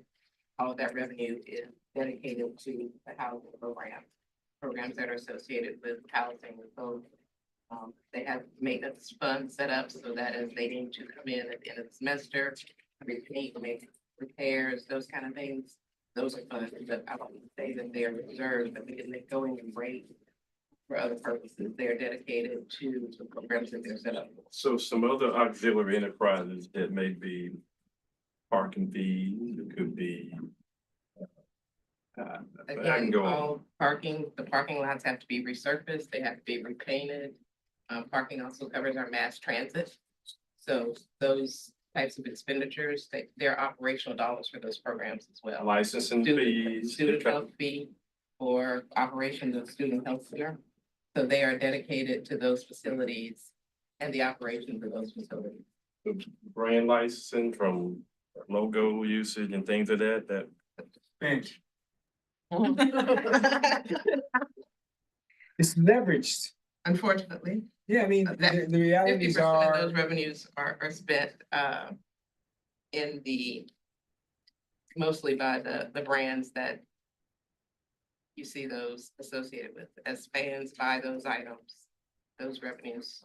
And I'm only asking because Yeah, but we don't, different systems may classify things differently, and it helps me that when this Yeah. is referenced that way to understand how you look at. yes, and we tried to make sure as you look at deferred maintenance, that we thank the Regents leadership this past legislative session, getting us into a deferred maintenance program outside of capital outlay, but it becomes very important, for example, in the residential light housing program, that you set up maintenance funds so that we can make those repairs, because we're not necessarily going to receive capital outlay dollars to make those necessary repairs. So. And that's kudos why to you those- guys for staying on top of that, because that's one of the things that when I've worked and volunteered in schools, maintenance just seems to be something, if you don't stay on top of it, it is an animal that will eat you alive. And that's great to hear that you guys have that dedicated and money put back to just take care of your campus, because your students benefit from that too. Yes, we still have some maintenance that's eating us alive, but. Yes. You also. It's all animals that I can control, I'm Yeah, controlling. that's right. President, I want to applaud you. You talk about the research, and you're not just doing it at the flagship campus. And you hear about it throughout the state and throughout all of the campus. And so that certainly attributable to your leadership and with your expectation. I most recently heard and read and it was briefed on how the LSU Health Science Center Foundation in Shreveport helps in acquiring an old vacant building at Sears property and the expectation of growing research with that campus. I mean, that's phenomenal. It's gonna make a major impact to that region. well, I promised the people of Shreveport that we would build a bigger research footprint there. And Dr. Guzik has done an outstanding job of being a visionary on that front. And I believe that hopefully it brings a lot of economic development in Shreveport. And it's very exciting what I'm seeing from that campus on the research side. They're smaller, but they are very impactful. And I have a great respect for what they're putting together. Our last question, our two member, Regent Orr. Yes, so I know that, you mentioned about the whole state winning, you know, when your system is doing well. And I understand that across the state, across the country, there is a housing crisis. Have you all started taking those steps to address that, with your system and even within the entire state of Louisiana? Housing crisis in terms of personal housing. Student housing. Oh, we need 2 more dorms, but I'm not gonna ask anybody to pay for them. You know, those are P3s. We need dorms. I'd like to take a dorm offline and build one that's a little bit bigger. We've been talking about how to do that. I do think that upgrading the dorms would be very much an attractive thing for students. It's also good for security and their health. You know, it's just, we've got to do those things. So I think that's an excellent point. Especially because our enrollment seems to be, you know, really strong right now. I know that, I think, Paul, you're working on Chancellor Carell and housing in Alexandria. And the Shreveport campus is also having conversations about housing units as well. And we all are in a place where that shortage is very real. But a lot of times with residential housing where there's a fee associated with it, we can do it with a P3 and not have to rely so much on the state.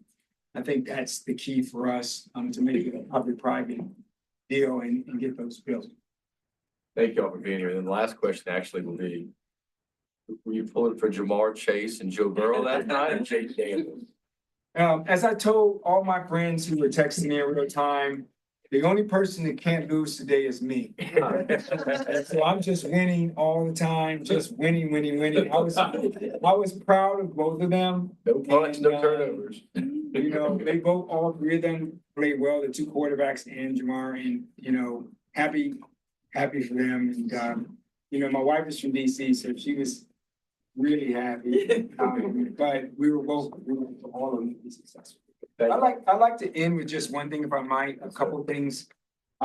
Last year, Commissioner, Speaker DeVilliers, Cameron Henry worked in a very frugal time to come up with policies that really, I think, will be legacy policies for higher education with respect to deferred maintenance and the tuition deal is also extremely important. It's often easy when there's not a lot of money to distribute to just give up. They did not. And I have tremendous respect for what the three of them did, along with my fellow presidents of systems, worked really hard, and it was a great team effort. And I'll end like this because we're talking about, our fiscal situation. I would like you all to give me an example of any organization that cut their way to excellence. If you find it, call me. Thank you. Thank you so much. Thank you. All right. All right. We're a little behind, but we have time. Now we're gonna move over to the LCTCS system. And Dr. Sullivan.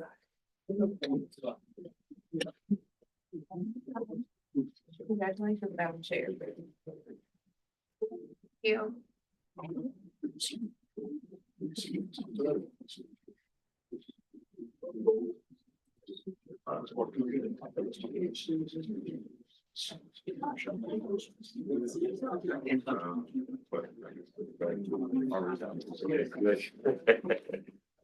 Yeah. You already have. We did.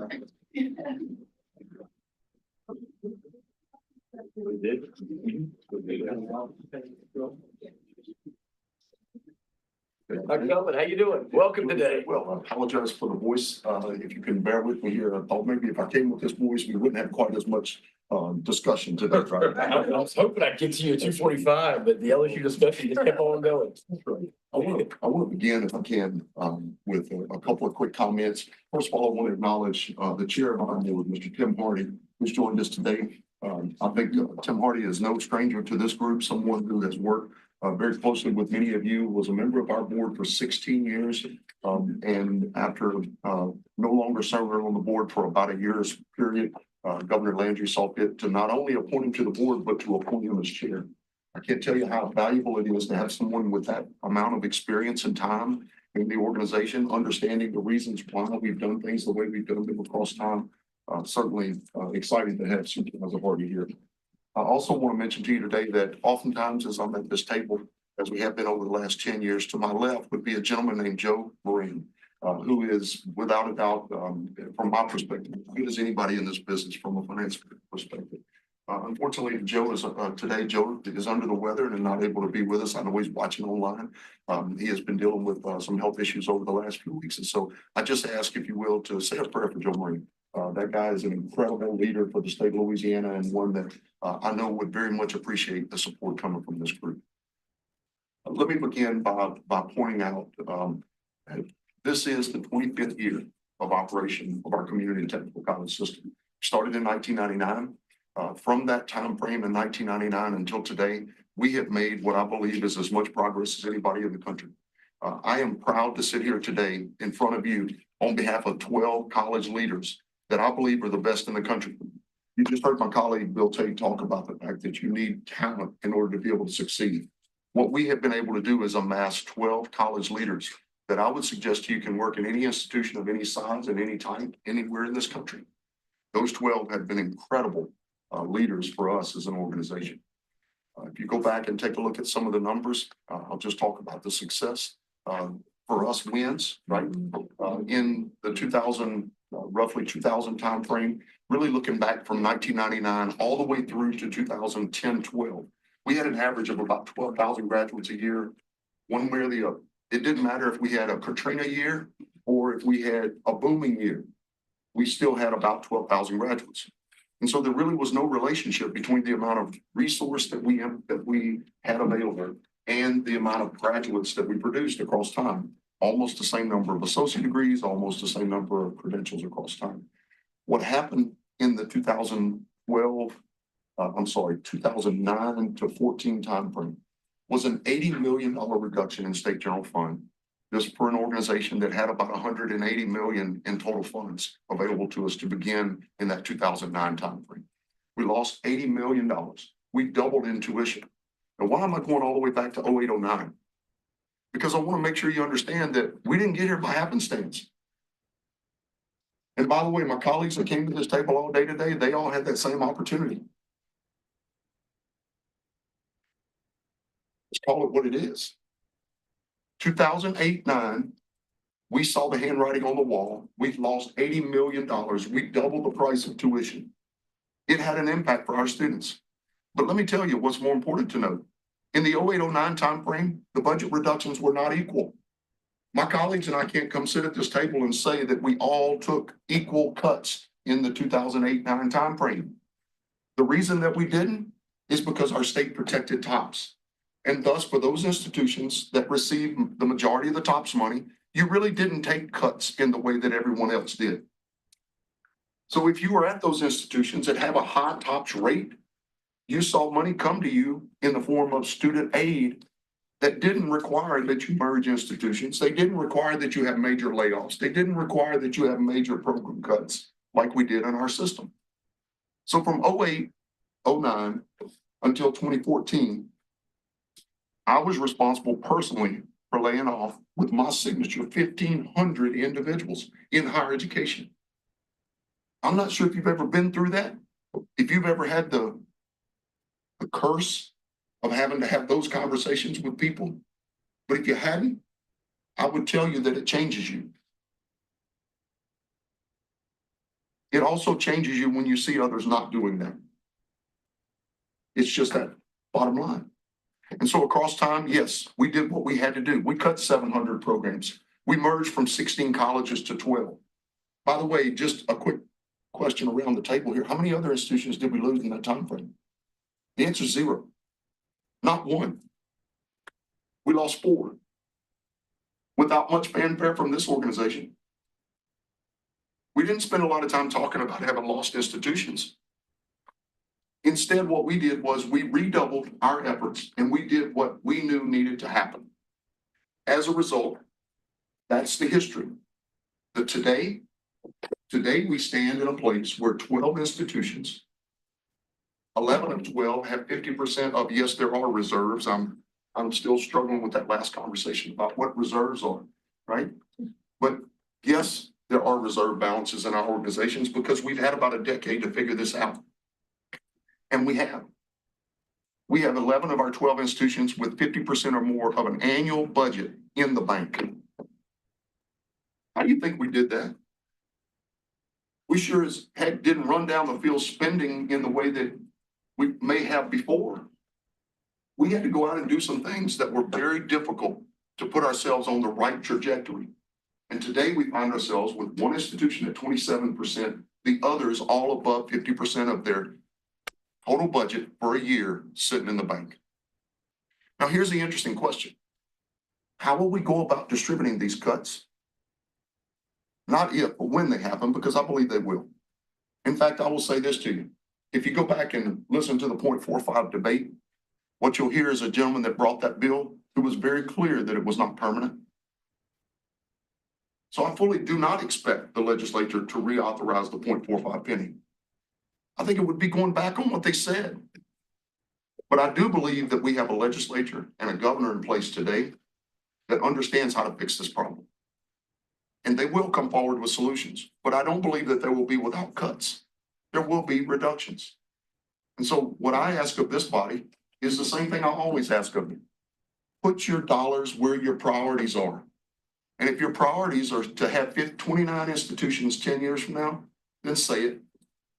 Because that's where you were 10 years ago. That's what we talked about 10 years ago was 29 institutions. And when I sit and have a conversation, even to this day, what I hear is about an organization that believes your responsibility is to fund all the institutions that Louisiana has. Or on the flip side of that is our responsibility to educate more of Louisiana. I believe that's our job. And that's the job that we've been working our tails off on ever since we met the first budget reduction in 2008-09 that came with the Christmas card in December of 2008. Now, fast forward, how in the world did we go from 12,000 graduates to 35,000 graduates at the same time that we had that budgetary upheaval. It was real simple. It was focus. It was 12 leaders who get up every day, go to work, and focus on the things that matter. How many students are you graduating? How stable is your organization? Because here's what we know for sure. The student population that we serve, we are their source of stability.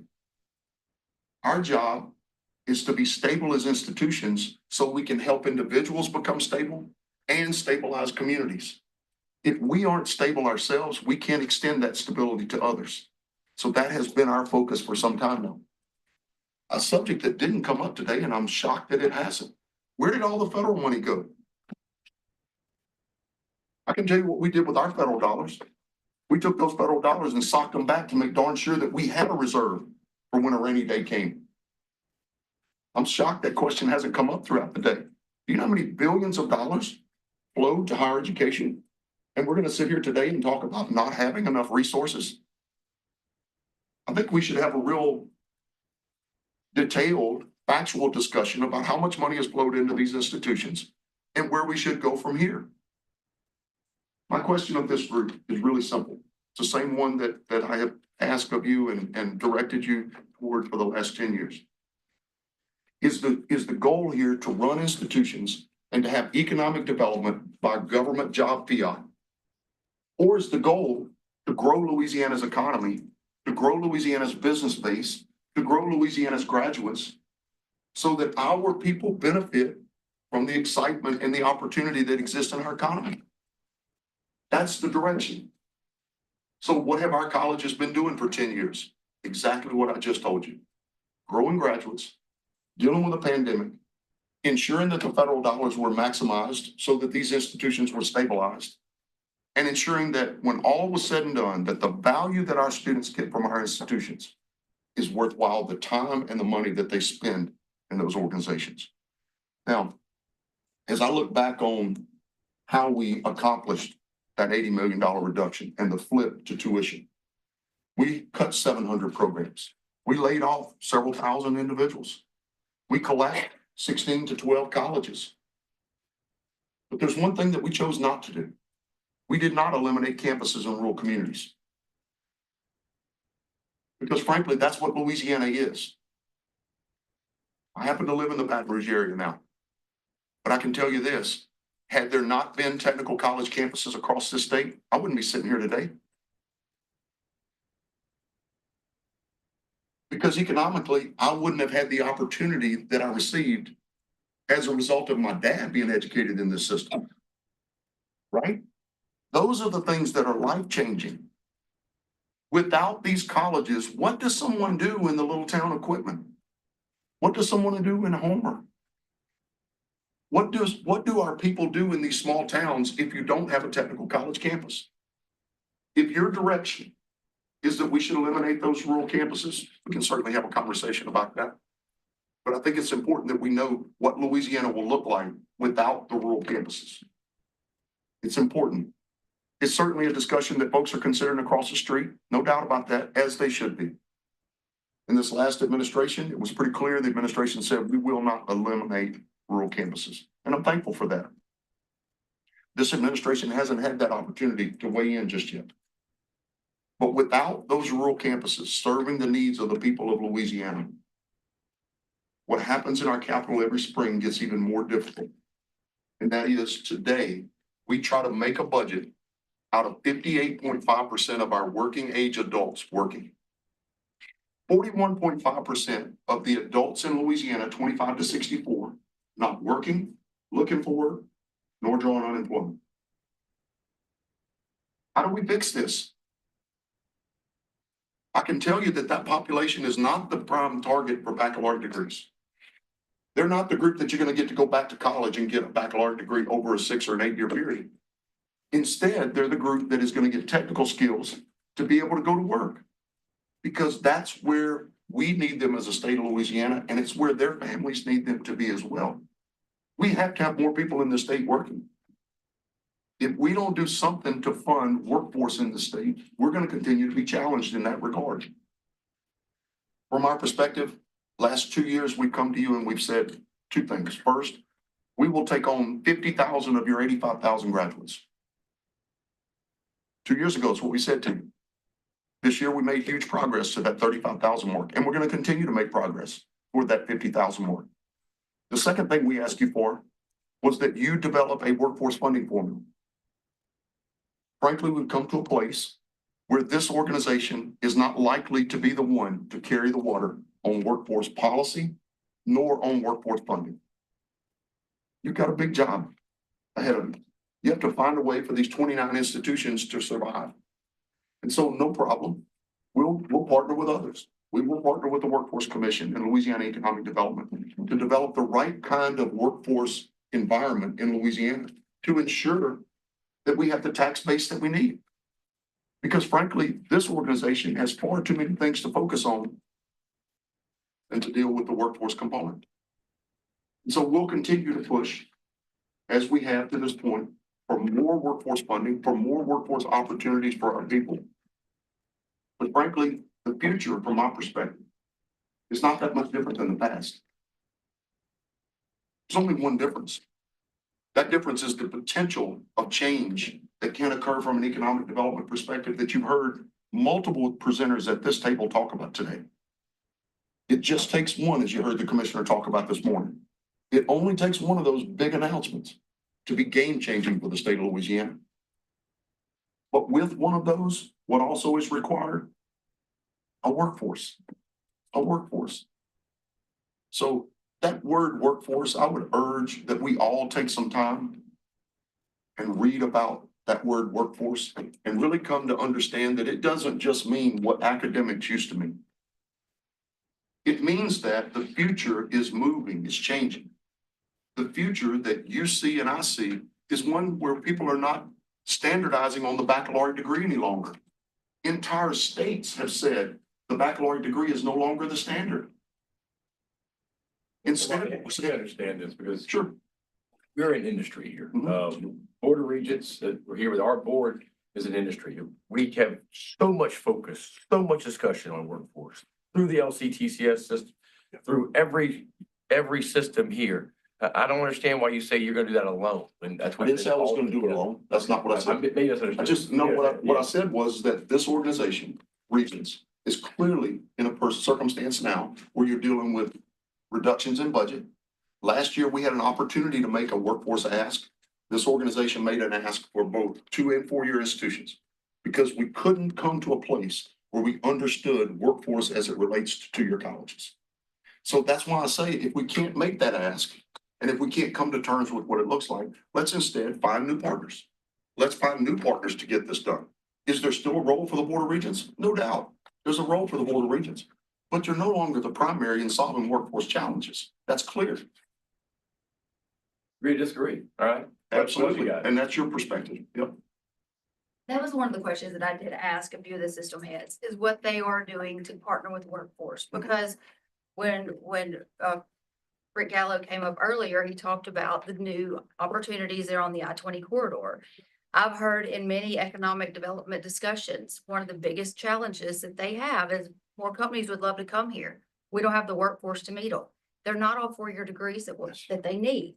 So what are you hearing from the workforce? Because I know that you guys do work closely with those companies that are coming in. What are you hearing that their needs are? Very simple at a 30,000 foot level, very simple context that I think this group has heard a number of times, and I'm gonna share it again because I think it applies.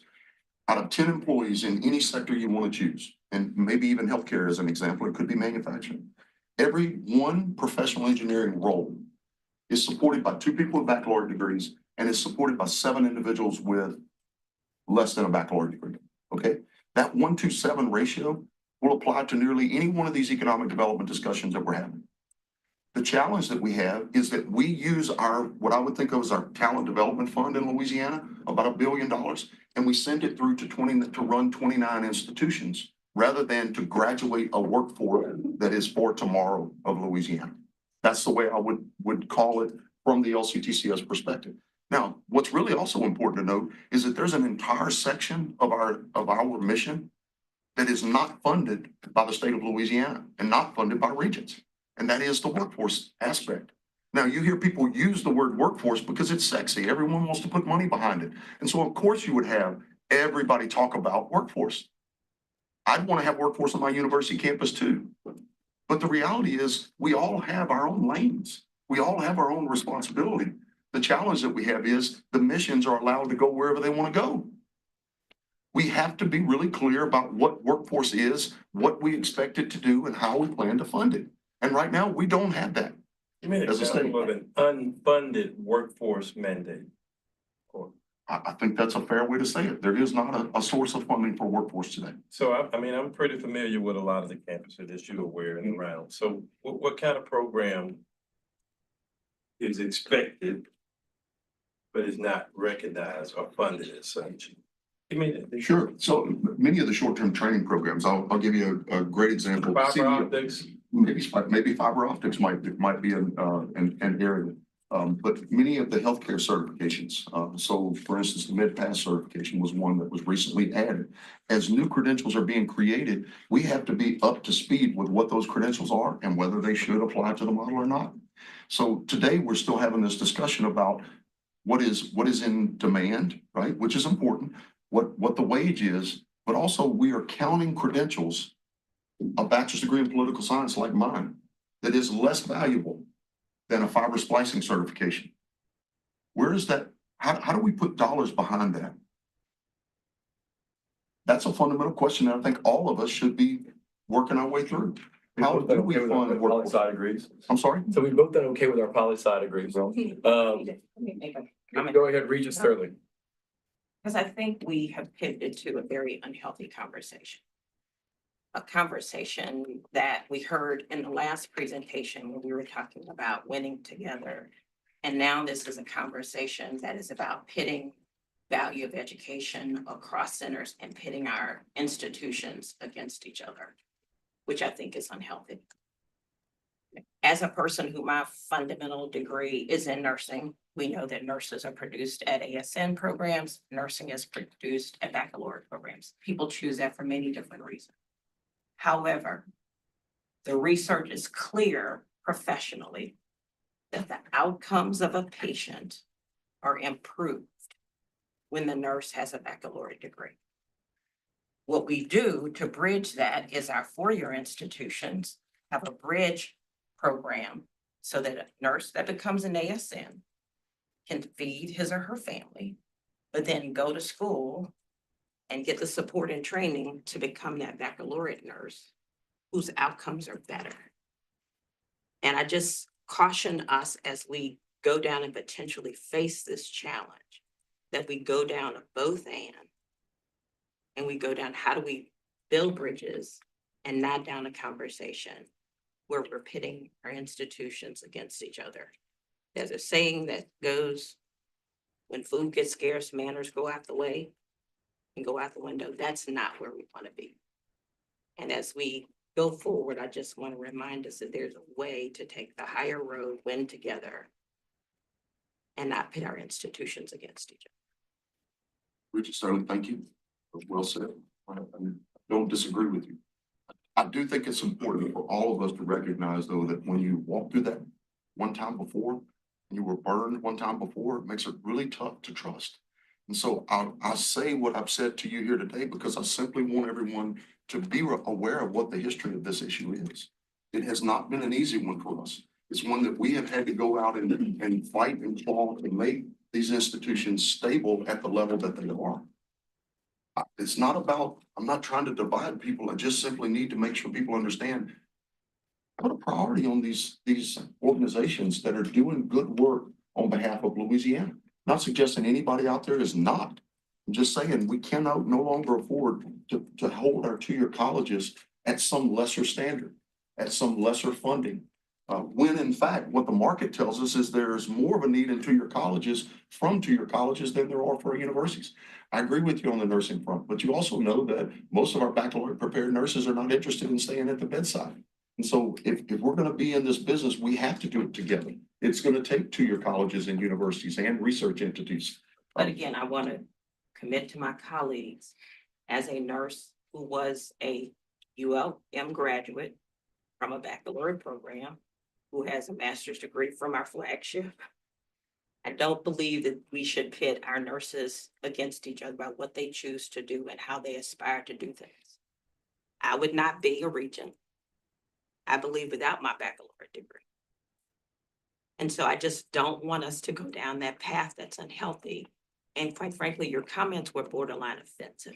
Okay, I'm sorry. If they were offensive, I apologize. And so It was I not just intended as want such. to call us to a higher place and call the conversation to a higher place, because I know everyone who sits on this board is a volunteer who is here because they're passionate about workforce and the citizens of Louisiana. And I would kind of like to build a bridge because my background, I was raised by a tradesman. And that is something that is very important. And coming from a rural area, you have kids like that I grew up with, they may or may not ever have a four-year institution that's in their future. Their parents don't know how to push them toward a four-year institution. The technical school system is great as a door opener. It gives kids an opportunity that I don't just have to go to work. You can work with counselors. You can have some encouragement that it's in your rural school. I mean, it's in your rural area. You can go to that school, you can get introduced to something that you can make a living. These are definitely something that the trade schools are definitely something they're needed. They're an introduction to a child that may have not had higher ed that's never been an option for them. So that is the bridge. You guys are very important. And I do want you to hear that. And I think we all think that sit here at the table. And you reach a demographic and you reach a rural community that sometimes our 4 years, there's just never an option. So there is a way for us to work together. I'm brand new on this. I'm not sure. I don't have all the answers. I don't even know all the questions yet.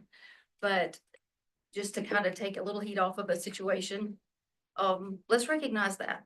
Let's recognize that there's room for us all to work together here. And we should try to do that because there's a need. Commissioner, thank you so much. So let me speak to the financing model and then Monty can certainly jump into that. When you think about non-credit or validated skills training, it is not funded by Pell because we haven't gotten short-term Pell passed by Congress. We have had 3 or 4 years of one-time money in Reboot 1, Reboot 2 healthcare to support non-credit as well as credit programs at LCTCS. We use Reboot 1 and 2 as a proof of concept for MJ Foster. But to Monty's point, what we do not have is a permanent recurring funding model that addresses the non-credit or the validated skill training and responsibilities for individuals who need that. So when Monty talks about we have over 1 million people with a high school diploma or less, or we have 40% of people not working, not looking. And as I talked to Monty and Chandler in their meeting and asked the question, how has this been funded? Sometimes industry will say, I want you to upskill or reskill my people. But sometimes often you have individuals who come and pay out of pocket. But if you don't have any money in your pocket to pay, then you can't get there. So the conversation is an important one because you heard Taylor Barra say First Solar had a workforce solution. It was Southwest Louisiana Community College and UL Lafayette together. We would not have gotten it without the two of them. His point is that some of the work that is necessary for the state is not funded on a recurring basis, nor is it supported by federal Pell. That is the challenge in that particular part of the financing model to get people to work. Short-term, high demand, high wage, but no recurring financial budget that allows that to continue to happen. So that is the quest that we continue to be on, to try to move from some one-time dollars that we've been successful with to a recurring workforce fund, whether at Workforce Commission, at LCTCS, wherever it would be, recognizing that in our state, community colleges include SOSLA, include LSUE, and include LCTCS. So you know, we are in a place now where we're talking about hard decisions and tough budgets, but I want to make sure that I provide the context around the financing model of where the gap is. There is no short-term Pell passed by Congress, although Monty's been working hard on that. And there is no recurring workforce fund for non-credit institutions or work. We spent years discussing the solution is to be able to credential these people as opposed to leaving it uncredentialed and unfunded and undesignated. That we expect LCTCS and the technical colleges to come up with credentialing that can then tie into the formula. So is the issue that it's just not out there, or is it the issue that they're not being credentialed quickly and appropriately? They get a credential. And now we do have programs that allow you to transfer into an associate degree or technical skill. Sure. The point is, there is not a place that we could point to say, okay, we want to increase workforce participation, here you go. Right? So if you look across the country, you do have states that are saying, here are multiple millions of dollars for short-term workforce to make that happen. Irrespective of credentials, just make it happen. It is a credential. It's an unfunded credential is the point, right? It doesn't. You want a one-time allocation from the state to give or industry, yeah. So we did that, and we used that to make the point that we needed MJ Foster, because remember, we didn't have adult financial aid, right? So we used the proof of concept of 2 years of one-time money of 10 million twice to say, now we need more MJ Foster, right?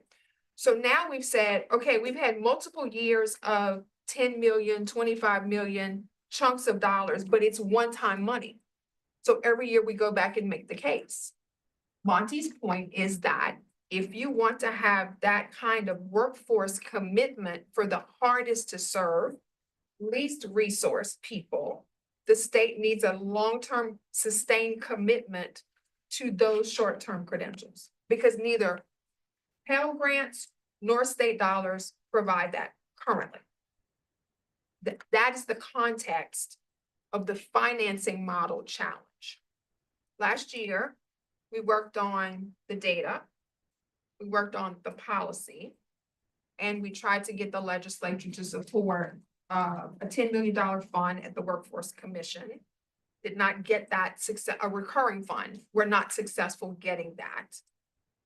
But if the state has a commitment to increase workforce participation, and the short-term high demand is a stackable credential to get people there, then there would have to be some way to do it, to successfully do it. So I wanted to make sure we had that context. I appreciate Regent Sterling saying we're all in. We are all in. But there is a gap in the financing model, both from the federal government. You heard President Shields say 70% of our kids get Pell, right? But if you're in a program that's, I don't know, Monty Lyman, whatever it may be, that's a short-term credential, there is no Pell eligibility because we haven't been successful in getting Congress to fund it. So that's the piece that I want to make sure that this board is clear on, right? It is a priority, but it does not have a sustained funding model, either from the federal government or from the state of Louisiana yet. How do other states do that? I mean, what's the success model for other states? Yeah, a variety of different models. And in fact, the first example of the reboot, the first version of reboot was really a take on what the Commonwealth of Virginia has done around the Virginia Fast Forward initiative that now is up to, I want to say $55 million a year that funds short-term programming that is not funded as a part of their traditional funding. There are a couple of other states out there that you could use as an example. In the healthcare space, California did something pretty significant about 4 or 5 years ago. I don't know that that has been annualized, though. I think there's a question still about what the annualization looks like on that one. But there's several states that have made real significant investments here. Michigan has as well with, I believe, what they refer to as their new job training program that is very much skills oriented rather than degree. want to go back to the 35,000 very quickly, just for a couple of quick examples. I know healthcare was mentioned. 2020, we had 4,000 healthcare graduates, 8,000 healthcare graduates this year. We're targeting 10,000 for the coming year. That is as a result of good work done across the street. When resources are put into, an opportunity, that opportunity means opportunity for our people. That's what we've been able to drive. Wait, Be hold it on. CDL, 400% increase. I'm Wait, sorry. hold on. So the healthcare piece, $25 million, one-time money to LCTCS to say double your numbers or more. So an intentional focused fund and an intentional assignment. Clear that the fund was aimed at LCTCS, but we have included a whole range of partners in that mix, just to make sure that, we need everybody to be able, to your point, to make sure healthcare Did works. that one-time funding negatively impact the formula funding for these campuses? Did the 25 million negatively impact the formula? There was for the sometimes when you campuses? plug that in, No. it'll shift stuff out. So no, it's Separate. above and Now, I will say this, when you saw, and I think, Matthew, when you did the presentation earlier, you talked about something in the neighborhood of $28 million that was lost from last year to this year, right? One-time money. A portion of that one-time money is lost when it goes from, because it was one time, from last year to this year. On question 2, we want to find out, look, if we all feel pretty confident, and Commissioner Byrock came up here and told us that it sure looks like no one's looking to renew this 0.45 tax. And there may be some tax policy implications that could help, could be neutral, could be better, we don't know, and it's gonna take vote of the people and everything else. So we're staring at a significant shortfall. He estimated $600 to $900 million is what he's gonna tell the legislature. You're gonna be short when it comes to the budget in the end of February. And so we wanted you to kind of tell us what your system looks like. And I know we didn't get much information. I just got this bracket back. I don't know by school from your reporting. So what schools should we know about, be concerned about? Sure. That, wait a second, some schools may have reserve, may have half their budget around, and maybe this year is okay, but next year it's a cliff. I don't know. Help us understand that as a Board of Regents. So where the big concern is for you when you think about your institutions. Let me be clear. The lack of response at an institutional level is not out of anything other than the minute that I say to you that a campus in your backyard is potentially going away, it goes away. Because it's a self-fulfilling prophecy, right? When students begin to ask the question of, oh, wait a minute, is that campus closed or is it still open, or can I go there? Can I not go there? So we did not want to do anything that forced the issue, if you will, to make it that much worse. So what I am prepared to do today is, out of the 12 colleges, to share with you that the 24% reduction number, which is $32 million thereabout, which is the larger of the two, would result in layoffs to the tune of 420 positions across all 12 colleges. We're talking about roughly 55 program closures, about 20 campus closures, and 1 institutional closure. But again, I'm not going to sit here and say the name of that institution because it's a self-fulfilling prophecy. If any one of you would like to sit and talk individually, I'm glad to share, what I know, but I don't think we're in a place where we can come and sit at this table and say, here are the campuses, here's the address. That's important for us. So one institution you think would close if we had 24% cut in 2025. Yes. Speak, Monty, to the strength or the challenge of the institutions today, separate from the 250? Any concern with any at this point in terms of financial viability? No. All solid. Financial viability as of today is strong. All solid. And in fact, so much so that I think you can look back to the last 2 years where we've had colleges within the SACS gauntlet of initial accreditation, which there is no higher standard of review financially for institutions than that initial accreditation.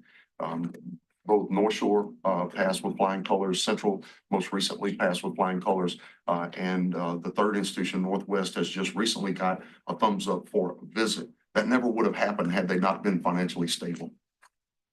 And I know enrollment's always a struggle. What's working for you right now? As you look at the next year and the years after, where are you gonna find your student? Yeah, so hotcakes for us are short-term credentials. I mean, it's just that is the response that we're getting back from industry.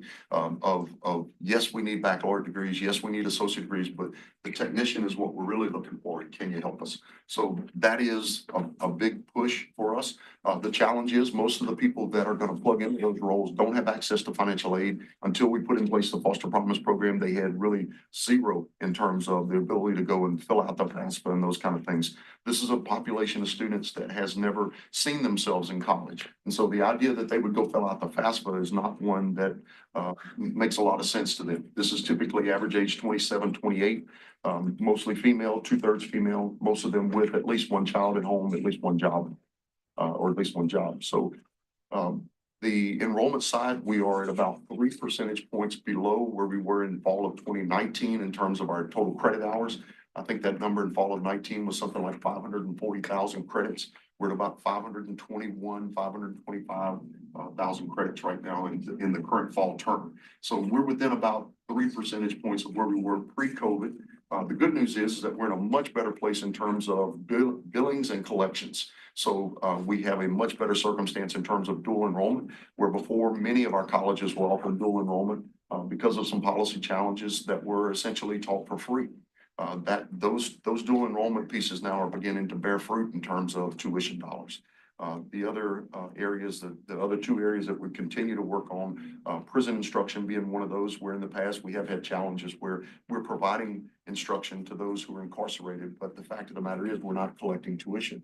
And so by virtue of that, what we're really doing is we're offering something to someone who is incarcerated that we can't financially offer to someone who is not. And so trying to figure out what those loss leader programs are, making sure that we are stronger financially as a result. So the way I look at that is look at credit hours. Headcount enrollment really doesn't matter a lot to us. It's about credit hours. How many hours did the individual student enroll in? How much money did we collect as a result? And then of course on the productivity side, what graduations look like. I do believe that we'll continue to see a larger and larger share of our enrollment that will be workforce oriented, because frankly, the issue here is not a lack of education, it's a lack of time. This population doesn't have the time to go sit and spend 2 years for a degree program. They just don't. They have weeks at most. And so our focus has been on trying to provide those shorter term credential programs. I think if you're looking for a trend across our colleges from an enrollment point of view, I think what you'll find is many of our institutions are now offering 8-week terms, 4-week terms, whereas maybe 10 years ago, we didn't have those. We offered 16-week terms. That's it. So students are showing up to us almost daily and enrolling daily, which makes us have to be much more nimble in terms of the day-to-day operations. So what was at one point a registrar's office that peaked up for registration twice a year is now 24/7. So we continue to see that growth. What you also see from a finance point of view, I think is important, is load balancing. So if you think about in your own organization, if you have a certain level of revenue that comes from a certain business line, you have another version of revenue that comes from a secondary business line. I want you to imagine this. For every academic student that we teach who maybe takes those 39 credits for that registered nursing program, those are all general education courses that are, for the most part, are faculty members that are teaching in what you might think of as a traditional classroom. When you get to the nursing class, by virtue of the administrative overhead that has to be in place from our nursing boards, we lose money on every one of those nursing students. It's the general education student where you make enough money to be able to teach the nursing student. So put that aside for a second. That's one whole business line for us. Then you have the workforce side, where you may have, as the commissioner pointed out, some businesses who say, we want to upskill these existing employees. But what about for that population that's not employed yet? You don't really have a dollar from the state. You don't really have necessarily the tuition dollars you need for that student to be able to get into the game. And then the third version of that for us is the adult basic education student, which we receive federal and state dollars that amounts to about $140 per student. So it kind of gives you an idea. It's not a whole heck of a lot of money for that adult population. So when you look at enrollment, you really have to look across all of those. So when we hear a number like preliminary fall enrollment really has very little meaning at Baton Rouge Community College. because it really is not an indication of where that college is for the fall semester. Because remember, we're looking at enrollment across an entire year because it is continuous. That makes sense? Get at the question. Okay. Any questions? Yeah, Martin, can you speak to the Murphy J. Foster impact on your system? Sure. So initial, I think you heard earlier, 1.7, 1.4 million, somewhere in that range was the amount that was spent in the initial year. Fast forward to the second year, I think that number is closer to 5.6, 5.7 million as of right now. And remember, typically, if you were looking at tops, you would say, okay, fall semester is in. Not for our students, because our students are still enrolling every single day. And so that's why you heard earlier from Dr. Butte when she said, we anticipate that probably by the end of the fall semester, this money is going to be gone. That's the reason why, is because of the continuous enrollment cycles. Does that help address the concerns you had about funding these programs? It is certainly a huge step in that direction, but let me give you an example. Just like we have on maybe the credit side of instruction, you have a funding formula that funds the college for what they did last year. And then you have a funding source that is aid to support that student who has earned that credential. And particularly on the TOPS front, they've earned it by virtue of the fact that it is not a need-based aid, but a merit-based aid program. In our instance, with Foster Promise, it is much more of a need-based aid program. The challenge there becomes much more difficult. It's not about whether you can hit the point on the ACT. It's about whether I can get that individual to fill out the 100 questions on the FAFSA, whether they have the information to fill it out in some cases, because they don't have access to parents' tax information, or whatever the case may be. So the uptake has been a bit challenging. The flexibility the legislature gave as it relates to the non-credit student has been helpful big time. If we hadn't had that, we would have had a really hard time getting the 35,000 non-credit graduates this time. So your recommendation is to enhance and expand? Without a doubt, continue to expand Foster Promise and continue to see both academic as well as workforce related opportunities for them. I also think that there's an opportunity to braid some of the funding that we receive from WIOA. The Workforce Investment and Opportunity Act is one of the nation's primary funds that is intended to serve the workforce purpose.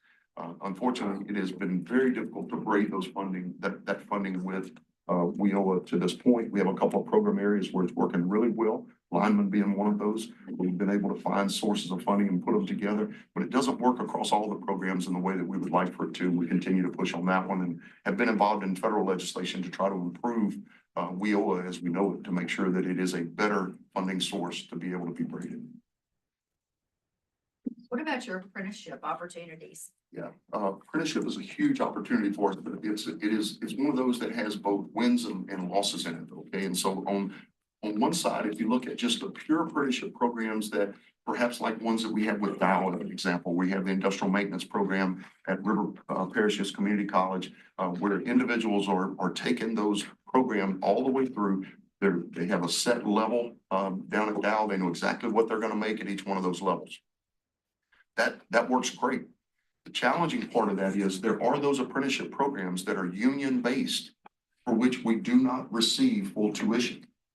By statute, we receive $55 for an entire year.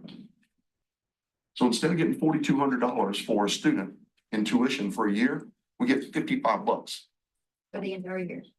I'm sorry? For the entire year? For the entire year. So that is certainly a challenge that we're going to have to go back and work on. And Commissioner, I have had some conversations about the importance of apprenticeship, trying to build into the funding formula a back end investment into apprenticeship programs, because we know they're valuable. We see that they have impact directly on salaries. Why wouldn't we want to see more of those from a funding formula point of view? But we certainly can't do it for no tuition. That's a real challenge. We got to find a way to solve that. Bob, to your question about MJ Foster, I'm just looking at Siwan's PowerPoint now. This is September 9th. You had 1,800 students ineligible. Sometimes they exceed the income level. Sometimes they already have a credential. But you think about, when did this program open? It was August, right? In 1 month, you have almost 2,000 people ineligible, but you have 10,700 applicants in a month, which is why Monty worked hard to increase the cap in the law. So it was 10.5 million in statute, now it's up to 40 million, but they didn't increase the funding. We do have $7 million that was unspent in the first year. So we go to REC in December for permission to use those funds. So that will give us an infusion of about, is it 5 or 7? $7 million in additional funding, so we end up 17.5. But we have to continue to go back to make the case. When you see numbers like this in 1 month, that tells you that there's so much demand out there that we could be creating more taxpayers, right? Creating more taxpayers. That seems like a substantial answer to some of the concerns you've raised. It doesn't pit LTCS against the four-year school systems either. And so I think there's obviously good work that's being done to solve the problem. We are all on board about solving the problem. We talked nothing but about workforce for the last 10 years.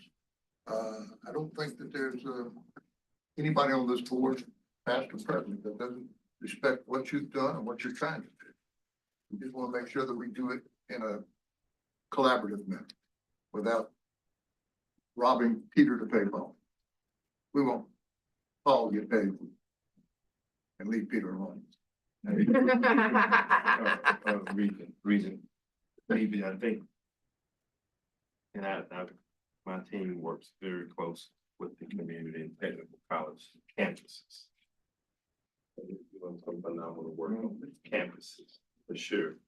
And we have a need, I heard the need when it came to our joint meeting with Bessie, speaking to over $1 billion being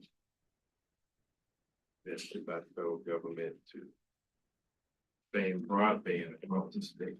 Problem is, not only must it be designed, that it be built, and be maintained, it has to be serviced, and there's no existing workforce that can take on those approximately 5,000 to 6,000 jobs that are definitely individuals.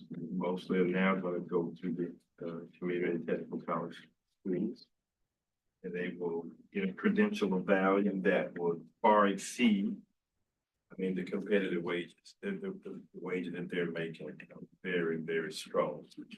So I get it. I think what I hear is the frustration, and I'm gonna say passion, a different way of articulating.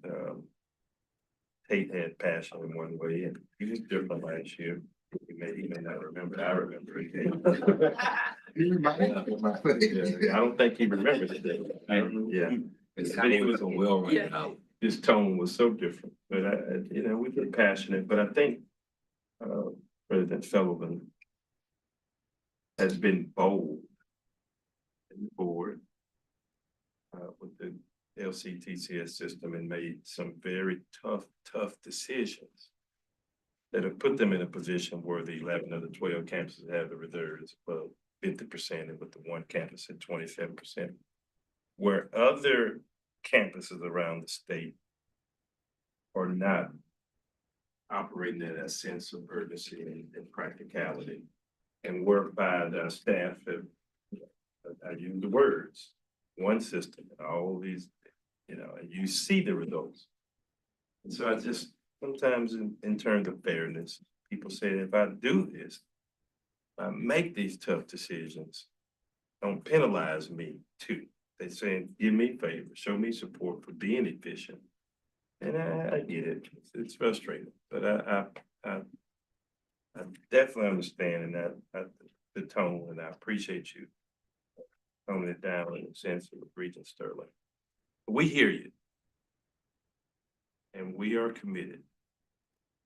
And Matthew knows that I ask questions. You watch the meetings.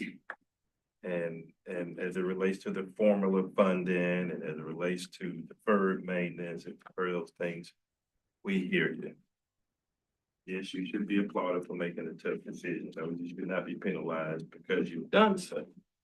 But to move where we need to go, get to the number of graduates. People with credentials of value to move the place up. It's gonna take all of us working together, so. Let's stay on the high road, so I appreciate you, your passion. I appreciate you articulating better than I did. Thank you, Dr. Sullivan. We appreciate your time. Any other questions? All righty. Thank you, Mark. Thank you. Appreciate it. Quickly, a few more notes. As all of you know, the financial health of the institution has become an important issue across Louisiana and across the nation as well, but particularly here. We currently conduct an annual health analysis on audited financial data, but that lags from 6 months to a year behind near the end of the fiscal year. It does not always account for areas of concern. As a result of that, Regent staff worked with the system CFOs to create a quarterly reporting tool and presented it to the system presidents, and you heard about it some today. So and divisions of administration. Matthew, please talk to us about this quarterly reporting tool. Sure thing. So, Commissioner Byron mentioned it earlier in his opening comments. Right now, we currently have a model that looks at annual audited financial data. This is something that Ohio created way back in the late 90s and became adopted by many states. And so it focuses on viability, primary reserve, and net income. And so with all that, it creates a composite score of 0 to 5. Anyone who's under 1.75, and you heard President Gallo mention earlier, gets put on fiscal watch. And our board, the way we treated the board has treated it has been anyone under that has to present an action plan to the board. And so President Gallo did that when he took over. Since that time, we haven't had any institutions fall under that 1.75. Even now, with the FY23 data we have, we still do not have any institutions under that number, but we know that there are some issues there. And so with the current tool, the issues that it has are it only looks back, it's not timely because there is such a lag, and it doesn't focus on where we are in the current year. So working with the CFOs all the way back from March to now, we looked at adding a quarterly reporting tool as well as an enrollment projection model. And so we went back and forth on how to model this, how to structure it. And so we came up with quarterly reporting. President Gallo and Eddie mentioned it earlier that they'll be receiving that soon. We're looking at what the current operating budget is of the institution, how much have they collected through the quarter so far, and that they've drawn from state general fund, received from tuition and fees, but also where are they starting the year with reserves and cash balances, and how is that looking, as well as any receivables that they have outstanding. So Dr. Reed and I presented this to the system presidents at the end of August, received their feedback. So I took that back to the CFOs. We now have a sheet in place that they'll be collecting and then putting that in. So we'll be able to track that. With this, the goal will be that we'll have more real-time tracking. So we will know 3 months into a year if there's things that we need to watch very quickly. And then, there could be timing issues with cash flow, but come 6 months in, we will have a very good idea of where our institutions are in that year and anything that they need to do to rectify that. Matthew, how will you and Elizabeth, I guess, because we know dear Matthew is leaving us by the end of the year, before the end of the year. Wow. Very What a way to bring that up. I'm sorry, I thought everybody knew this already. Not yet. Not yet. I thought in November, we were going to laser, sticking to the system, but not here. But how will you guys relay that to us so we can know? So are y'all gonna have, like, as soon as they have the quarter thing, at our next meeting, there'll be a segment where you guys brief us on?